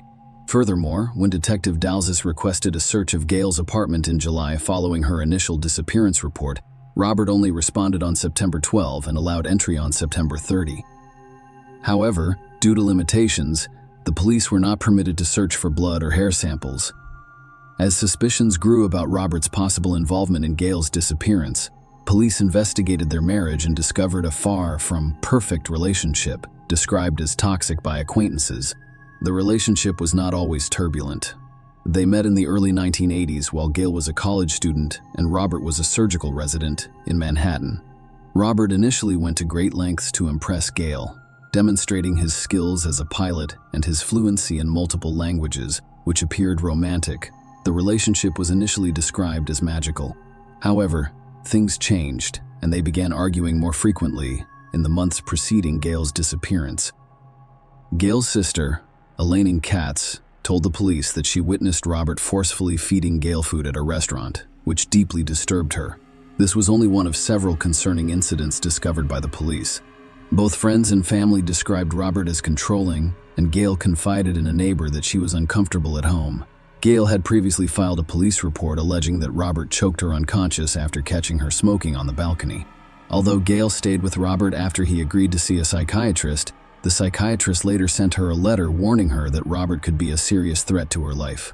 Gail had begun a new relationship and decided to leave shortly before her disappearance was reported. Robert told a friend that she planned to inform him of her decision to leave and file for divorce on July 7. She also stated that if Robert refused to cooperate and agreed to a settlement, she would reveal the letter she received from his psychiatrist warning her about the potential danger he posed, possibly even showing it to his colleagues. The police concluded that the accumulation of circumstantial evidence pointed to Robert's involvement in Gail's disappearance. However, a significant obstacle remained. Gail had yet to be found. The search for Gail continued as her family and friends worked to uncover the truth about her appearance. However, Robert seemed unconcerned. He spent a lot of time in the Hamptons, attending parties and developing relationships with other women. In September 1985, a woman named Dr. Roberta Karnofsky moved in with him at their marital home, and they were together for about a year. Despite ongoing efforts, no trace of Gail could be found, and no arrests were made. Although no arrests had been made, Chief Investigator Detective Andy Rosenzweig was still conducting an active and ongoing investigation into Gail's disappearance. Detective Rosenzweig revisited the evidence, aware of Robert's love of flying and his license as a pilot, and focused on checking flight logs at the New Jersey airport. It was known that Robert frequently rented planes. An investigation into the records revealed that on July 7, 1985, at 4:30 p.m., he rented a Cessna 172 plane from Caldwell Airport in Fairfield, New Jersey, and returned it after 1 hour and 56 minutes. However, Robert had changed the date on his own flight log to the next day, July 8. Detective Rosenzweig's discovery sparked concerns. Why did Robert try to conceal the flight? Detective Rosenzweig suspected Robert of killing Gail and disposing of her body in the Atlantic Ocean. Robert's flight record showed that he had enough time to fly 165 miles across a portion of the ocean. However, without Gail's body, the district attorney's office believed there was insufficient evidence to secure a conviction. For years, after Gail went missing in May 1989, a torso washed up on Staten Island. At the time, DNA testing was not available. Instead, an X-ray technician compared an old chest X-ray to the torso and determined it belonged to Gail. The torso was released to Gail's family, who held a funeral service for her. Despite this identification, no charges were filed, and Robert moved to Las Vegas, where he established a successful plastic surgery practice, continued to date, and became well known in the community. He married Janet Sally in 1996, and the couple later moved to North Dakota, where they have a daughter. Despite Robert's apparent departure, Detective Rosenzweig was haunted by the unsolved case of Gail's disappearance and decided to reopen it a decade later when forensic DNA analysis was available. With Gail's family's permission, the torso was exhumed for testing, which eventually revealed that it did not belong to Gail. Despite the absence of Gail's body, the police and DAs believed they had enough evidence to arrest and charge Robert with second-degree murder. Robert pleaded not guilty to the charges. The case against Robert was based solely on circumstantial evidence. No eyewitnesses, forensic evidence, confessions, or bodies were present. Nonetheless, the prosecution claimed that, despite the circumstantial nature of the evidence, it clearly pointed to one conclusion. They contended that Roberts murdered Gail in their apartment after learning of her intention to leave him. According to police, Robert spent hours dismembering Gail's body before flying it over the ocean between Montauk Point, New York, and Cape May, New Jersey. The prosecution's task was to persuade the jury that Robert could dispose of the body while piloting the plane, claiming that he acted alone. To support their argument, they presented 4 expert witnesses as well as a video demonstrating how such an act could be accomplished. The jury heard testimony from 4 expert witnesses: New York City's chief medical examiner, an experienced New York City police pilot and aviation safety inspector, and an airline transport pilot flight instructor and flight test examiner. They claimed that Robert, a surgical resident and pilot, could easily dismember a body the size of Gale's 5 feet, 3 inches, and 110 pounds in 10 minutes. They also testified that he could pack her dismembered limbs into a flight bag and transport them through an unmonitored rear exit of his apartment building before walking 2 blocks to his car and noticing. The experts also stated that Robert could load the flight bag onto the Cessna 172 plane without being detected and fly it over the Atlantic Ocean to dispose of the Scales' remains. They noticed that the rented plane was relatively simple to operate. The prosecution presented evidence of motive to the jury, revealing Gale's affair and desire to leave Robert. She had made plans, borrowed money, and was determined to leave on July 7. The court learned that Robert did not notify anyone, including his family, of his flying activities on that day. The altered flight log was presented as evidence that he flew the next day. However, the court was informed of the tumultuous nature of Robert and Gale's relationship, including allegations of domestic violence. Robert had previously described their arguments as intense and volatile. There were reports of him expressing hatred for Gale and making statements implying a desire to harm her testimony, revealing both direct and perceived threats made by Robert in the autumn of 1983. Gale contacted her cousin Hillard Weiss, an attorney, and told him that she and Robert had a heated argument during which he choked her, knocking her out for the first time, though it was not the first time he had choked her. Additionally, Gale's therapist, Dr. Sybil Baran, testified. Despite Robert's claims that Gale was suicidal, Dr. Baran stated that she had never discussed such concerns with Robert and did not believe Gale was suicidal. The defense argued that Robert was innocent, describing Gale as having mental health issues, drug addiction, and unstable relationships with other men. They called a witness who claimed to have seen Gale in a bagel shop a few days after she went missing. However, the prosecution told the jury that the witness's description of the woman did not match Gale's. After 5.5 hours of deliberation, the jury convicted Robert of second-degree murder. As a result, he was sentenced to 20 years to life in prison. Robert appealed the verdict, but was ultimately unable to overturn it.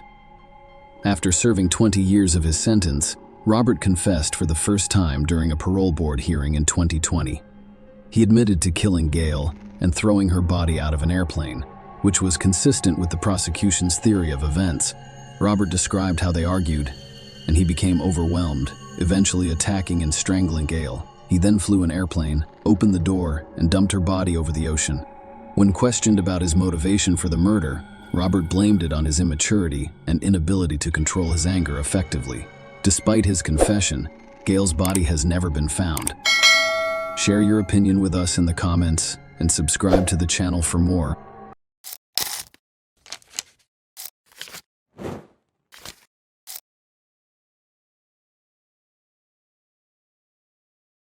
On a typical Sunday evening in Dallas, Texas, a young woman named Zoe Hastings went missing on her way to church class. Her disappearance prompted a disturbing investigation and trial.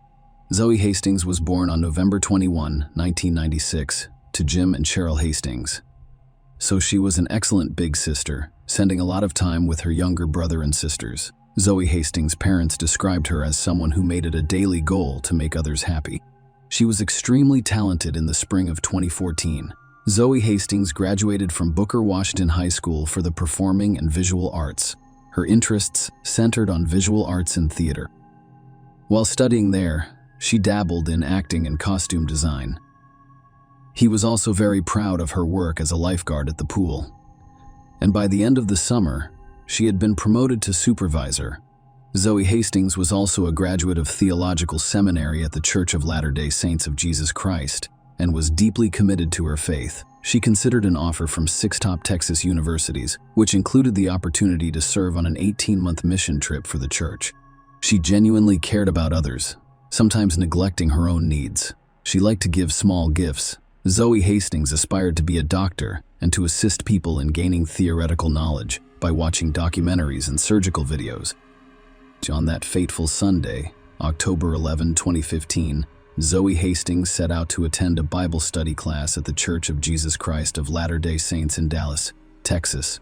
Zoe, a young and enthusiastic 18-year-old, had recently graduated and was looking forward to a mission trip with her church in November. Her departure that afternoon was no different from any other day. She bid her parents farewell and promised to return home for their traditional family dinner. Dinner together was a treasured tradition.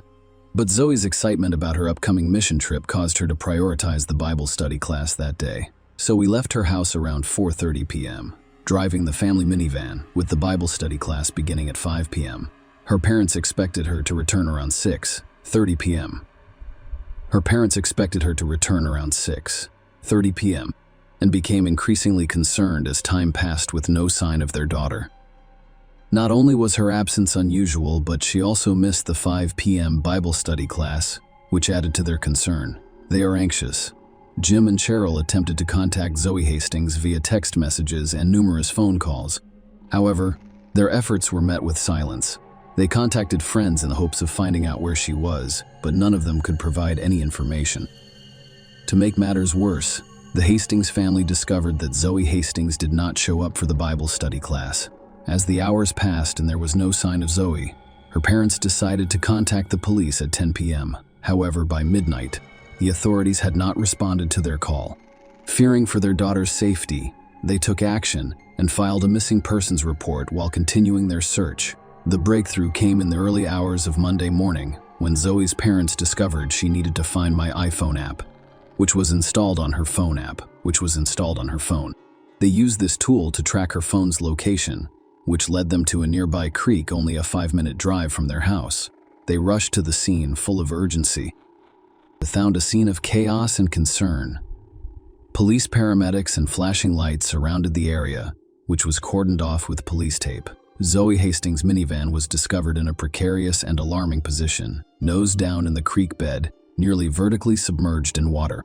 The tragic events that occurred on that fateful Sunday evening and early Monday morning shed light on a disturbing series of incidents. The chain of events began when Kurt Rem, a concerned member of the public, was walking his dog near Easton Road and Lippett Avenue. He came across a man who approached him urgently, reporting a car crash involving a young girl in the creek. The stranger, visibly shaken, asked Kurt to join him in investigating the scene. Together, they went down to the creek, and the man informed Kurt that the girl would later identify Kurt, immediately dialed 911 after Zoe Hastings tragically died, fearing the worst. However, the mysterious man who had initially alerted him fled the scene before police arrived. Upon their arrival, the police discovered Zoe Hastings' lifeless body. She lay face down in a pool of blood about 10 to 20 feet from the driver's door of the minivan. The initial assumption that her death was caused by the crash was quickly dispelled when police discovered that she died as a result of homicidal violence. The horrific nature of the crime became clear as details emerged. Zoe's clothing had been disturbed.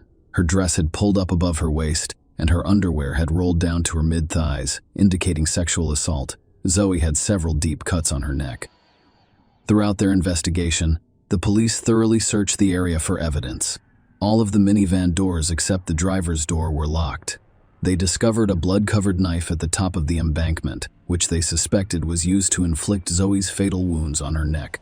So his phone, which has location services, provided a timeline for the investigation. It showed that her phone had been at the creek since 5 p.m. She remained there from Sunday evening until Monday morning, when her body was discovered. As the investigation progressed, it was discovered that after leaving her house, Zoe Hastings stopped briefly at a Walgreens on Garland Road to return a Redbox movie on her way to the Bible study. The Walgreens was so close to her house that she could see it from the parking lot. She returned the movie at 4:42 p.m. However, authorities wanted to know what happened after that and why she didn't show up for the 5 p.m. Bible study. As the investigation into Zoe Hastings' tragic death continued, 2 key witnesses came forward. The witnesses said they saw a woman near a minivan in the parking lot outside the Walgreens store.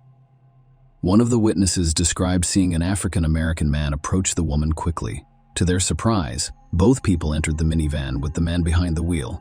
The second witness stated that the man appeared to be holding something in his hand during the encounter. After exchanging words with the woman, they both quickly entered the minivan, which drove away from the scene.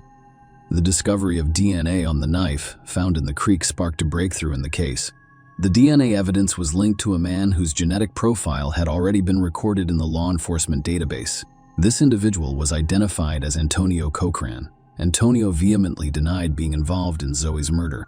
Nonetheless, based on DNA evidence and witness statements, he was charged with capital murder. The charges were based on the belief that Zoe's murder occurred during a kidnapping or attempted kidnapping. The prevailing theory among law enforcement was that Zoe's abduction and subsequent murder were random, with no prior relationship between her and Antonio. When Antonio Coltrane's trial began, he pleaded not guilty. The prosecution's case centered on the theory that Zoe Hastings was kidnapped from the Walgreens parking lot while returning a red box movie just across the street from her house on that fateful Sunday afternoon. This theory was supported by the testimony of two key witnesses who appeared in court to give their versions of events. The first witness, Lester Lee Clark, identified himself as a tattoo artist who worked near the intersection of Garland Road and PV Road in East Dallas. He testified at around 4:45 p.m. As he approached the Walgreens, he noticed a woman, presumably Zoe, near the red box kiosk. She appeared to be returning or retrieving a movie as she entered her minivan. A short, heavy-set African-American male quickly approached her and grabbed the car door, sparking an animated but brief conversation between the two that lasted no more than 5 seconds. Lester stated that he couldn't hear what they were saying, but he did notice that the woman at the driver's side door had moved to the passenger side. The man got into the minivan and quickly drove away. The second witness, Gary Whitman, was homeless at the time and stated that he was across the street from the Walgreens around 4:04 p.m. On Sunday afternoon, he described a stout, heavy-set African-American man who stood about 5 feet, 8 or 9 inches tall, and walked aggressively but discreetly. He thought the man was trying not to draw attention to himself. Gary reported that the man approached the woman in a minivan in the Walgreens parking lot from behind as she attempted to enter it. He claimed that the man extended his arms to block her path and appeared to pull something from his pocket. Although he couldn't see the exact object, Gary saw both people get into the minivan, with the man taking the wheel and driving away. Gary's immediate response, according to the court, was to seek help because he did not have access to a phone. He approached an employee at a nearby convenience store and asked them to dial 911. The court heard testimony from several researchers who carried out the tests. Gloria John Dimmock, a mitochondrial DNA analyst, told the court that several hairs were discovered at the scene. While mitochondrial DNA does not provide a unique identifier, it can be used to exclude people. According to the analysis, the hair found on Zoe's left arm could belong to Antonio Cochran. There was more evidence against the defendant. Copeland's DNA was discovered on the handle of a knife, which had been covered in Zoe's blood. The prosecution claimed that after abducting Zoe Hastings from the parking lot, Cochran drove her to a creek, where he raped and killed her cell tower. Data confirms that Cochran's cell phone pinged on Sunday, near the location where Zoe's body was discovered. Prior to Zoe's abduction, Cochran sent several text messages to various people. At 1:48 a.m., the first text message was sent to Gillis Pina Cochran's neighbor, Antonio, who stated that he intended to leave the house he and Gillis rented together.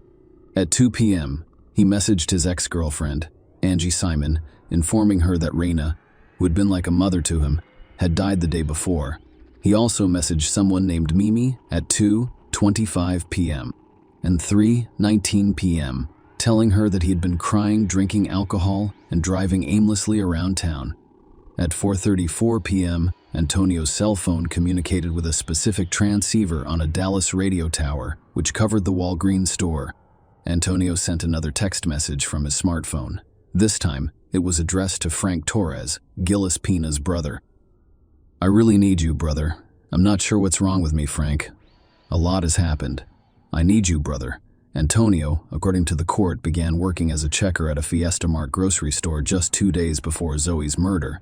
He was supposed to work the day after Zoe died, but he did not show up for his shift. The prosecutor also informed the judge that a detailed search history was conducted on Cocker's cell phone between October 13 and October 23.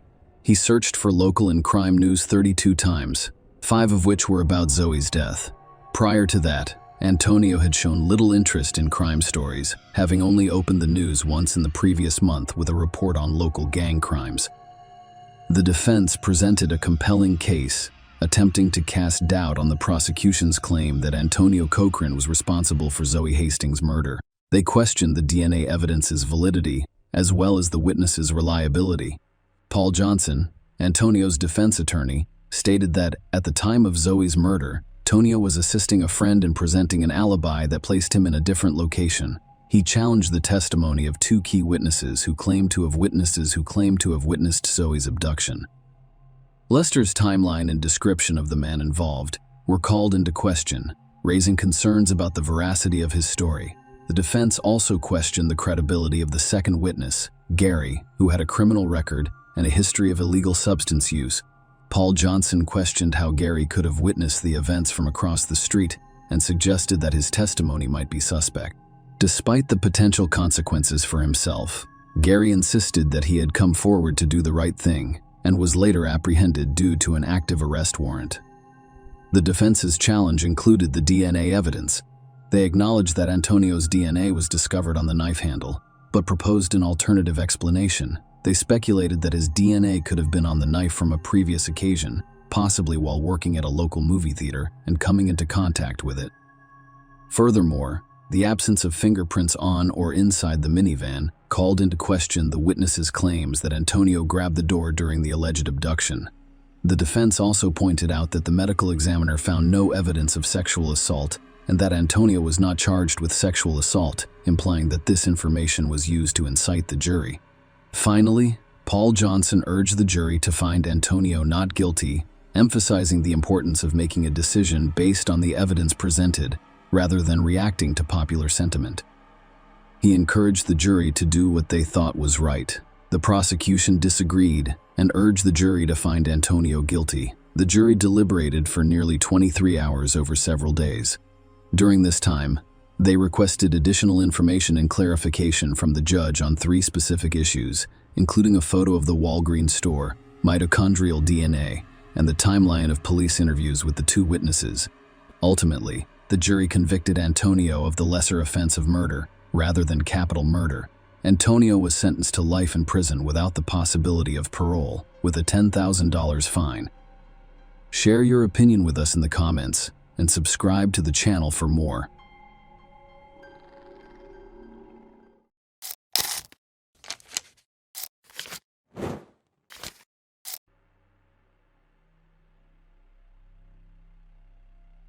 Today's story takes place in the small town of Sarasota, Florida, a resort town on the warm Gulf of Mexico where people felt safe until one day.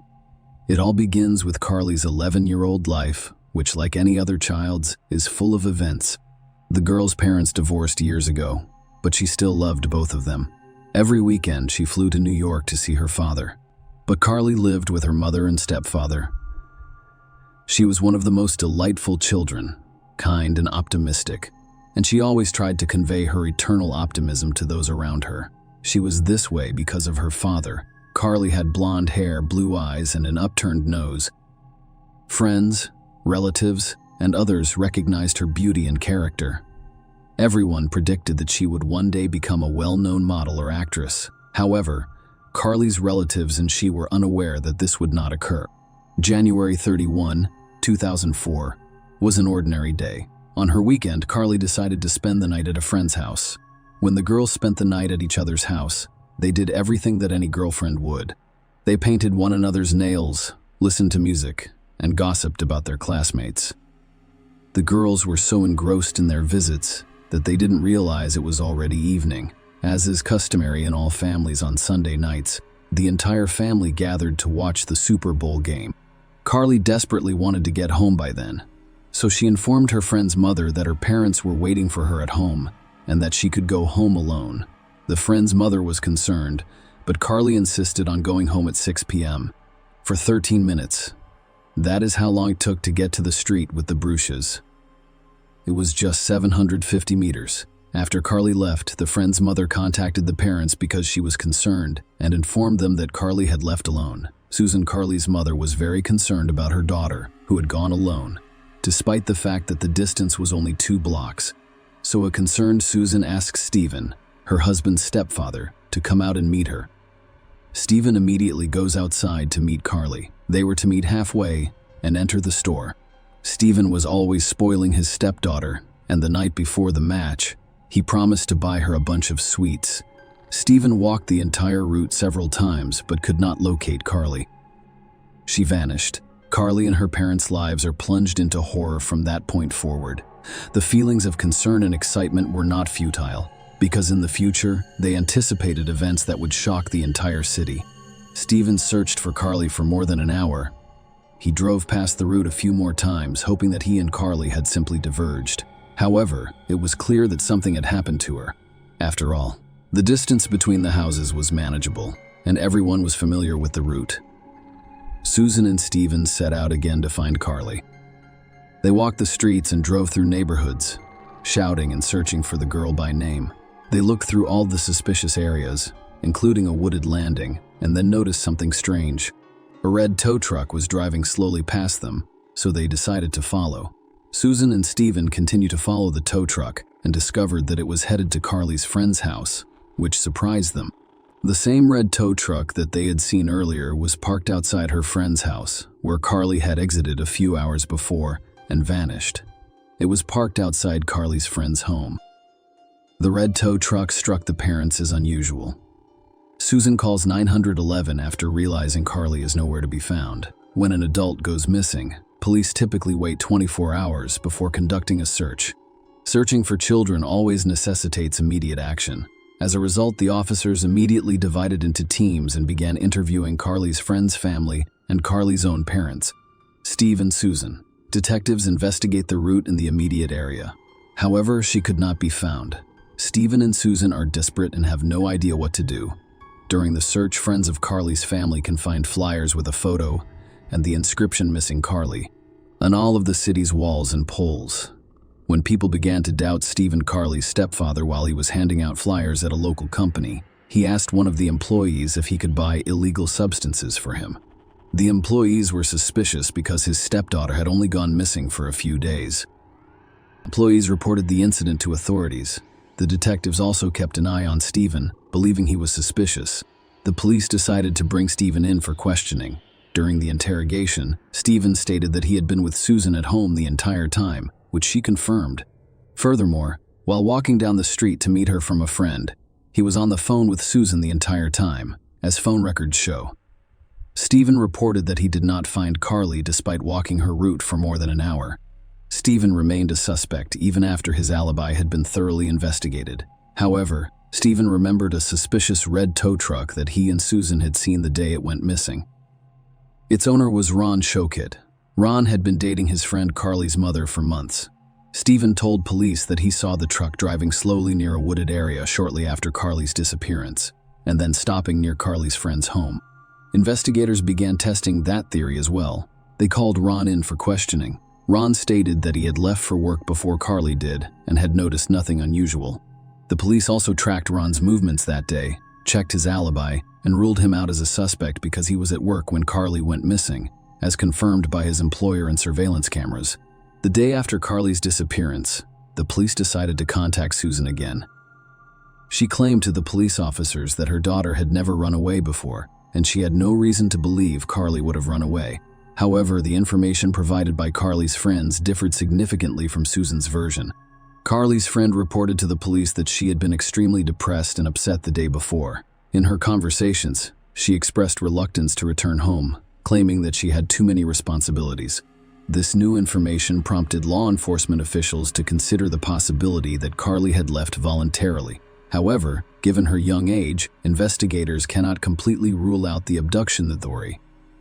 In order to provide complete clarity, investigators have asked Susan to contact Carly's dentist and obtain dental records, which could be useful if identification is required. The next morning, police officers used police dogs to search for Carly. Susan and Stephen allowed the dog's canine handlers into their daughter's bedroom. The dogs sniffed the bedroom linens and the girl's clothes before picking up the trail. They followed Carly's planned route from her friend's house to her own. Carly's tracks led police to a car wash, where she apparently attempted to take a shortcut. The dogs lost track of Carly near the car wash's back entrance. Fortunately, the area was equipped with 2 cameras, one capturing cars closer to the entrance and the other capturing cars farther away. Unfortunately for the cops, there were some blind spots that remained hidden. Police recognized that if Carly was taken away by a criminal, it is unlikely that he did so under camera surveillance, but they sat down to examine the footage. The camera at the entrance did not record anything. Officers reviewed all footage from 6 p.m. There was no footage from 9 p.m. onward. However, a second camera in the far corner caught some interesting moments. At 6:20, 1 p.m., it captivated Carly. She walked with a calm stride toward the house. Carly wore the same red t-shirt and blue jeans, with her hair styled in a small bundle. Suddenly, a man appeared in the frame, white-skinned, stocky, of medium height, with dark hair and a unique tattoo on his forearm. The stranger wore dark blue work overalls with a name tag, as if he worked at a gas station or car service. The alleged perpetrator approached Carly and said something, grabbing her wrists and dragging her toward the camera's blind spot. This was likely the last person to see Carly alive, criminal or not. He should have been found as soon as possible and learned what happened in that parking lot on February 1 at 6:21 p.m. The poor quality of the security camera footage made it impossible to see the man's face, let alone his name tag. The only hope was to involve the public in the search. The captivate footage had been widely publicized for 24 hours and had been published in newspapers. They needed to spread the word as widely as possible. Maybe someone could recognize a person based on their shape and construct in our gait. The police set up a special call center in the hopes of learning more about what happened to Carly, or at least some information from potential eyewitnesses. Within 24 hours, they had received over 700 calls. Operators recorded every statement, but they were all unsuccessful until late in the evening, when they received a lead that led them to the perpetrator. On Tuesday, February 3, police received a call from a man who claimed to know the man on the videotape. The caller introduced himself as one of his business associates. He stated that the man's name is Joseph Smith, and he is easily identified by his peculiar uniform and awkward gait. Police officers immediately grabbed a long-awaited lead. Operators continued to answer the phone. Detectives checked Joseph Smith's information. The man moved to Sarasota County from Brooklyn, New York, in 2003. He was an auto mechanic by trade and had been married but divorced twice. His 3 adult daughters were college graduates. The newest suspect was 37 years old. He had a long criminal record dating back to 1993. There were several charges, including solicitation of minors. Joseph Smith, who had back problems for most of his life, was severely addicted to illegal drugs. He'd been arrested several times, including 3 for assaulting women. Carly's disappearance occurred while he was on probation. One of Smith's coworkers reported that he had been acting strangely since Carly's disappearance, and the day before, he had not shown up for work at all. He also stated that Smith had used illegal substances. This coworker confirmed that the man on the videotape closely resembled Smith in appearance, demeanor, and clothing. Another coworker confirmed that the man in the videotape closely resembled Joseph Smith and stated that the day after Carly was kidnapped, Smith arrived at work under the influence of illegal substances. Smith's coworkers claimed Joseph was having problems at work due to illegal drugs and debt. The police decided to re-examine all of the car wash videos from shortly before Carly's abduction in an attempt to connect the kidnapper to one of the cars passing or stopping near the car wash. Joseph's coworkers said he drove a brown Lincoln. However, at the time of the abduction, it was being repaired. Police investigated a light-colored Buick station wagon that pulled into the car wash parking lot about 3 minutes before Carly was abducted. The car briefly stopped in the parking lot before driving away.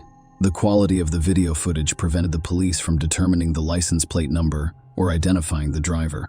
The police decided to go to Joseph Smith's home. Officers arrived at Joseph's friend's home, where he was renting a room after his wife kicked him out. Joseph opened the door, surprised and shocked that he had been mistaken for the kidnapper. The police officers continued to question Joseph, focusing on the specifics of his alibi. Joseph insisted that he was at home watching the Super Bowl when Carly went missing, and that his friends confirmed his presence at the time. However, when shown a video camera image of a man who closely resembled him, Joseph abruptly admitted that the man looked like him. However, He insisted that he was at home that evening and couldn't have been near the car wash. The detectives decided to conduct additional checks by having Joseph show his hands and roll up his sleeves. During this check, it was discovered that Joseph had tattoos on his forearm that matched those seen in the surveillance footage. Additionally, investigators discovered several fresh scratches on his face and hands. During subsequent interviews with investigators, Joseph admitted that he did borrow a light-colored station wagon from his friends that day. However, he claimed that he only drove it to a nearby marina to enjoy the water view before returning home. The investigation continued. The police were certain that Joseph was involved in Carly's disappearance. However, the owner of the apartment from which he rented Mimi confirmed his alibi, which perplexed investigators slightly. The police searched Joseph's Lincoln thoroughly and discovered several syringes inside.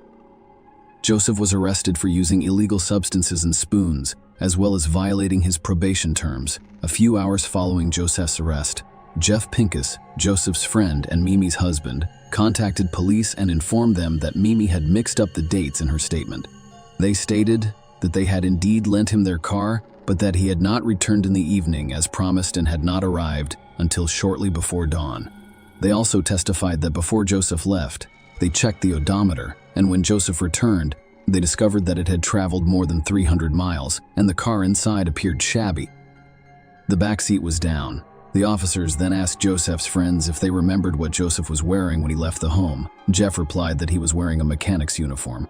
The police officers knew it, but they needed to find indisputable evidence of Joseph's involvement in the case. The police obtained permission from Joseph's friends to search their home, or Joseph rented a room. However, they found no evidence linking Joseph to Carly's disappearance. In addition, the police were still unable to locate Carly. Police searched the wooded areas near where Carly was last seen on videotape. However, the search produced no results. While the police were searching for Carly, one of Joseph's longtime acquaintances visited the police station. He confirmed that the man on the videotape looked a lot like Joseph and provided some critical information. The man stated that Joseph had recently spoken about his growing desire to assault women. Following this conversation, police officers took Joseph from the jail to the station for questioning. Joseph entered the interrogation room. He wanted to talk to his mother or brother. The detective persuaded Joseph to contact the public defender's office and have an attorney come to him. During the interrogation, the officers were unable to extract any information from Joseph, so he was returned to jail. He was finally able to speak to his brother John. What he told his brother confirmed all of their worst fears. 5 days after Carly disappeared, Joseph's brother John decided to contact the police and reveal a terrible secret. He showed the police where Carly's body was. He led them to the church on Proctor Road in the woods. John revealed that his brother had confessed to kidnapping and brutally attacking Carly. John claimed that Joseph had killed Carly, beaten her, and strangled her with a shoelace. He admitted that he wanted to use sharp instruments but was afraid he'd be unable to wash the car afterwards. The confession was so cruel and disgusting that the brothers were unable to express their feelings and were deeply shocked by such a terrible secret. Here's his brother's secret. John suspected that he had used forbidden substances or committed theft, but he never imagined that he would get to this point. Then Joseph's mother informed the police that her son had contacted her and confessed to his actions. The police discovered Carly's remains precisely where John had pointed. Carly was clearly struggling and fighting for survival. The investigation determined that the death was caused by strangulation. Detectives also confirmed that Joseph assaulted Carly's body. A forensic examination revealed traces of Joseph's DNA on Carly's body, as well as fibers from Joseph's clothes and hair. That is, the perpetrator's guilt was fully proven in the car that Joseph borrowed from friends that day, as were Carly's hair and several fibers of clothing that matched the one she was wearing at the time. Joseph was charged with murder. The defense attorney attempted to argue that the police officers framed his client, but Joseph's bodily fluids and hair were discovered on Carly's body. According to the prosecution's version, Joseph Smith took a large dose of psychotropic drugs that day. The public was then outraged that a man with such a criminal past and criminal tendencies had been released so quietly from prison, where he had been imprisoned 13 times in the previous 10 years. Also, about a month before Carly's kidnapping, local authorities asked a Florida judge to issue a warrant for Joseph Smith's arrest for a probation violation. The judge, however, denied issuing the warrant, citing the police's failure to complete the required paperwork. And so it was argued that if this man had been shielded from society from the start, this terrible case might not have occurred. Little Carly would be alive, and her mother would not have to go through all of these traumatic events. The day everything was decided was October 24, 2005. Joseph Smith was convicted of first-degree murder and sentenced to death via lethal injection. He remained in prison, waiting for his death sentence. Smith was also suspected in the 2000 murder of Tara Riley, 25, who was discovered dead and naked in a pond behind a Walmart store. But the case was never solved. Although John, who opposed his brother in court, claimed that Joseph was the one who killed Tara, he is a coward and refuses to admit it. John was certain that his brother was also guilty of this. John stated, "My brother is the ultimate coward. He has spent his entire life insulting and humiliating those who are weaker than him. He will never admit what he has done, and if he is released, who knows how many innocent lives he will take. He's always been like this, which is why his wife left him." But his parents believed until the end that he was a good man. On July 18, 2017, Joseph's death sentence was overturned and a new legislation was signed. It stated that the jury would vote 10 out of 10 in favor of the death penalty. Joseph was scheduled to have a new sentencing hearing. However, it was postponed. Susan, Carly's mother, began using illegal substances immediately after learning of her daughter's death. She was devastated by the death of her only daughter. Susan tried to pull herself together, assisting the Children's Defense Fund and other parents in their search for the missing. With all of her might, she tried to help others avoid such traumatic events. After all, Susan knew what it was like to go through such an experience. But after learning that Joseph would be pardoned and possibly released, Susan lost the meaning of life, couldn't take it anymore, and died by taking a lethal dose of forbidden substances. Smith was awaiting a sentencing review hearing scheduled for 2019, which could have saved his life. Joseph Smith managed to avoid the death penalty. However, in March 2021, the Attorney General's office confirmed that he should face a new sentencing hearing. Smith died in prison on July 26, 2021, aged 55. His cause of death could not be determined. At the end of the story, we'd like to state that the perpetrator killed little Carly and ruined the lives of Susan, Carly's family, and friends. He also committed other heinous crimes that can never be justified. Share your opinion with us in the comments and subscribe to the channel for more.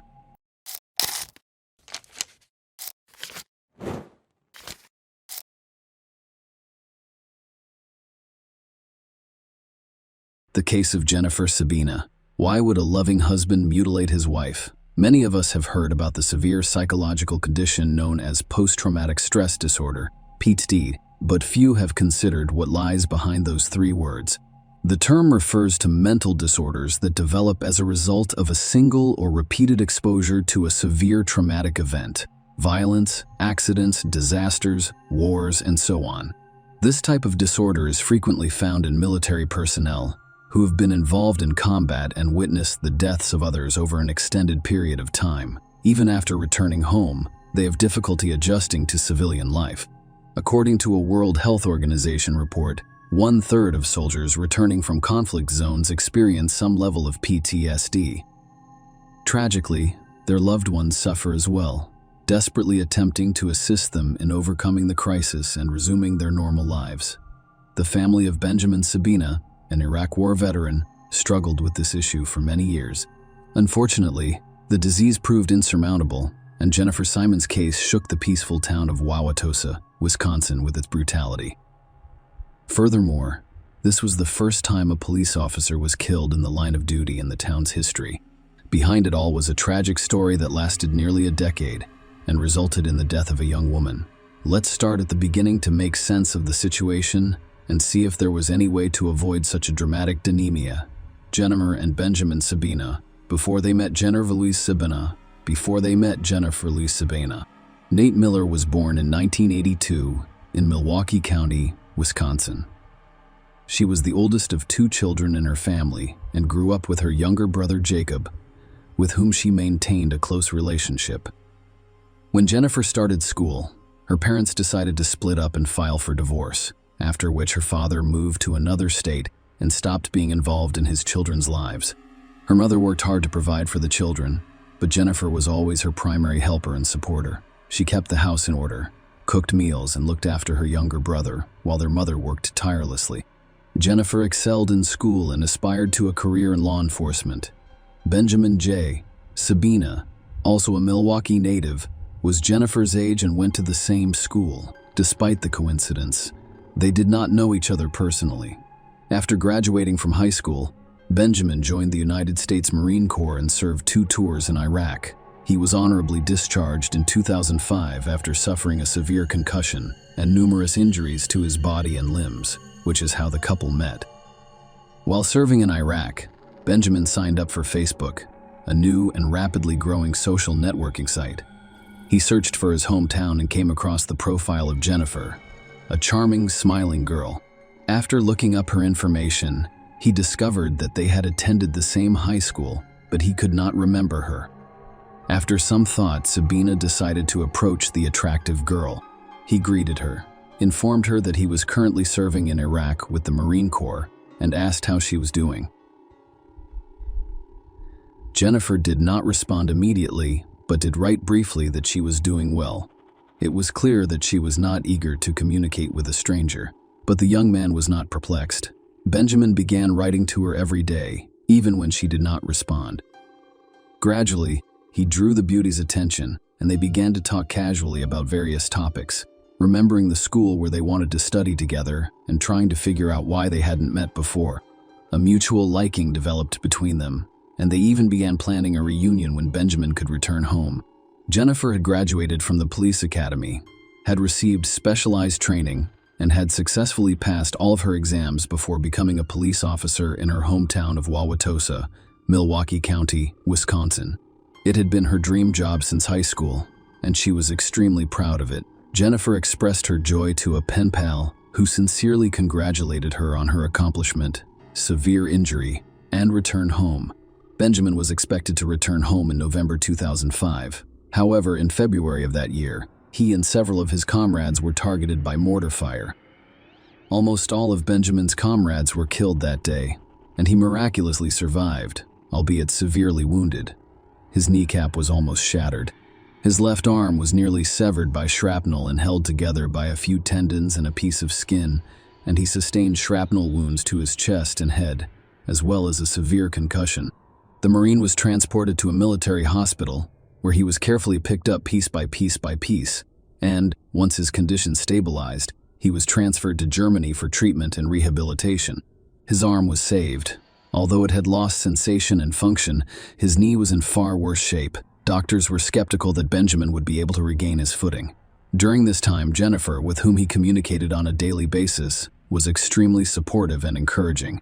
She stated that she was constantly praying for his recovery, expecting a miracle and hoping for the best. The miracle occurred and Sabina gradually began to recover, eventually learning to walk.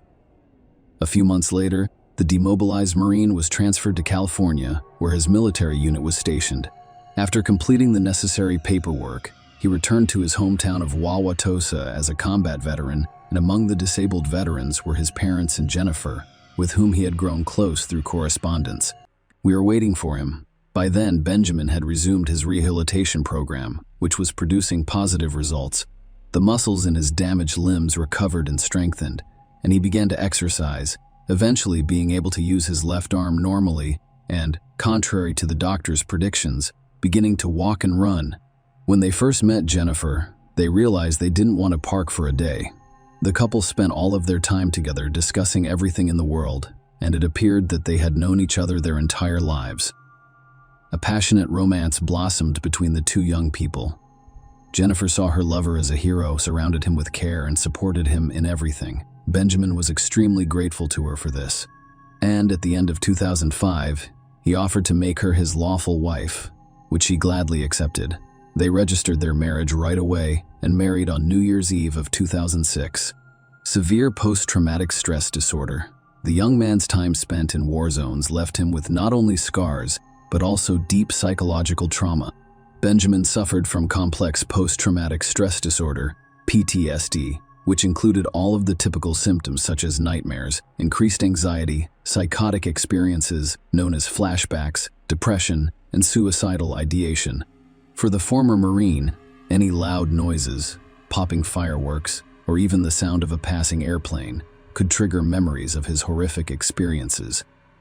He regularly underwent therapy and worked with specialists, and there were times when the disorder receded so much that his loved ones assumed he had returned to normal life, but this was a false impression. According to Benjamin's own account, during the war he witnessed the deaths of at least 50 of his comrades, many of whom were close to him, and their loss caused him personal grief. Jennifer and Ben went to church together, and the man sought help for his psychological problems. A variety of therapeutic approaches, both medical and spiritual, proved effective. Recovery seemed imminent, but some symptoms appeared to have become chronic. Jennifer and Benjamin were still young, full of optimism and plans. They decided to postpone having children until his condition had stabilized. The couple believed they had their entire lives ahead of them, and that there was still time for everything. However, 7 years after the wedding, Benjamin's condition had not improved. He continued to suffer from nightmares, panic attacks, and suicidal ideation. Furthermore, due to his injuries and disorders, the former Marine was not only forced to end his military career, but he was also unable to obtain another prestigious and promising position. Warning signs emerged in 2012, 7 years into rehab, when Benjamin's progress began to deteriorate rapidly. Jennifer told her best friend Linda in October that her husband had acquired a gun, which he rarely let go of and even slept with under his pillow. He would frequently wake up at night with nightmares, screaming, grabbing the gun, unable to recognize his surroundings, and feeling as if he was still at war, surrounded by enemies. At times like this, his wife would do her best to calm him down and return him to reality. These nightmares became regular, and the doctor's sedatives did little to help. Furthermore, Benjamin began to have thoughts about voluntarily ending his life, which he discussed with his wife. In an effort to reassure him, she told him that he couldn't live without him and that she would accompany him in his care. By then, both spouses were in their 30s. Jennifer had a promising job, was well regarded at work, had many friends, and was adored by those around her. Benjamin received only a government-appointed disability pension. He only socialized with close relatives and parishioners as the couple went to church on a regular basis. He had almost no friends because people avoided and feared him due to his strange behavior and occasional bouts of aggression. Benjamin was most likely dealing with PTSD and depression, as well as an impending midlife crisis. Everyone around him seemed to be moving forward, striving for and achieving something, except himself. Even his wife's care and support began to appear as a mockery to him, and he was plagued by feelings of guilt and shame for his own inferiority. Jennifer was transferred to the night shift in early December 2012, and she now patrols Wauwatosa's streets from dusk to dawn, keeping order. She was very concerned because her husband would be alone at night, and if he had another nightmare or memory, there would be no one to help him, as the 7th wedding anniversary approached. Jennifer was considering taking a vacation, possibly to the ocean for a change of scenery and relaxation. On December 17, she shared her plans with a colleague, but they were not meant to be realized. Because a week later, there was a terrible tragedy that claimed the life of a young woman in a peaceful town. On the evening of December 23, 2012, Jennifer began working the night shift shortly before Christmas. Throughout her shift, she texted her husband, concerned about his condition. Jennifer's messages stopped around dawn, though her husband continued to text her, asking if everything was okay. At 5 a.m., the dispatcher attempted to contact Jennifer several times. However, when the patrolman did not respond, he decided to locate Jennifer's squad car, which was discovered at the city's fire station, only 5 minutes away from the police department. Patrol officers frequently stopped by here to eat or write a report at the end of their shifts. However, the officer remained unresponsive, which raised serious concerns because it had never happened before. Another officer was dispatched from the station to the fire station, where he made a horrifying discovery. Jennifer's squad car was parked at the back door of the building, just a few feet away, right near the exit. Jennifer lay dead on the snow-covered pavement in a pool of blood. She had multiple gunshot wounds to the head from close range, and her face was almost unrecognizable. The officer immediately reported the incident to the station, which dispatched an investigation team and a medical team to the scene. Thus, on the night before Christmas, Officer Jennifer Sabina became the first police officer in the quiet town's history to be killed in the line of duty. Around 6:30 a.m., a suspicious widower named Benjamin called the police station to inquire about his wife's well-being and why her phone was not answering. He was told that there had been an incident with Jennifer, but was not given any details, and he was instructed to report to the station immediately. He showed up less than half an hour later, looking anxious. Strangely, no questions were asked. Benjamin did not attempt to find out what had happened to his wife, whether she was hurt or still alive. He answered a few standard questions, including what happened the night before and where he went while his wife was on duty. According to Benjamin, after his wife left, he went to the store briefly before spending the remainder of the evening and night at home playing video games and texting Jennifer until she stopped responding. In the morning, he called the station and was told to come in. He was not charged at the time, but he did question standard procedure. However, the police discovered fresh abrasions and dried blood on his hands. In response, Benjamin stated that he suffers from post-traumatic stress disorder and that pain frequently helps him regain consciousness. When the former Marine learned that his wife had been fatally wounded, he had a serious breakdown. He jumped up and yelled that it couldn't be true. He knocked over a table and began pounding his fists against the wall. It took several strong officers to subdue and calm the emotionally charged widower case investigation. At the crime scene, in the fresh snowfall, there was only one set of footprints going from the tire tracks to the fire station's back door and back. This indicated that the perpetrator was alone, based on the size of the footprints. The adult male ballistics analysis produced even more intriguing results. 5 bullets were fired by the officer from 2 different weapons: a 9mm handgun and Jennifer's service weapon, which the perpetrator had taken with him. All of the bullets were pointed at the head, 2 in the back and 3 in the face, implying personal animosity, deep hostility, or a desire for vengeance. However, the young woman did not have any enemies. Everyone who knew her personally adored and respected her, speaking of her only positively. On the same day, video from all of the street surveillance cameras leading to the fire station was requested. It turned out that there were almost no cars on the small town's roads in the early morning. However, around 4 a.m., a black Toyota Prius with tinted windows and black rims approached the fire station. The car vanished from camera view at some point, but a short time later, it was seen driving in the opposite direction, heading directly home. It is worth noting that Benjamin arrived at the police station that morning in the same car for questioning, removing all doubt that he was immediately pursued, arrested as the prime suspect, and his home was thoroughly searched. The first thing that investigators noticed were the holes in the living room wall. The drywall had been punctured, apparently by fifth, and bloodstains were visible around the edges. It was clear that this was where Benjamin had acquired the abrasions on his hands, and it had occurred no later than the night before. The couple left messages for each other on the refrigerator door using colorful sticky notes. Jennifer's notes exuded love and care, whereas her husband's were either dry in one word or so insincere that they read like quotes from romance novels. A shell casing from a 9mm pistol was discovered in one of the dresser drawers, and the weapon was soon discovered in the bedroom, on the side of her husband's bed. The police spent a long time looking for Jennifer's stolen service weapon, but it was eventually discovered in a ventilation duct under the ceiling. Forensics confirmed that it was the same weapon used to shoot Jennifer Benjamin's version. After his arrest, Benjamin initially stuck to his original statement, claiming that he had not left the house and denying any involvement in his wife's death, insisting that he loved her and could not have hurt her. However, when confronted with irrefutable evidence of his guilt, he began to sob and testify. He revealed that he had suffered from various forms of post-traumatic stress disorder for years after returning from the war zone. He was unable to be helped by his wife's love and care, his church, or experienced doctors. He recently began to consider voluntarily ending his life, which he shared with his wife. She continued to discourage him, claiming that she couldn't live without him and would follow him. It is claimed that Ben chose to dispose of his lover out of mercy. He reasoned that they were both religious individuals, and if Jennifer committed suicide, it would be a serious sin, condemning her soul to eternal punishment. So he decided to spare his beloved from eternal agony and bear the entire burden by ending her life and then his own. Benjamin knew that his wife, like her co-workers, came to the firehouse at the end of her shift to write a report. He watched her for days to make sure he knew exactly when and where she parked her car.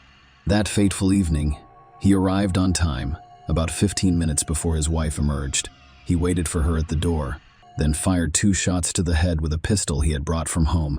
He then claimed that she turned around with her service weapon, which he had taken from her, and fired 3 more shots to the head.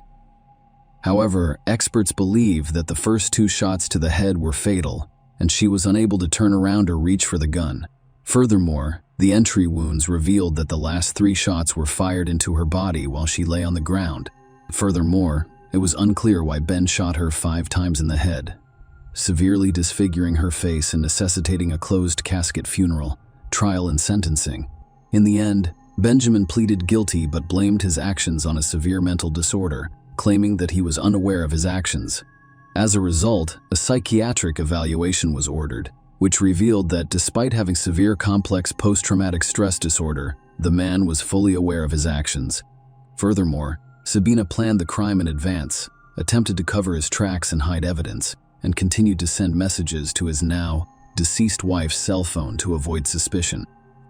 Witnesses, including friends and co-workers of the deceased, testified that the husband was jealous of his wife's professional success and frequently took it out on her. In addition, Benjamin was insanely jealous of Jennifer's male co-workers. He believed that his wife could leave him at any time because she is surrounded by young, healthy men who do not suffer from the same physical and psychological problems as he did. His jealousy and suspicion, combined with his anxiety, drove her to despair. Sabina appeared in court in a wheelchair, his hands and feet bound due to his repeated attempts to harm himself. He entered a full guilty plea. Pride apologized to his mother-in-law and promised that if he could go back in time, he would never hurt the woman who loved him, and he loved him, and he loved. Benjamin was convicted of first-degree premeditated murder in June 2013. Despite having serious mental health issues, he was sentenced to life in prison with the possibility of parole in 35 years. Jennifer's mother stated in court that she had forgiven her son-in-law and left his fate in God's hands. The defendant's mother testified that her son returned from military service a completely different person, deeply distressed, physically and mentally broken. And finally, she and her daughter-in-law attempted desperately to assist him, but the darkness in his soul was overwhelming. In addition, Officer Jennifer Sevens' death sparked a heated debate about whether her name should be included on a Washington memorial honoring law enforcement officers killed in the line of duty. Initially, the decision was made to exclude her name due to the circumstances surrounding her death. However, following widespread protests and collective petitions from Wisconsin residents, her name was eventually added to the memorial wall. Share your opinion with us in the comments and subscribe to the channel for more.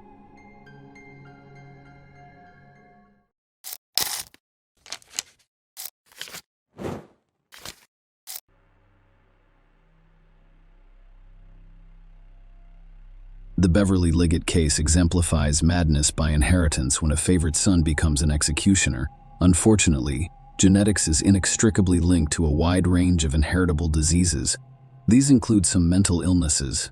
However, an existing predisposition is only a risk and probability, not a guarantee that the child will inherit this or that disease. Naturally, every parent hopes that his children will inherit only the best, and that diseases will avoid offspring.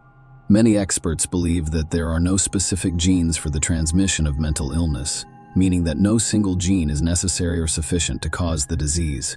Nonetheless, mental illness is often passed down through families. This is precisely the issue confronting our heroine today, Beverly Liggett, who sincerely believed that her children would be unaffected by such a condition. And while Beverly, his daughter, grew up to be a perfectly healthy and balanced woman, the son appears to have suffered a double blow, which he blamed solely on his mother. It should be noted that this man's intelligence was unaffected by his mental disorder. On the contrary, Beverly Liggett was very clever and calculating, which makes his atrocities even more sickeningly creepy. Beverly Liggett was born on October 1, 1956, in Colorado's capital, the picturesque city of Denver. She was raised with her older brother Stephen and sister Martha in a typical family of Barbara and Edwin Liggett, who spent their entire lives in their hometown, rarely leaving its borders. Beverly attended a local college after graduating from high school, but was unable to attend university for a variety of reasons, including her health and drug use. The girl worked as a salesperson but married at the age of 26 and had 2 children. She devoted herself to her family for many years and was solely focused on raising heirs and building a home in 1988. Beverly gave birth to her long-awaited firstborn son Ra, followed by a daughter named Libby a few years later. The young woman genuinely didn't care about her heirs and lived for them. However, her marriage ended in the latter half of the 1990s. The husband abandoned the family and relocated to another state, no longer caring about his ex-wife's fate or participating in the lives of his children. Beverly was forced to work 2 jobs at once. However, thanks to her diligence and determination, the family of 3 did not require anything. She and her children relocated to the suburbs of Denver, a small and relatively new town founded in 2001 for the town's centennial, where they rented a cozy, spacious home. In the mid-2000s, Beverly met a man named Seth Miffy on one of the dating sites and began corresponding with him, which eventually led to a romantic relationship. He inspired her lover to finally pursue her dream of higher education. Liggett chose medical school because he'd had always wanted to help people and felt that helping others was her calling in life. At the time, she was over 50 years old, and she was twice the age of her classmates. However, she quickly found common ground with them and is remembered as a sociable, attentive, and responsible miniature brunette nicknamed Caring Angel. Beverly's incest romance lasted approximately 5 years before the couple decided to officially legalize their relationship. For the 2 of them, the step was serious, but they were prepared. Beverly was overjoyed because she finally had a college degree, a higher-paying job, and was about to marry the man she loved. Her children had reached the age where they could live independently. However, her son's area was a source of genuine concern and apprehension, and there were several good reasons for this. A hereditary disease. The Liggett family had a sensitive issue that they tried to keep hidden from others and never discussed with outsiders. Beverly and her sister Martha were diagnosed with bipolar affective disorder at a young age, which is characterized by frequent mood swings from manic to depressive states. The disorder occasionally worsened. However, Martha experienced minor discomfort associated with this disorder, and the prescribed medication quickly produced positive results. Beverly occasionally required hospitalization because she was on the verge of committing suicide. This was the reason she was unable to attend university at the time, and it was also the reason her marriage with her children's father ended. It's also worth noting that her mother, Barbara, suffered from long-term depression, but she had this problem in her 40s.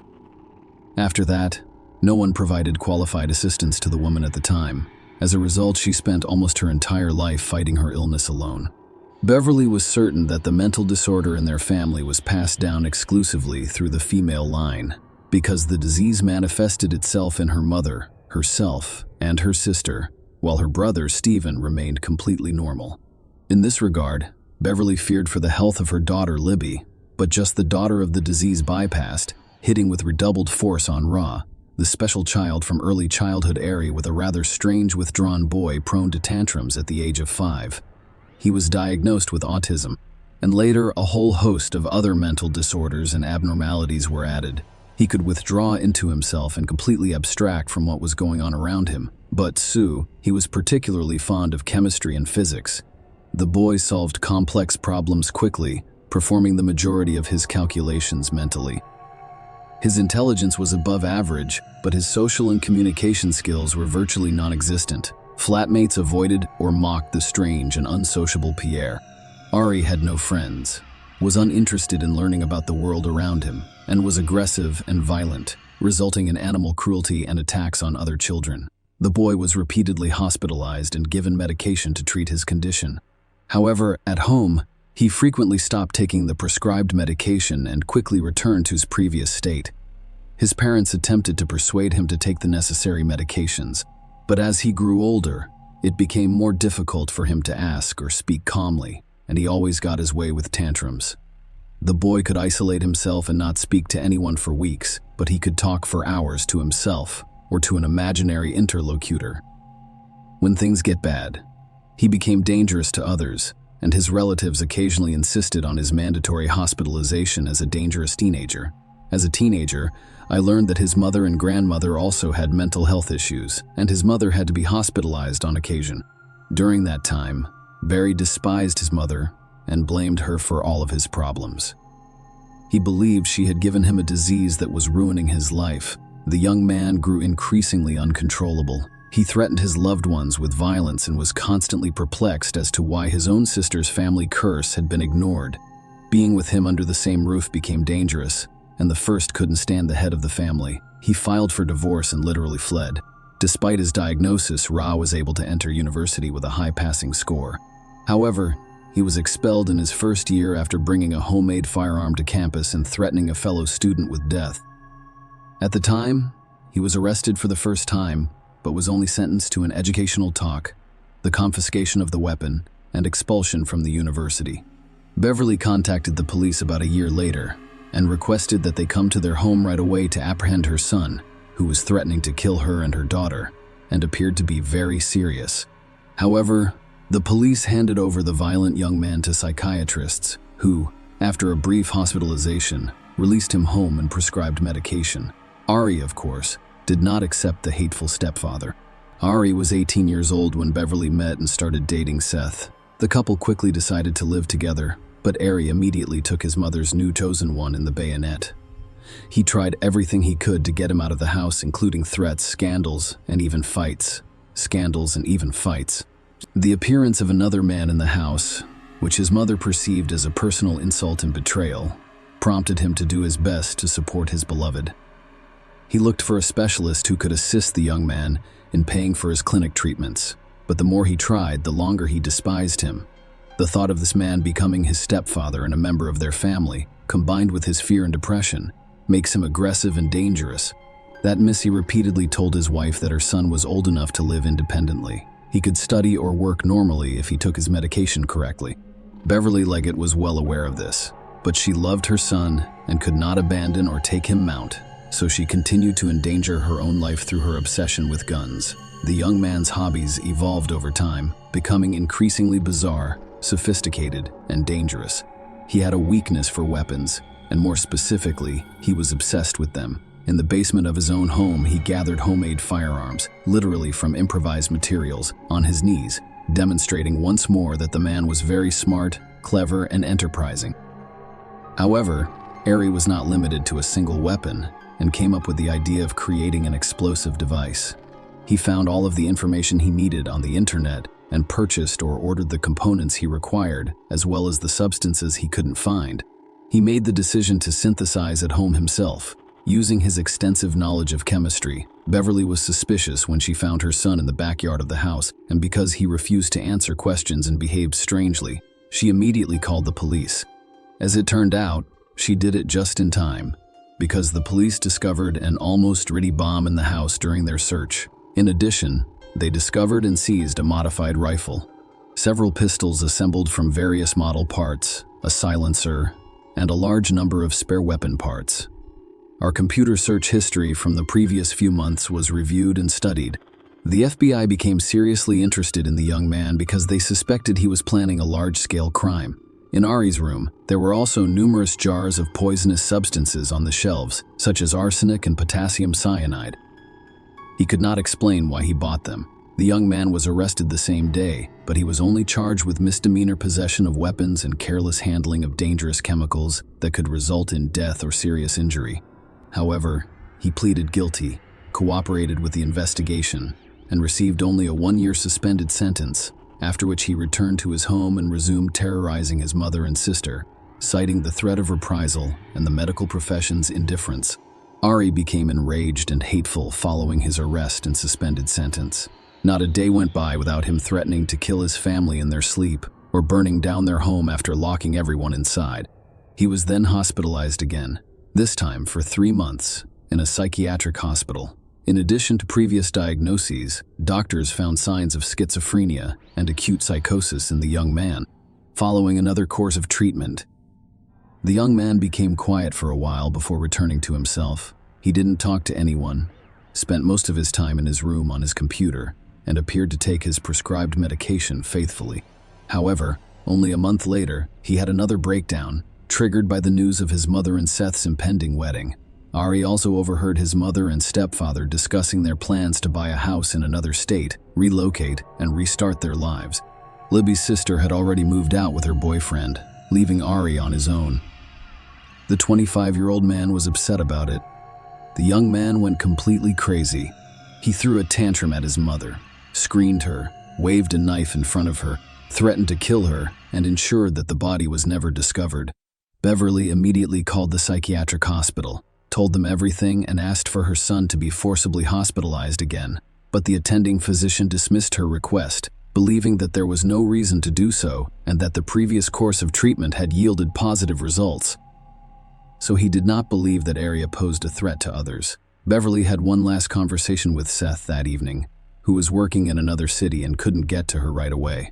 Beverly Hill's mystery disappearance occurred on October 14, 2012, less than 2 weeks after the woman celebrated her 56th birthday. She failed to report for hospital duty that day, which had never happened before. Colleagues were the first to sound the alarm after failing to call his lover and receiving no response to his numerous messages. Sat dialed Libby's number to find out when she last spoke with her mother. As it turned out, Libby had been attempting to call her unsuccessfully since the morning. He called the house phone and was horrified by what he heard. Ari picked up the phone and unsuccessfully attempted to imitate his mother's voice, pretending to be her and claiming that she was fine. Seth immediately called the cops and asked them to send a unit to their house as soon as possible. When the police arrived, they discovered that no one was home and that there was no reason to break in at that time. Therefore, the only attempts made that day were to trace Beverly's phone signal and check her bank card activity. Beverly's car had also gone missing, prompting a statewide manhunt, and it was the vehicle that led to a lead just 2 days later when a patrol officer saw it in a Denver suburb and decided to check the paperwork to see if it was the right car. A creepy discovery in the boot. Even before checking the license plate number to ensure it belonged to the missing woman, the police officer noticed something strange about the car. When the last outs were gone, the police officer approached the driver and requested identification. The driver was a young man whose long hair partially obscured his face. He was visibly nervous, and when asked to show his documents again, he simply pushed the gas pedal to the floor, accelerated, and sped down the road at full speed. The police officer began pursuing the fugitive and radioed for assistance. But only a few minutes later, while attempting to make a sharp turn at high speed, the car skidded, veered off the road, and struck a tree. The driver was wearing a seatbelt, and the airbags deployed, leaving him unharmed as he attempted to flee, but was thrown to the ground by police officers as soon as he exited the car. Upon inspecting the vehicle, the police discovered several large sealed plastic containers in the vehicle's boot, which they opened with shock and horror. Inside were fragments of a dismembered female body covered in a strange-smelling murky liquid, the interrogation and the carrogation, and the killer's attempts to avoid responsibility. When Ari was brought to the station for questioning, he revealed that he had schizophrenia, autism, psychosis, and bipolar affective disorder, which his psychiatrist confirmed. He also stated that due to his diagnosis, he was unable to distinguish between right and wrong, and thus had no idea what he was doing. He then inquired about whether he would be tried if his diagnoses were confirmed, and what punishment he would face if he refused to plead guilty. During interrogations, he would refer to himself as a god or claim to be possessed by demons and needed an extra fist. At times, his speech became incoherent, as if he was talking to an invisible interlocutor while completely ignoring the police. The psychiatric examination confirmed that the accused suffers from a variety of mental disorders. However, it has been demonstrated that he is capable of providing an account of his actions. During the interrogations, the psychiatrist who observed the man's behavior concluded that even when he was talking to himself, he listened carefully to what was said to him and what questions were asked. This was evident in his reactions, clarifications, and abrupt mood swings. Ari's main motivation for displaying his insanity in such a vivid and demonstrative manner was to avoid severe punishment and minimize his responsibility before the law. He was clever and intelligent enough to attempt to confuse the investigation and persuade others of his insanity, the investigation, and the unexpected results of the search. Despite the fact that everyone knew he had committed a terrible crime from the start, his guilt had to be proven. This required hard evidence. It was decided to begin with a search of their family home, where, as expected, the murder occurred. The police discovered washed-up traces of blood on the kitchen floor, corridor, and bathroom. A bloody hacksaw was found in the dishwasher, which the young man had apparently used to cut up his mother's body. The bathtub, with its jagged edges, served as the setting for this heinous act. Beverly was poisoned with potassium cyanide, according to the expert examination, and her body was dismembered with a hacksaw before being packed into a container. Vials containing the aforementioned poisonous substance were discovered in the kitchen of Aries' room, as well as in the basement of the house, where the man had a sort of chemical laboratory. In addition, under the bed in his bedroom was the corpse of Beverly's favorite cat, which had also been poisoned. This implied that the perpetrator had practiced on the animal before killing the mother. Remember the strange liquid in which the dismembered body's fragments were placed. As it turned out, it had a special chemical composition that can accelerate the process of tissue decomposition. The killers had already found the recipe on the internet and decided to literally dissolve the corpse and hide the bones in the mountains so that they would never be discovered. Based on all of the evidence found, the following picture of the massacre emerged. On the eve of the tragedy, Ari had a heated conversation with his mother, threatening to kill her again. He was so convincing, but Beverly, terrified for her life, called her son, the psychiatrist, with a request to immediately hospitalize him. However, the specialist ignored the request, believing that his patient posed no threat to others. In the evening, after testing the poison on a cat, the young man poisoned his mother, took her body to the bathroom, and began cutting it up with a hacksaw. It's still unclear how he got his mother to take potassium cyanide. It probably took me all night to finish the gruesome job because when Sass called the house phone in the morning, the perpetrator was still in the house. Aries and carelessly cleaned up the blood stuffed into the saw into the dishwasher and packed the body into several chemical-filled containers. He placed the containers in the boot of his mother's car, which he used to leave the house. The following events are already known to you. When this version was presented to the defendant backed up by hard evidence, he began to justify himself and change his testimony. He claimed that his mother committed suicide by voluntarily ingesting the poison and that he only discovered her lifeless body. According to the guy, he was terrified of being left without a source of income because he did not work and lived at her expense. He then decided to dispose of the body so that she could be considered missing. According to his plan, he would continue to live in the house and use the deceased's bank cards and accounts. The young man's story sounded crazy, and no one doubted that he was mentally ill, but it was also clear that he had meticulously planned the crime in advance. It was not a temporary insanity, a state of affect, or an outburst of rage. He had carefully planned each step and carried it out. Arias's possession of chemicals that accelerated the decomposition of the body, which he had purchased in advance, was one of the most compelling evidence that the crime was premeditated. Furthermore, according to his search history, he thoroughly researched them months before the crime, trial, and sentence. As I previously stated, the psychiatric examination confirmed our diagnoses. However, experts concluded unequivocally that he was aware of his actions and had carefully planned the massacre of his mother. He continued to insist on his insanity, despite realizing that it was pointless to pretend to be insane. The trial was held in November of that year, a month and a half after the crime that shocked the entire state. Lawyers worked tirelessly to demonstrate that the defendant cannot be held criminally responsible due to his illness and requires treatment. Ari claimed that his mother hated him and therefore passed on the hereditary disease to him, whereas his sister was completely normal. He also described himself as a victim of crazy Beverly and blamed all of his problems on his parents. Seth testified in court, saying that his late lover and he were both afraid of Ari because they didn't know what to expect from him. He was extremely cruel to others, exhibited sadistic tendencies, and refused to take prescribed medication to control outbursts of aggression. He also stated that Beverly's fear for her son had evolved into her fear of her own son. The court convicted every Liggett of first-degree premeditated murder and sentenced him to life in prison without the possibility of parole. The jury unanimously concluded that his actions were cold-blooded and calculated. The 26-year-old defendant listened to his verdict in silence, his head down and seemingly unconcerned. Following the trial, Libby Liggett admitted that she believed her brother was completely guilty of what he had done. However, she noted that the tragedy could have been avoided if the specialist to whom the family repeatedly turned for assistance had performed their duties and responded to the alarming messages in a timely manner. Beverly, as of today, Ari Leggett is serving his life sentence in a Colorado state prison. All of his attempts to appeal and challenge the court's decision have been unsuccessful. Share your opinion with us in the comments and subscribe to the channel for more.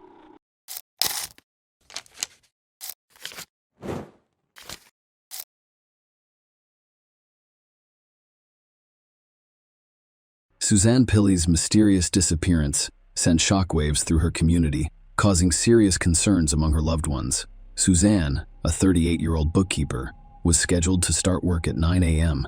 that fateful Tuesday morning at Infrastructure Management on Thistle Street, Edinburgh, Scotland. However, as the morning progressed and Suzanne failed to appear at her desk, her coworkers became increasingly concerned. It was completely out of character for her to arrive late or leave work without notice. Concerned about her unexplained absence, Suzanne's coworkers decided to contact her parents, Robert and Sylvia Pilley. Suzanne had last communicated with her parents at 8:30 a.m. when she texted them to say she was on her way to work. Given this text message, her parents became very concerned about her well-being when she did not arrive at work as expected. They suspected that something unusual had happened during her commute because they hadn't heard from her since the initial message. Suzanne's parents, who were growing increasingly concerned, immediately reported her disappearance to local police that afternoon. In the days that followed, law enforcement launched an investigation, making public requests for information and interviewing people who knew Suzanne. As the investigation progressed, several unsettling facts emerged. Suzanne's bank cards and phone had shown no activity since her disappearance. She hadn't used her bus pass and hadn't communicated with any of her friends or family members. Furthermore, Suzanne's family believed she would not have left without informing anyone because she had responsibilities at home, such as caring for her pets. Suzanne's father, Robert, expressed the profound confusion and distress that surrounded their family during this difficult time. He compared her disappearance to a perplexing enigma, claiming that it felt as if she had vanished into thin air, leaving behind a void beyond explanation. Suzanne's sudden disappearance remained a perplexing and deeply troubling mystery, with her loved ones, law enforcement, and the community as a whole searching for answers. The investigation into Suzanne Pilley's mysterious disappearance began to reveal new details as police meticulously reviewed CCTV footage from the area. The footage revealed a timeline of Suzanne's movements on the day she vanished, shed light on the events that led up to her disappearance. Suzanne followed her routine on the morning of her disappearance, leaving her apartment on Whitson Road at 8 a.m. to begin her day as usual. About 20 minutes later, she boarded a number 2 bus at Stevenson Drive and continued on her regular route. She then transferred to the number 4 bus on Dalry Road, opposite the Caledonian Terrace. Suzanne disembarked from the number 4 bus on Princess Street directly outside the Generous Department Store at 8:48 a.m. She began her workday with a routine stop at a Sainsbury's convenience store, as she did most mornings. Surveillance cameras captured Suzanne's presence at the Sainsbury's store at 8:51 a.m.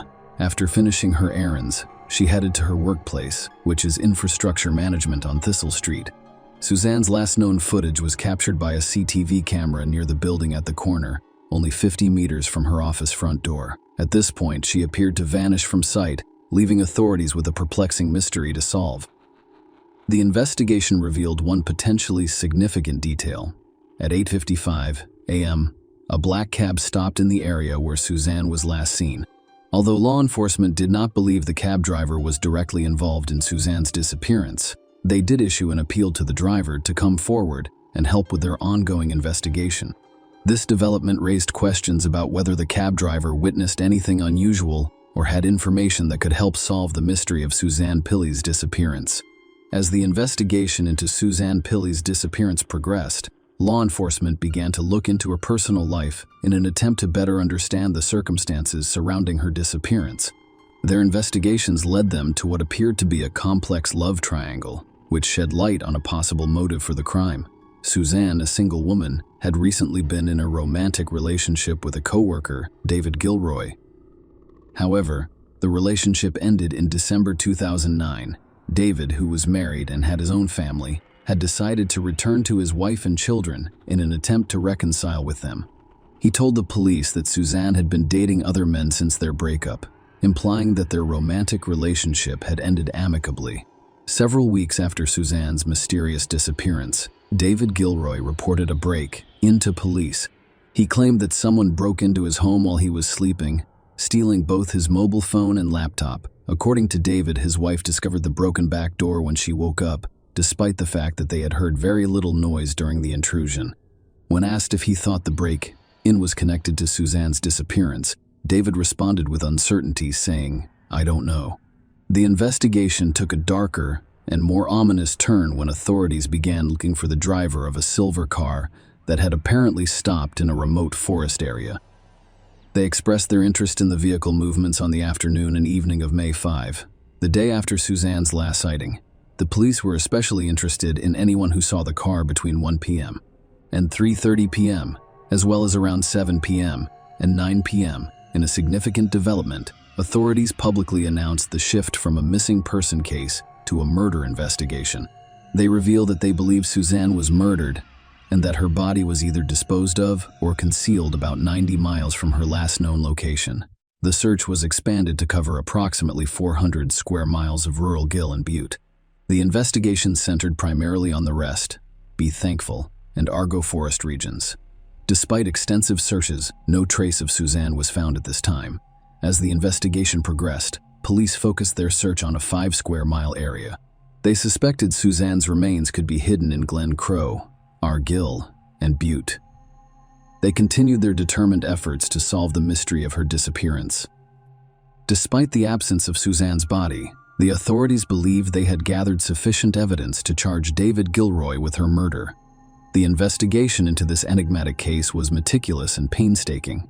Law enforcement is working tirelessly to bring justice. They interviewed nearly 1,500 potential witnesses and meticulously documented 1164 statements. The investigators diligently gathered 25 pieces of evidence, which included documents and various objects. Furthermore, they examined CCTV footage from 250 different locations and conducted thorough searches in 30 different areas throughout our mission. In court, the prosecution stood firm, presenting a compelling case.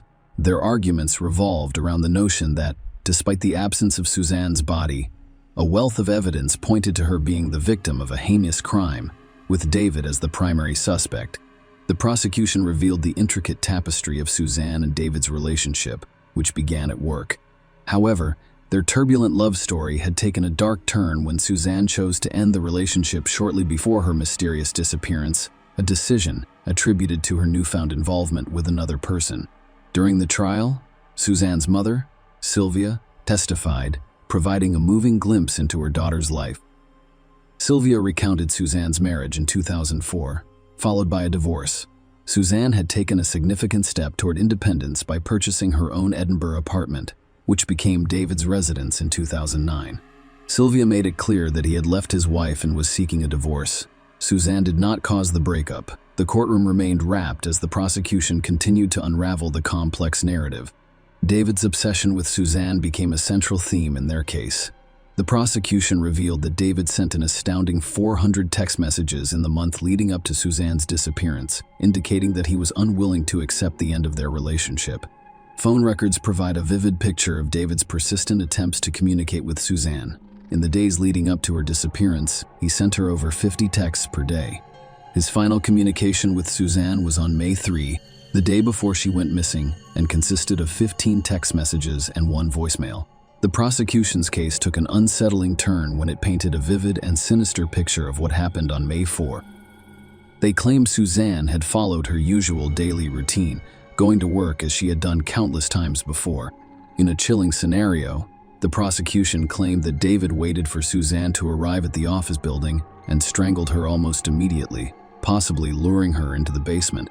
According to their version of events, he then hid Suzanne's lifeless body in the basement of the office building, adding to the mystery surrounding her disappearance. David then went back home to retrieve his silver Vauxhall Vectra.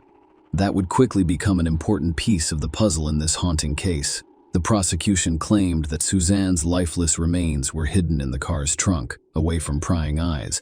As the courtroom listened intently, the prosecution painted a disturbing picture of David's immediate actions following the alleged crime.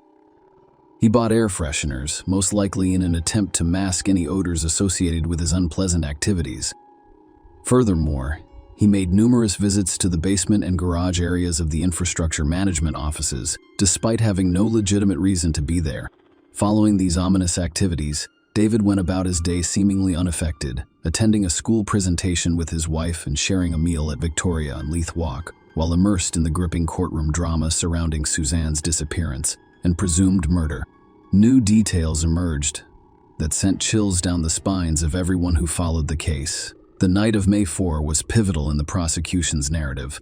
David Gilroy had ostensibly made an appointment to visit a school the next day, May 5, in Logelfed, Argyll and Butte. The school in question was a client of his employer, but there appeared to be no legitimate reason for his attendance on that particular day. His interaction with a school cleaner who provided him with beanbags and cable ties added to his suspicions. This seemingly insignificant event would quickly become the focus of the investigation. The prosecution's case gained traction as they meticulously recreated David's journey to Argyll. They examined CCTV footage and his mobile phone records, revealing several-hour gaps on both legs of his journey from Lochs Gilfhead to Inverarray. The journey took an incredible 2 hours longer each way than it should have. The prosecution claimed that the discrepancy concealed a sinister secret. Suzanne's body was hidden somewhere in that area.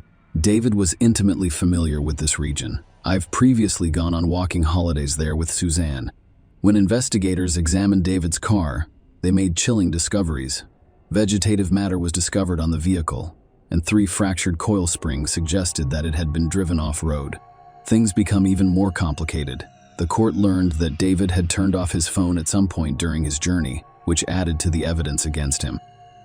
The court heard that cadaver dogs trained to detect the scent of human remains showed interest in both David's Vauxhall Vectra boot and specific areas of the office building's basement. As the trial progressed, the prosecution introduced a disturbing physical aspect to their case. When David went to the police station on May 6 to give a statement, authorities discovered alarming evidence. David had scratches on his hands, a cut on his forehead, bruises on his chest, and more scratches on his wrists and forearms. The prosecution claimed that David used makeup to conceal his injuries while speaking with the police, which raised additional suspicions. Gail Hawkins, Suzanne's N's friend, took the stand and made a shocking revelation. Suzanne had confided in her, concerned that David had hacked into her email account and gained unauthorized access to her emails. The prosecution claimed that David had accessed her emails between August 24, 2009 and April 30, 2010. The court also discovered that he had access to her account on an online dating site. Helen Liddell, a financial administrator at Infrastructure Management, testified that she discovered emails between David and Suzanne that clearly showed they were having an affair or relationship. This revelation surprised her because she was unaware of their relationship. The jury was shown CCTV footage of Suzanne and David just 2 days before she disappeared. On May 2, the two were seen shopping together at a convenience store. This contrasts sharply with David's claim to the police that their relationship ended in December 2009. Police efforts to find Suzanne's remains took a chilling turn when they narrowed the search area to only 5 square miles, based on David's phone records. These records showed that his phone had pinged off phone masts in the remote Glen Crow area on May 5, the day Suzanne went missing. Glen Crow, located in the Kerry Alps on the Cowell Peninsula in Argyll and Butte, boasted rugged mountains and a landscape riddled with formidable obstacles, including boulders, making the search for evidence particularly difficult. The defense responded with a concise case, claiming that there was insufficient evidence against their client and that the prosecution's case was based solely on circumstantial evidence. Suzanne's body had not been found, forcing the prosecution to speculate on her fate and cause of death. There were no witnesses to the alleged crime, no confession, and no DNA or blood evidence to connect David to the crime. The prosecution presented only circumstantial evidence, which left room for doubt. David declined to testify, but the defense summoned some of his co-workers to give testimony. They stated that nothing out of the ordinary occurred at the office on May 4.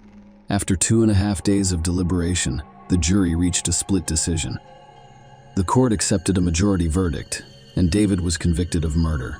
He received a life sentence and was required to serve at least 18 years.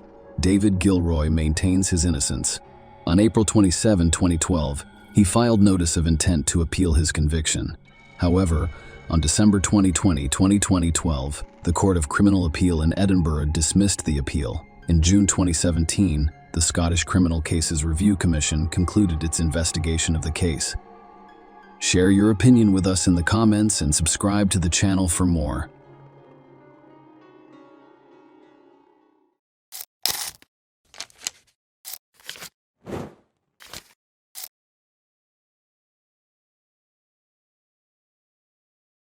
The case of Sabrina Queeter, a heinous crime in an affluent London neighborhood. Compulsive thoughts are a mental disorder defined by the occurrence of ideas and actions that occur against a person's will and from which they are unable to break free. In some extreme cases, these thoughts can literally take over the mind, and when combined with a complex manipulative nature, innate cruelty, and a manic desire for dominance, the result is a time bomb. Sabrina Queeter, a British woman, had every opportunity to live the fabulous, wealthy, and carefree life she had envisioned since she was a child, but it was never enough.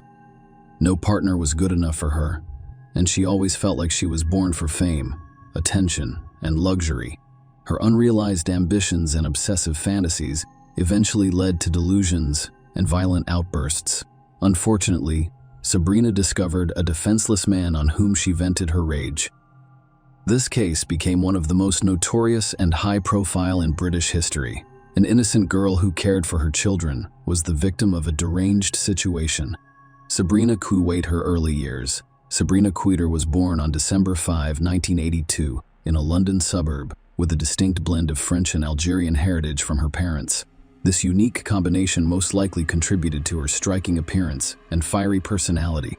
Sabrina, the eldest of 4 children, was the family darling, constantly praised and held up as a role model for others. Her family moved to France when she was 2 years old, settling in Paris where she spent the majority of her childhood and youth. Sabrina's complex personality began to emerge during her school years. Her former classmates later described her as arrogant, domineering, self-absorbed, and exceedingly selfish. She had few friends, both at school and among her neighborhood peers, and she considered everyone around her to be unworthy in comparison to other bright and outgoing girls her age. She was especially hostile, seeing them as competitors and enemies. With her stunning appearance, a striking brunette with brown eyes and an impressive physique, Sabrina could have pursued a modeling career if she could connect with people instead of manipulating them. As a child, during her youth, she participated in sports and expressed an interest in music. However, her inconsistency, impatience for quick results, and lack of effort hampered her success in all fields. Years later, Sabrina claimed that she was treated harshly by her maternal relatives in France during her childhood. However, these claims were never supported or proven. In contrast, her family insisted that she was indulged and constantly sought attention. Sabrina suffered a back injury while participating in sports as a teenager, which led to her dependence on prescription painkillers. She attempted to obtain these drugs illegally, resulting in her arrest and a police warning. Sabrina was always hyper-focused on herself and her appearance, craving constant attention. She was confident that her future held a wealthy, glamorous life filled with celebrity interactions and her own stardom. Her fantasies seemed to overshadow her reality at times, as she believed she had earned her place in Hollywood. Sabrina holds an English and French literature degree from the Sorbonne. However, since 2006, she has claimed various fashion industry professions such as stylist, makeup artist, fashion designer, and designer, despite her lack of actual expertise in these areas. Complex relationship with Wissam Madouni. Sabrina Queeter is known for her stunning appearance and a penchant for captivating men and exploiting their affection, but she never considered any of her suitors to be worthy of a serious relationship. She was literally waiting for a prince who would fully obey her. Sabrina was still unsure of her life goals after graduating from school, believing she was entitled to everything without effort.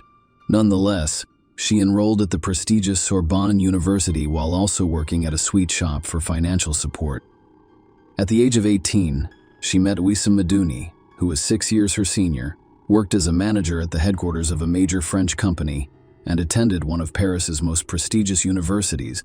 Despite not being particularly attractive, he wished to pursue a master's degree in order to advance his career in the celebrity world.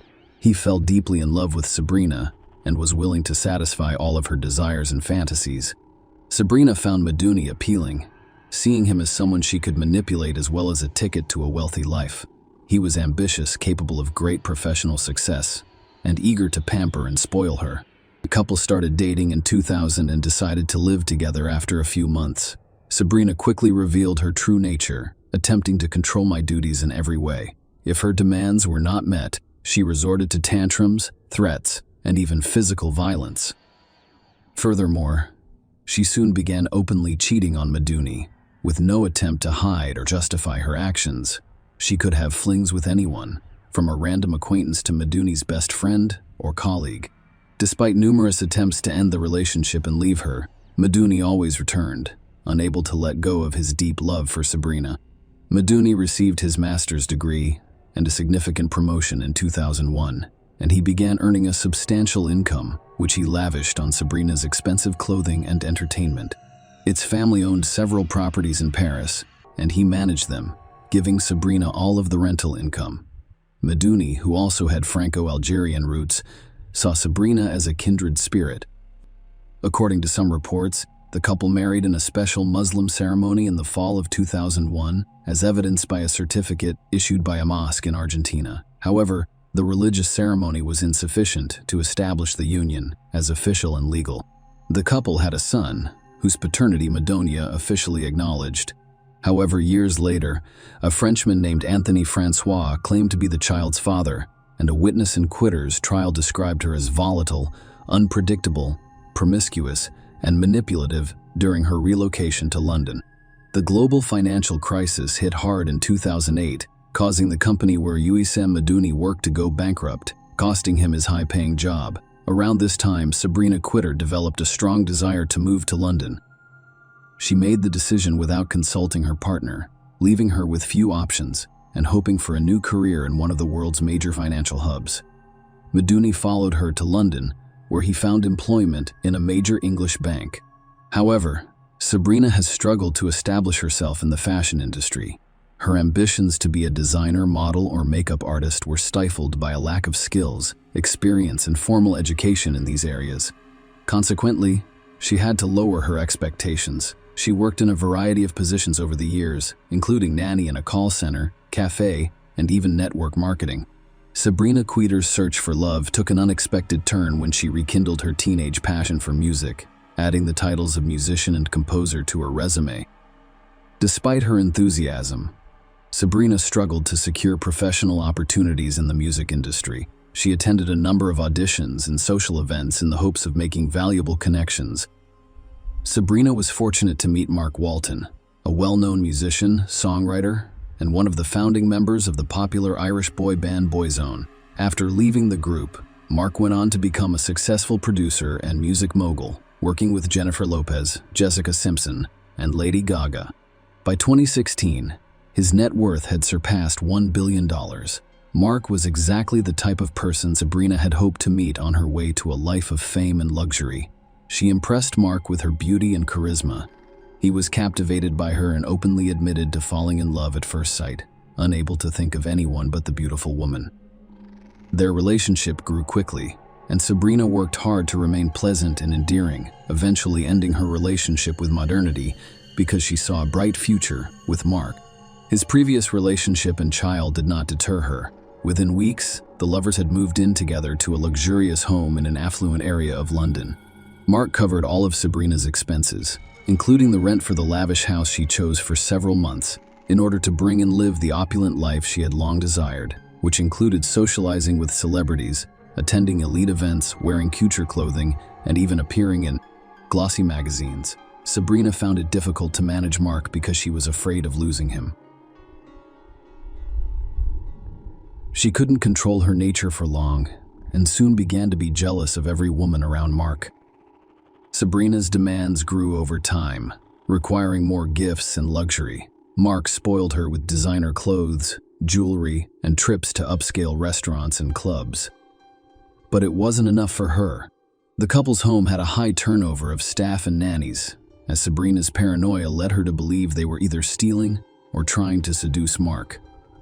Her irrational behavior eventually. Mark was driven to his breaking point. In 2011, he ended the relationship and moved to California, leaving Sabrina with nothing. Losing Mark also meant losing the luxurious lifestyle she had enjoyed. Sabrina began conducting interviews, accusing Mark of cruelty, violence, and substance abuse.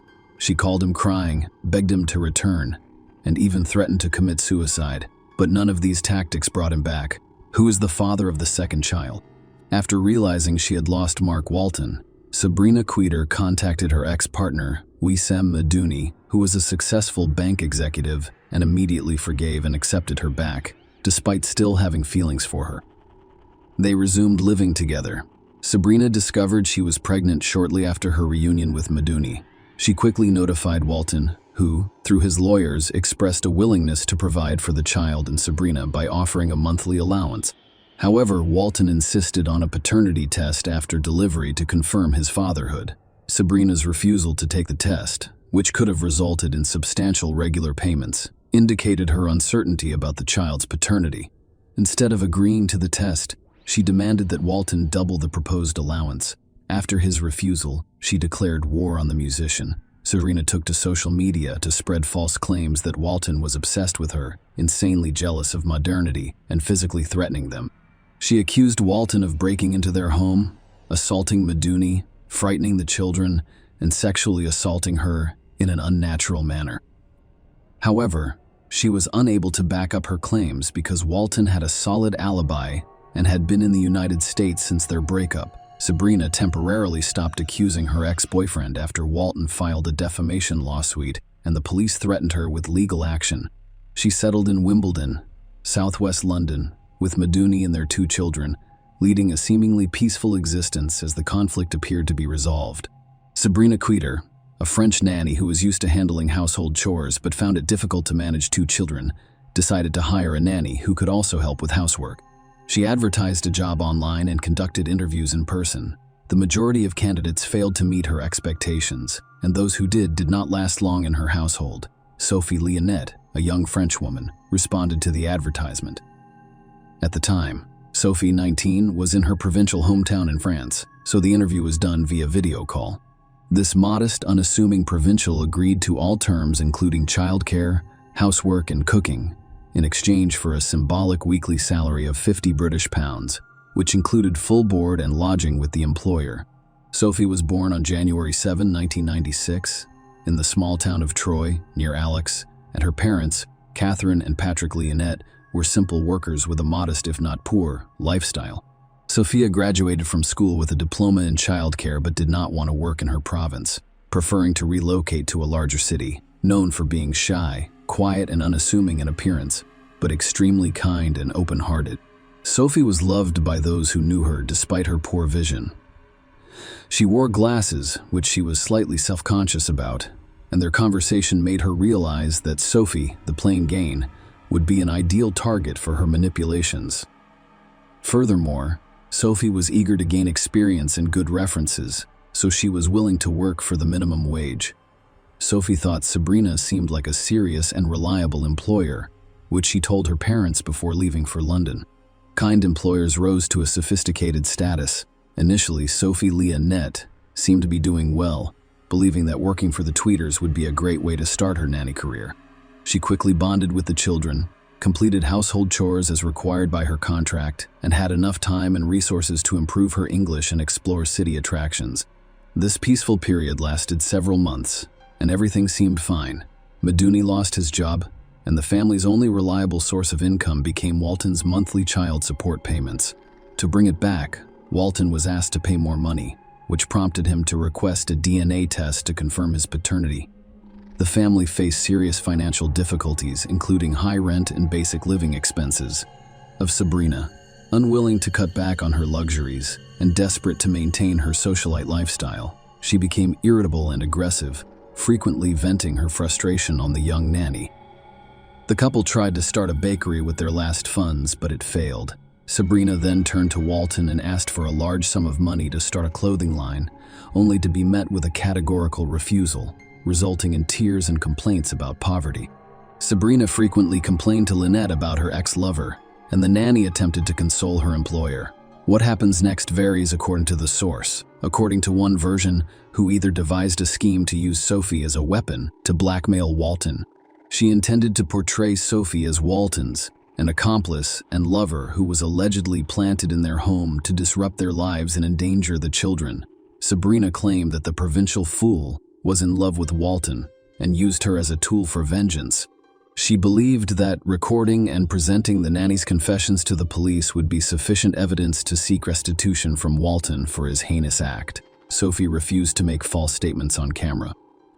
Another version, as argued by Quitter's lawyers in court, suggested that Sabrina believed in her conspiracy theory because of her mental illness and saw Sophie as an enemy and a threat to her family.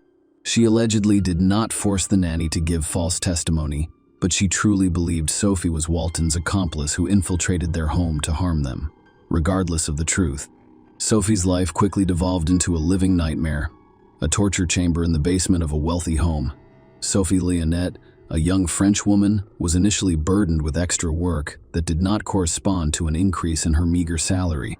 Eventually, she was engrossed in endless chores from dawn to late night, with no personal time and effectively imprisoned within the house walls. Sophie's pay was soon halted entirely, preventing her from fleeing or returning to France. Her employers seized her passport, making her a captive. Her interactions with family were strictly monitored. The situation worsened. Sophie was barely fed and constantly pressured to make false statements about Walton, whom she had never met or known. She was only communicated with through screams, insults, and threats, and was accused of stealing money and valuables. She was threatened with imprisonment if she didn't comply with their demands regarding the musician. When screaming and blackmail became ineffective, the Sabrina Coiters used more brutal and sophisticated methods. Sophie was effectively relocated to a cold basement where she spent all of her time when not working, eating scantily once or twice a day and becoming emaciated and weak. However, the cold and hunger were not her worst experiences. Physical abuse became the most traumatic stage. It began with slabs and hair pulling, but quickly escalated to Sabrina breaking Sophie's nose and a violent assault. The sight of blood seemed to enrage Sabrina, making beatings a daily occurrence for Sophie. Every day brought new methods of cruelty intended to cause unbearable pain and suffering. The basement of this wealthy house in an affluent London neighborhood became a true torture chamber for the lioness, with no hope of rescue. In late summer 2017, Sabrina Quiter brought the unfortunate Sophie Lioness to a police station, claiming Sophie was ready to testify against Mark Walton, with whom she allegedly had a romantic and criminal relationship, and who had allegedly sent her to their house to abuse the children. However, Sophie remained silent and refused to say what Sabrina demanded, so the police decided to speak with her privately and take her to a separate room. Sabrina was furious, fearing Sophie would reveal the horrors taking place in their home and implicate her and her husband. Sophie mysteriously chose not to reveal anything or seek help. The police's reaction was also peculiar. Despite seeing a malnourished, scared, and weakened young woman, they did not contact a doctor or psychologist to ensure her health and safety. At that point, the 21-year-old man weighed less than 40 kilograms, had lost some of her hair, was missing a front tooth, and was limping noticeably. Despite this, the officers remain unconcerned and simply allow everyone to leave. A disturbing phone call and a funeral pyre. Sophie Lionette sobbed as she made her final call to her mother in mid-September. Sophie told her mother that she wanted to return home but didn't have any money. Catherine, without going into detail, simply told her daughter that she would buy her a ticket and that she should pack her bags immediately. This was the last time she heard Sophie's voice. A few days later, on September 20, 2017, in the evening, the Cougars' neighbors called the police. They were alarmed by a fire in the yard, not so much by the fire itself as by the nauseating, sweetly greasy odor it emitted. A neighbor reported that it smelled like burning flesh and hair, as well as something identifiable, and that the 6 smoke clouds that stretched half a block immediately impregnated clothes and skin with a stench. Firefighters and a police car arrived on the scene. The house owners, who appeared calm and unaware of the reason for the emergency services visit, met them. after extinguishing the fire. What appeared to be a charred human hand was discovered among the ashes. The couple was immediately apprehended, and severely burned human remains were recovered from the fire. The deceased's gender and age were indeterminable, but the body was quickly identified as Sophie Leonette, as evidenced by the melted metal frame of the glasses embedded in the skull, which Sophie always wore. The cause of Sophie Leonette's death was difficult to determine because her body had been almost completely burned. Forensic experts discovered multiple rib fractures, jaw cracks, and evidence of blunt force trauma on her skull and limbs, indicating that she sustained these injuries while alive. In addition, she had several missing teeth and a severely damaged nose. Sophie had suffered prolonged and brutal beatings, resulting in broken bones and knocked-out teeth.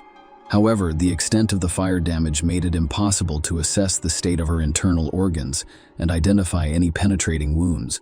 The discovery of horrific video recordings in the house depicting Sophie being tortured and coerced into confessing collusion with Walton and intent to harm the children exposed her captor's true sadistic nature. Sophie was brutally beaten with an iron cord, a golf club, and even electric shocks. She also faced humiliations, such as being forced to submerge her head in the toilet until she suffocated. Experts believe Sophie died of asphyxiation before being burned on the pyre, sparing her the agony of being alive during the burning trial and sentence. Sabrina Queder and Ouissem Madouni denied guilt and expressed no remorse for their heinous crime. Following the murder, Madouni calmly went to a nearby supermarket to purchase firelighter fluid for burning the body and dinner for his family, as if nothing had happened. The first court hearings against the sadistic couple started in March 2018. Sabrina attempted to portray herself as a victim, blaming Mark Walton for driving her to a pathological state with his constant torment. Sabrina was diagnosed with mental disorders, but she was not insane and could understand her actions. We were physically healthy but psychologically dependent on Sabrina and blindly obedient to her. Sabrina's former lover, who testified in court, described her as a cunning manipulator rather than a madwoman because she planned her moves so carefully. Another witness stated that she always made up enemies, but did so rationally and for selfish reasons. On June 26, 2018, the court found the couple guilty of torturing, humiliating, and murdering their nanny in aggravated circumstances. They were sentenced to life in prison, with the possibility of parole after 30 years, and neither admitted guilt despite ongoing appeals to reduce their sentence. Sabrina attempted to feign insanity, hoping to be transferred from prison to a hospital, but was unsuccessful. Mark Walton testified at the trial that he felt guilty about his ex-lover's actions because he committed these atrocities to gain his attention and financial compensation. He expressed his heartfelt condolences to the victims' parents and voluntarily issued a large check to assist the bereaved families who had lost their beloved daughter. Share your opinion with us in the comments and subscribe to the channel for more.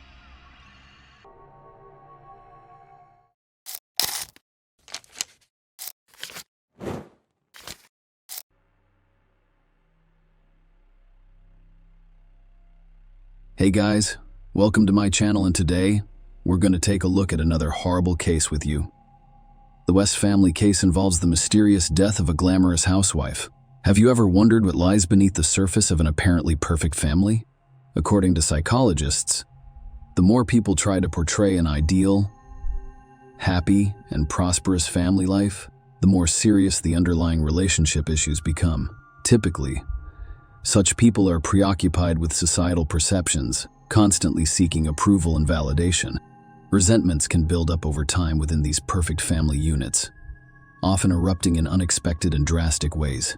The West family appeared to be a strong, happy, and prosperous family, and they most likely were, until they weren't. The couple had been married for 14.5 years, had a daughter together, and had never given anyone reason to suspect any problems in their marriage. That was until the early morning of January 13, 2018, when Mrs. West, 42, was discovered dead near her home. This convoluted story generated more questions than answers. The incident appeared to be both a bizarre accident and a deliberate homicide. Despite the fact that the case has been closed and the convicted are serving their sentences, many people have supported the alleged perpetrator over the deceased victim. To understand why, We must delve into the West family's history from the beginning and dispel the long-running rumors about the late housewife's double life, who was Kathleen West. Kathleen Dawn West, aka Martin, was born on February 15, 1975, in the small town of Davie, Florida. Nancy and Jonathan Martin's only child grew up in a humble and modest family environment. As a child, she wished for a younger sibling, but her mother's health issues prevented her from realizing her dream. Perhaps this is why Kathleen was so attached to dolls, treating them as if they were living beings, singing to and cradling them at school. Kathleen was well known for her beauty and sociability, and she was an avid sports and dance fan. However, during her adolescence, she began to exhibit symptoms of bipolar affective disorder, which included depression and anxiety, as well as periods of hyperthermia, persistently elevated mood, and motor agitation. Unfortunately, her parents did not notice her condition until later.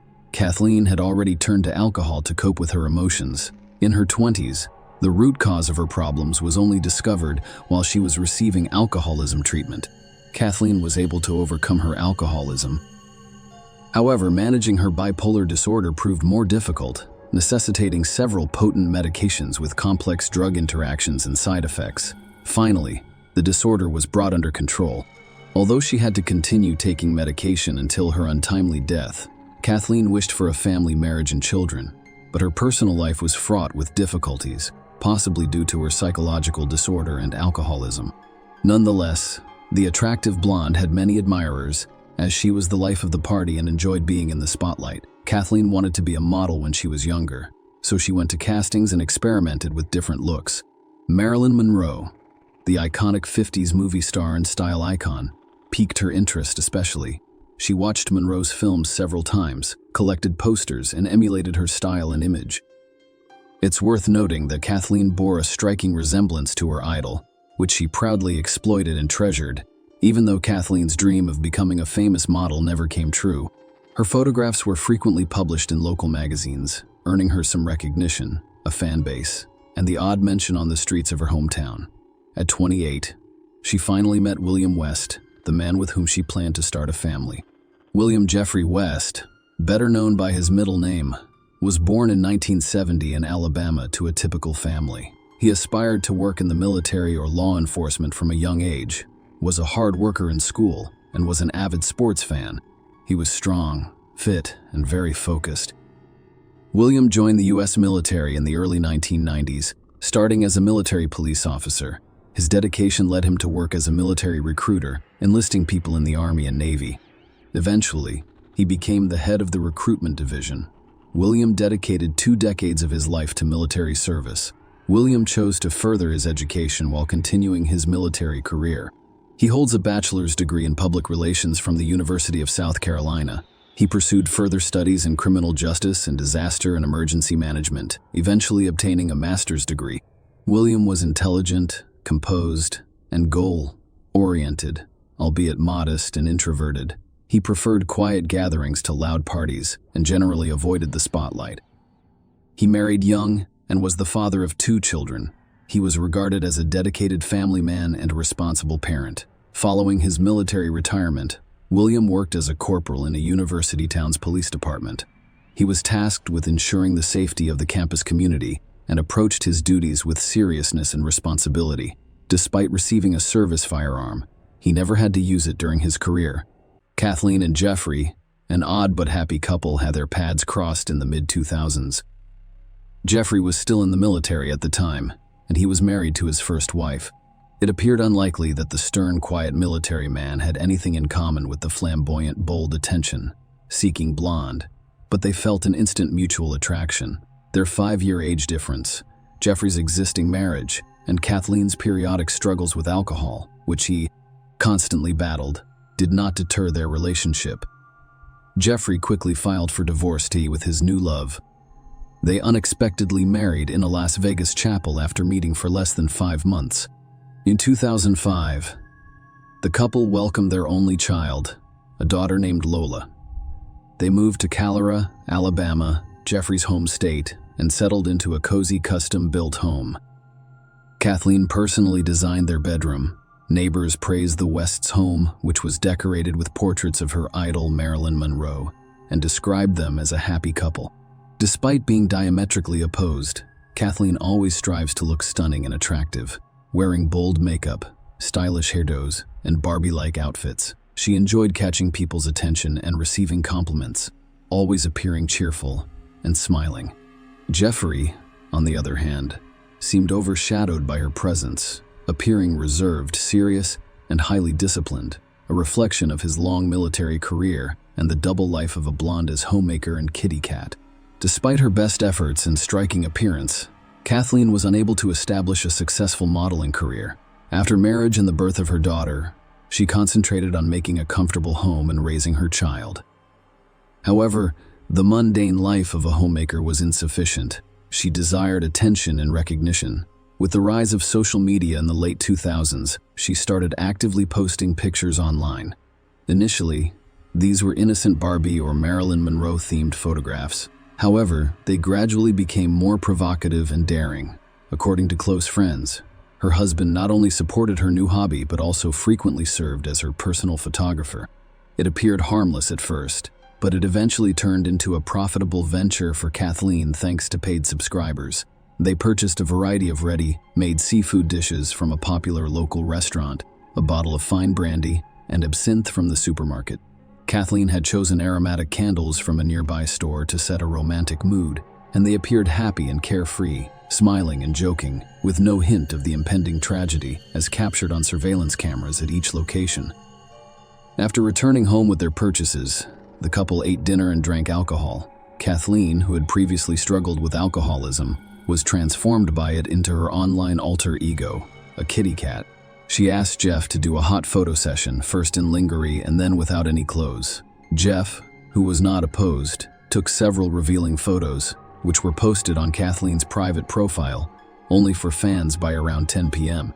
However, the romantic evening that was supposed to end in a passionate night quickly turned into nightmares, resulting in a tragic outcome. The body was found on the road early on January 13. Around 5 a.m., a young neighbor of the West was on her way to work. The sun had not yet risen, but it was bright enough outside. As she passed the west side of his house, she noticed something slowing down, but it took her a moment to figure out what it was. She quickly noticed an almost completely naked woman lying motionless on the road. She also thought she saw someone standing on the house's doorstep, who quickly vanished into the shadows when she approached during questioning. She couldn't tell whether this person entered the house or fled down the street, startled and unsure of what to do. The young woman hesitated before approaching the body. She returned home, informed her parents, and they all called emergency services to report the horrific discovery. While waiting for assistance, they reluctantly approached the woman on the ground, whom they recognized as Mrs. West, and checked for a pulse. Unfortunately, there was none. Her body was cold and exhibiting signs of rigor mortis. Kathleen was found face down, mostly on the sidewalk, wearing only a bright pink bra top. A pool of blood had formed under her head, and there was an absinthe bottle nearby. Some of its contents spilled on the road, leaving bloodstains on the bottles. Her smashed smartphone lay nearby. Because it was a quiet residential area, there were no other witnesses that night. Thus, the time interval between the last sighting of the West's car around 8:30 p.m. Kathleen's lifeless body was discovered by a neighbor at 5 a.m., and it remains a mystery, likely witnessed only by her husband. What is Mr. West hiding? Detective Michael Melhoff, one of the first to arrive on the scene, proceeded to the house where the woman's body was discovered. A man answered the door, appearing anxious but claiming ignorance of the circumstances. When asked about his wife's whereabouts, he explained that he had just awoken and did not find her in bed. The detective then asked him to step outside, telling him that a woman's body, identified by neighbors as Kathleen West, had been discovered near the house. The man wearing a jacket pursued the officer and confirmed that the deceased was indeed his wife. However, Jeff's reaction was unusually calm. He didn't rush to the body, crying or screaming. When questioned about his whereabouts and activities that night, Mr. West stated that he had slept soundly because they had been drinking the night before, and was asked what he thought had happened. He simply shrugged, implying that it could have been an unfortunate accident. Mr. West also revealed that his wife had bipolar affective disorder, needed medication, and struggled with alcohol, behaving erratically while intoxicated. He mentioned that she used to jump on their backyard trampoline, occasionally missing it, and injuring herself. A search of the house yielded no evidence of a struggle or violence. 2 glasses and a half-empty brandy bottle sat on the kitchen table, alongside plates of leftover food. Her high heels, captured in her last photos, lay beneath the table, and underwear matching the bra she was wearing when discovered was on the floor. However, several blood-stained napkins in the trash and an open bottle of cleaner raised concerns. That day, Jeffrey was arrested as the primary and sole suspect in the case. Jeffrey noted, in the chronology of events describing his last evening with his wife, that she drank heavily, which he disliked. After the revealing photo shoot, he hoped they would move to the bedroom for a more intimate setting. He stepped away to shower for a few minutes and returned to find his wife still sitting at the table, drinking absinthe straight from the bottle and texting on her phone. Kathleen ignored Jeff's requests to put the gadget away. He attempted to snatch the phone from her hands, resulting in a minor scuffle in which he accidentally elbowed his wife's face, causing a few drops of blood to flow from her nose. According to him, this is the blood found on the discarded napkins by the police. Mr. West eventually took the phone from his wife and, after opening the door, threw it into the darkness. He stated that after this, he turned around and went to bed. He was confident that his spouse would eventually calm down and join him. He was allegedly unaware of how events progressed until the police knocked on his door and inquired about Kathleen. He speculated that his wife had gone outside to find her phone, which she rarely left behind, and had taken the absinthe bottle with her to finish. He also suggested that she could have fallen, hit her head on the bottle, lost consciousness, and frozen to death, or that she had been attacked. Mr. West couldn't explain why Mrs. West was missing the bottom half of her enticing pink lingerie set, or why she went to look for her phone and bra without putting on any outerwear hanging near the entrance. He explained such behavior in terms of alcohol intoxication and the main theory. The suspect's story appeared suspicious and inconsistent. He claimed to be too intoxicated to recall specific details, leaving the investigation to piece together the timeline of events. The evidence was limited, and there were no witnesses. The autopsy determined that the 42-year-old woman died as a result of blunt force trauma to the head, most likely caused by the absinthe bottle discovered nearby, compounded by hypothermia. At the time of the incident, her blood alcohol level was above 2.5, indicating severe intoxication with impaired coordination and a high risk of losing consciousness. At first glance, everything seemed to be in order. Kathleen, heavily intoxicated, ventured outside to look for her phone, bringing along an unfinished bottle of absinthe. She had most likely lost her balance while reaching for her gadget, fallen, hit her head on the bottle, lost consciousness, and died as a result of the injury and exposure. The bottle containing blood traces lay near her head, and the smartphone, which was the reason she left the house, was discovered nearby. However, the investigation found this scenario to be overly simplistic and staged, and experts confirmed that the head injury was caused by the bottle beside the body. However, forensic analysis suggested that if she had fallen by herself, the bottle would have rolled away rather than remaining parallel to her head. Both Kathleen and her husband's fingerprints were discovered on the bottle. There were some smudged prints that could not be identified. Investigators arrived at a different conclusion after discovering blood-stained napkins and an open bottle of household cleaner in the house. Their theory, later presented as the primary and only plausible one in court, suggested that the couple fought over Kathleen's obsession with her subscribers. In a fit of rage, Jeff struck her with the bottle, resulting in her death. Panicking, he attempted to stage an accidental fall, cleaning up the blood in the house but failing to properly dispose of the evidence. This theory was partially supported by Jeff's phone's fitness app, which tracked his steps. According to the app, he was active around the house until midnight, and then again early in the morning before the police arrived, contradicting his claim of being asleep. The police suspected he was attempting to conceal evidence during these times, possibly with the help of a third party. During questioning, the neighbor who discovered the body stated that she saw a male silhouette on the house's doorstep who quickly left in an unknown direction. She couldn't be certain whether it was Mr. West or someone else. In the dim early morning light, she also couldn't tell if this person had entered the house or not. This information piqued the investigators' interest, given the deceased's popularity online. She had a lot of male fans who paid to see the revealing photos of the kitty cat. As a result, a theory emerged positing the existence of an obsessed follower among her subscribers. Perhaps someone wanted to meet Kathleen in person and tracked her down in the hopes of making a more personal connection. The middle-aged homemaker received messages from a variety of men, some with inappropriate proposals, but she kept her distance.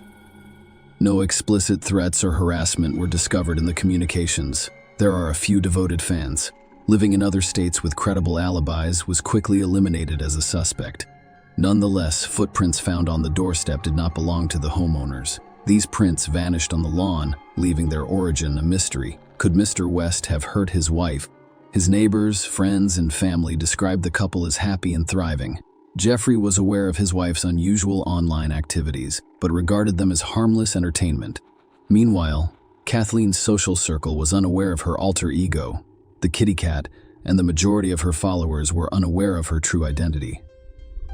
When asked if he had ever been violent towards his wife, Jeffrey vehemently denied it, saying he loved her too much to ever harm her. However, arguments had become a regular occurrence in their home. A particularly telling text exchange from January 12 was discovered on their phones, in which the couple argued heatedly. Kathleen chastised Jeffrey for not matching her vivacity and temperament, even suggesting that they were incompatible. Jeffrey remained the primary suspect with forensic evidence and gathered information only hinting at his guilt. Notably, following his arrest, not only his parents, but also his daughter and in-laws came to his defense, firmly convinced of his innocence and claiming he could never harm his wife. Trial and verdict. After being arrested, Jeffrey West was unable to afford the $500,000 bail set, forcing him to remain in custody until his trial. This wait lasted nearly 3 years. He was offered a plea bargain, admitting guilt in his wife's death in exchange for a shorter sentence. However, Jeffrey steadfastly refused, insisting on his innocence. The trial, which began in November 2020, received a lot of media attention, thanks in part to Kathleen's online reputation. This publicity put significant strain on the judges and jurors. By this point, third-party involvement in the events of that fateful night had been ruled out. The prosecution maintained that all evidence pointed to Mr. West. They believed he was jealous and struck his wife with a bottle while under the influence of alcohol, resulting in fatal injuries. In a panic, they suggested that he staged the scene to look like an accident and remove evidence from inside the house. Jeffrey's defense team contended that Kathleen's death was unintentional, citing her extremely high blood alcohol levels as a factor influencing her balance and coordination. Kathleen's mother gave a heartfelt testimony in support of her son-in-law. She described her daughter as eccentric, but insisted that Jeffrey loved her unconditionally and would never hurt her. She also asked the court to consider their granddaughter Lola, who had lost her mother and was about to lose her father. On January 11, 2021, the jury returned a guilty verdict for involuntary manslaughter. Jeffrey received a maximum sentence of 13 years, taking into account time already served. Notably, if he had accepted the initial plea deal, he could have been released sooner. Jeffrey and his lawyers' appeals have all been unsuccessful thus far. Share your opinion with us in the comments and subscribe to the channel for more.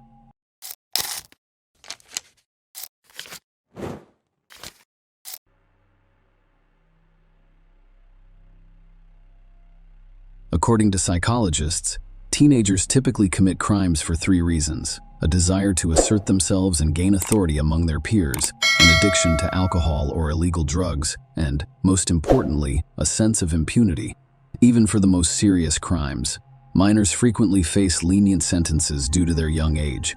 In our story today, a schoolgirl named Mackenzie Sharilla became the perpetrator of a terrible tragedy that claimed 2 lives at once. However, the girl did not feel remorse for her crime and stated during the trial that she could do almost anything to stay alive.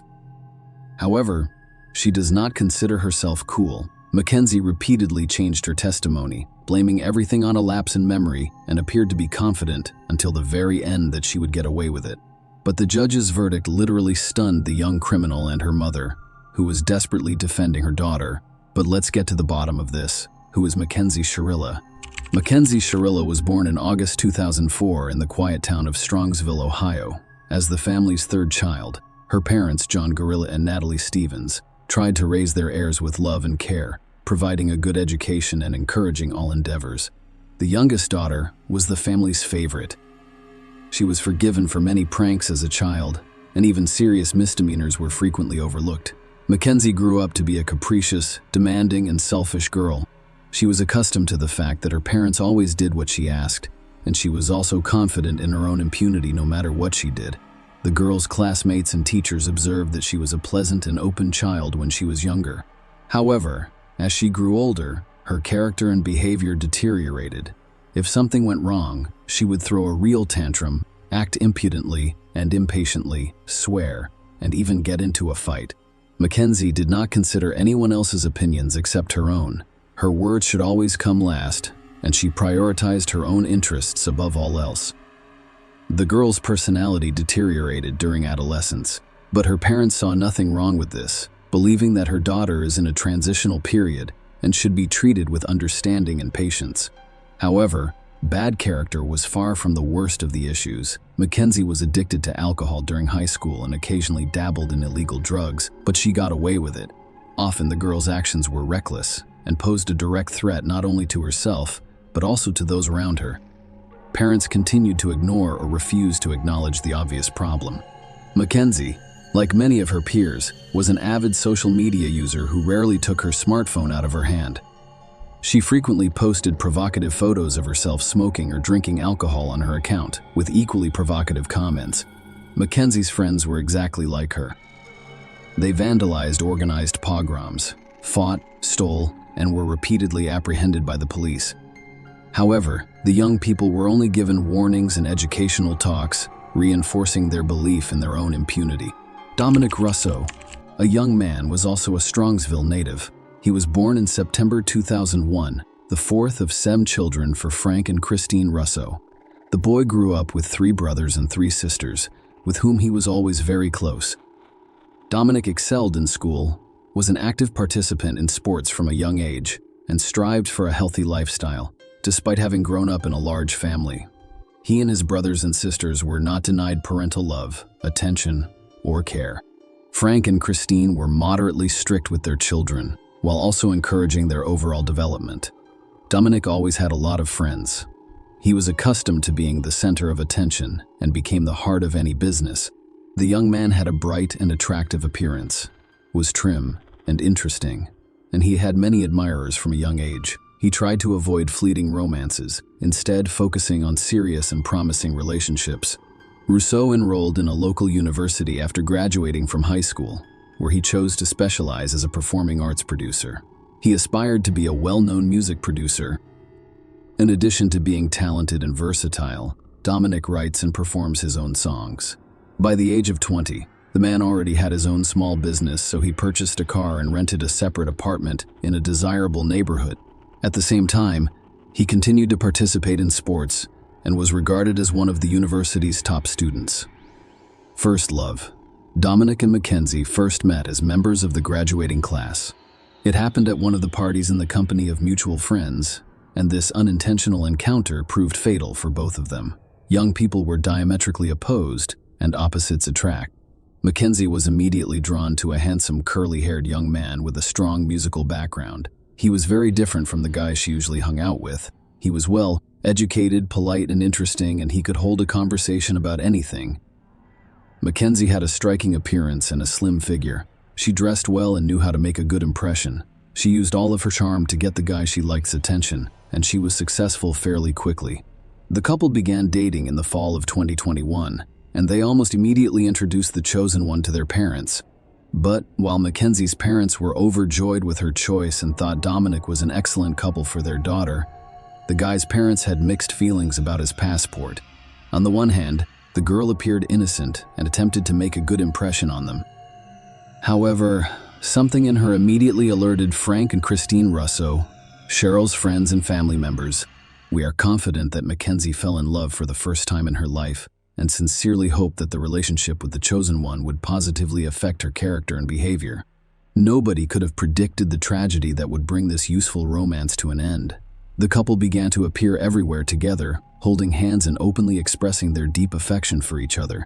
The relationship became widely known in the small town. Those who knew Mackenzie well genuinely felt sorry for her boyfriend, but the majority were simply happy for them. What was wrong with her? Too Dominant began to notice oddities in his girlfriend's behavior, such as her defiant antics and desire to make everyone around her do exactly what she wanted. At first, he didn't pay much attention to it, blaming it all on his youth and desire for attention. The young people planned their future together, including getting married as soon as Mackenzie turned 18. They also intend to leave their home province and work together to conquer a major city. Ideally, Dominic's time in New York would provide him with numerous opportunities to pursue a successful career in the music industry and fully demonstrate his talent. But as time passed, Mackenzie's behavior became increasingly alarming and sometimes even scared the guy she demanded from her boyfriend. But he only did what she asked, and if he didn't agree with her on something, she caused scandals, threw tantrums, and acted like a little capricious child. Dominic initially attempted to turn everything into a joke, but quickly realized that this is the true face of his chosen one. In public, she was still trying to hold on, but when she was alone with her boyfriend, he unleashed the full force of his emotions on him, sometimes even pounced on him with fists. Mackenzie's behavior became increasingly aggressive, and eventually, the young man decided he'd had enough. He suggested that she take a break from the relationship and sort out her feelings. However, when Mackenzie learned of this, he had a public fight in front of their mutual friends. She screamed, threatened dominance, said she would kill him if he left her, and threatened to burn down his house and destroy his car. However, she only increased his confidence that he was doing the right thing by ending this toxic and unsatisfactory relationship, obsessive stalking. Mackenzie had no intention of abandoning her boyfriend, and at first she pretended nothing had happened. She continued to invite him to various parties and events, as well as post photos of them together on social media, accompanied by declarations of love. When Dominic firmly told her that their relationship was over, she exploded with rage. Mackenzie went to his house almost every day and shouted a variety of nasty things, insults, and threats through his windows. She called him from various numbers, left messages on his answering machine, posted on social media, and emailed him. Mackenzie then swore in love and offered to try to start over. The insulting and threatening behavior resumed. Russo was puzzled. He simply did not know how to respond to such behavior because he had never encountered it before. He tried talking, ignoring the ex-lover and even recording her threatening moments on several occasions. Tantrums on his phone. When Sharilla saw his ex-boyfriend on the street or in another public place, he began to scream and insult him in front of passers-by. She'd turned Dominic's life into a nightmare, but he hoped that with a little more time, she would leave him alone and move on to someone else. Mackenzie declared in front of witnesses that killing Dominic was easier than letting him go. Mackenzie stated that if he did not return to her, no one would have him, and she would handle the situation. The young man didn't take these words seriously. However, those around him realized Mackenzie was not joking. The schoolgirl's most frequent threats included promises to hit and run over the guy with a car, to put him in the car and drive off a cliff, or to stop on the railroad in front of a rushing train.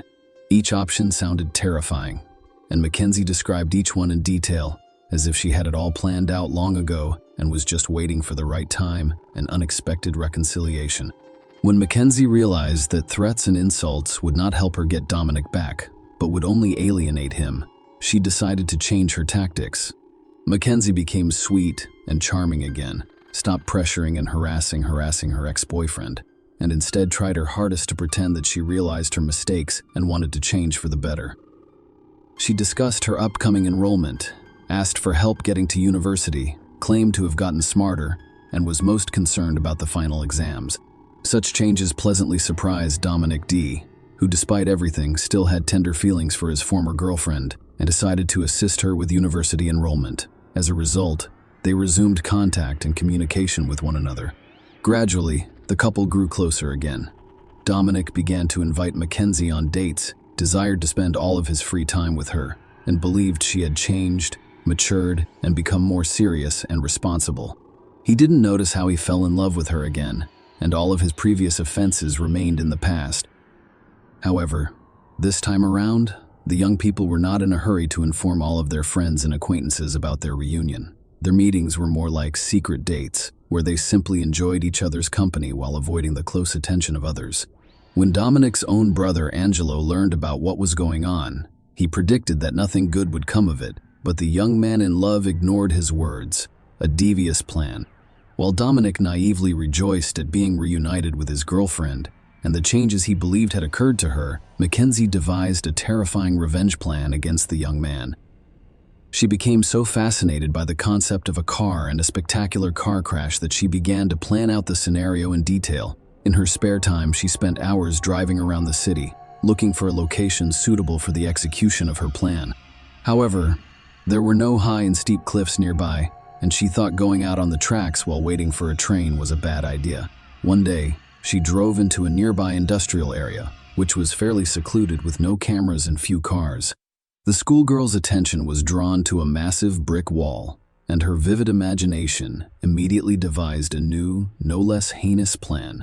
She decided that if she accelerated to the maximum possible speed and crashed into the wall, it would be just as spectacular as falling off a cliff into an abyss. It should be noted that Mackenzie originally intended to die alongside her lover so that their story could be retold by the entire city. She even informed her best friend about it.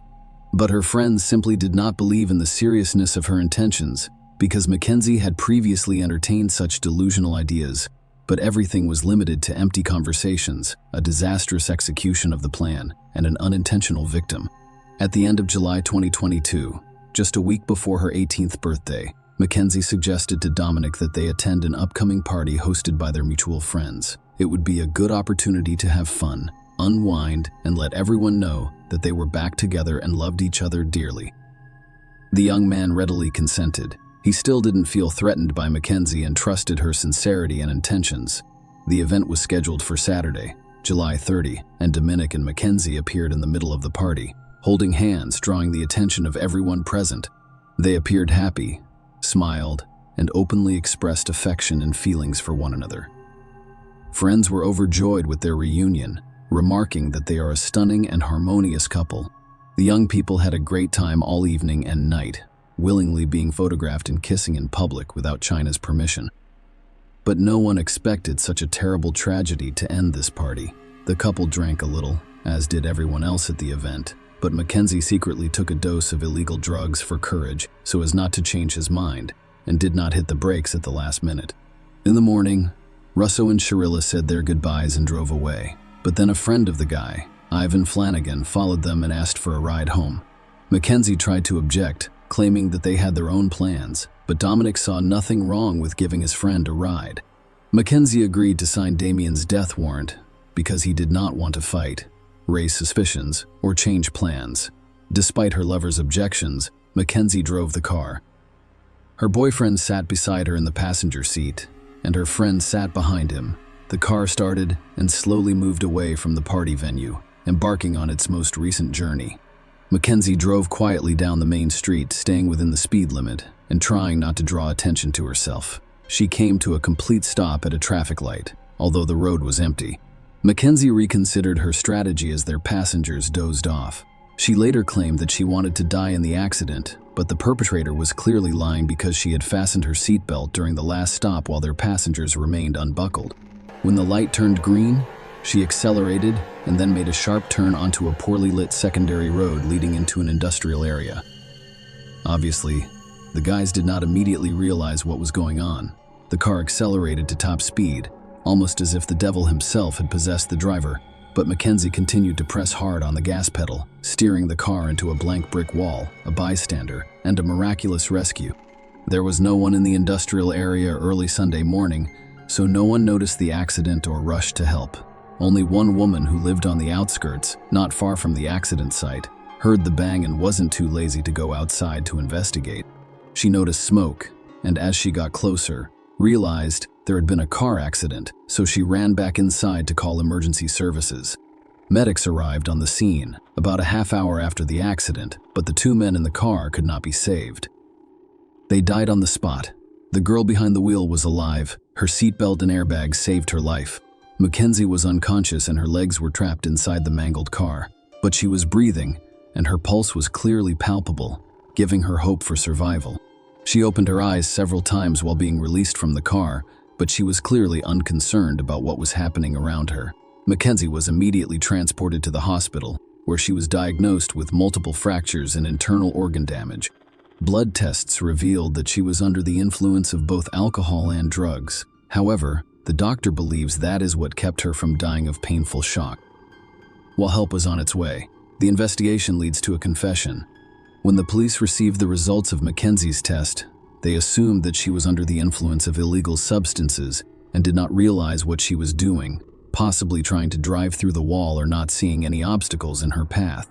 This version's lack of braking distance worked in its favor. Cherie Bella was unconscious in the intensive care unit following a complex operation, making it impossible to speak with her. However, she quickly realized what she had done and began to sob and pour out her soul to the doctor on duty. She admitted that she purposefully drove into the wall at high speed because she wanted to kill her boyfriend and had planned to die alongside him. Mackenzie also stated that Ivan was an unintentional victim due to his own obsession because he asked to accompany them. The doctor dismissed the patient's rambling story as a delusional state caused by anesthesia, painkillers, and guilt over the death of a loved one. When the police were allowed to speak with the recovering Mackenzie, she abruptly changed her testimony. Mackenzie now claims she has almost no memory of what happened that night because she drank and used illegal substances. According to the girl, she had a lapse in memory after getting behind the wheel, including how Ivan was in the vehicle. She has no idea. However, the facts indicated otherwise. The surveillance cameras were able to track the first part of the car's route, and the footage clearly showed Mackenzie driving slowly and following the rules until she abruptly turned onto a road leading to an industrial zone. Furthermore, it emerged that Mackenzie had driven the entire route both ways several days prior, and at least a dozen witnesses had seen her car return to normal at various points. Mackenzie recovered quickly after being discharged from the hospital and attempted to resume her carefree life. She felt no remorse and was confident she could get away with it. Mackenzie was back on social media, reconnecting with friends and making plans for the future. In September, she decided to attend a concert by her favorite band in a neighboring city. Her legs' bones hadn't fully fused at the time, but that didn't stop her from performing on stage in a wheelchair. At the same time, she wore bright makeup, dressed provocatively, and took selfies with friends, which she posted to her account. Sharilla attended a Halloween party in October, dressed in a pre-made costume. Mackenzie lived life to the fullest and even met new people. However, on November 4, 2022, she was taken into custody, tried, and sentenced. The investigation took just over 3 months to gather the evidence and proof required to bring the case to trial. Mackenzie was charged with premeditated aggravated double murder, as well as possessing and using a controlled substance discovered in her pocket and detected in her blood. The defendant changed her testimony several times, initially citing a lapse in memory. When her friend testified in court as a witness, to whom she revealed her plan, Mackenzie changed her strategy, stating that she wanted to die alongside her lover. Even here, inconsistencies were quickly discovered because he had previously fastened her with a seatbelt. On August 21, 2023, Sharilla was found guilty of all charges. However, an important detail was taken into account: the time of the crime. She wasn't yet 18 years old. She was tried as a minor because she was 5 days from reaching the age of majority. Under state law, she was entitled to at least 2 consecutive 15-year sentences without parole for each murder, but due to her young age, she was allowed to serve both sentences concurrently, making her eligible for parole after 15 years. By then, Mackenzie would be 33 years old. Both sides were disappointed with the court's decision. Family members of the deceased young people stated that they would seek a review of the case in order to increase the punishment, whereas parents and Mackenzie's lawyer believed the sentence was excessive and filed an appeal. However, the judge left the sentence unchanged, noting that he did not believe Sharilla would be released after 15 years in prison. The defendants, in his opinion, did not repent for the evil they had done and acted arrogantly and even insolently in court. But now she will have enough time to reflect on her heinous act. Share your opinion with us in the comments and subscribe to the channel for more.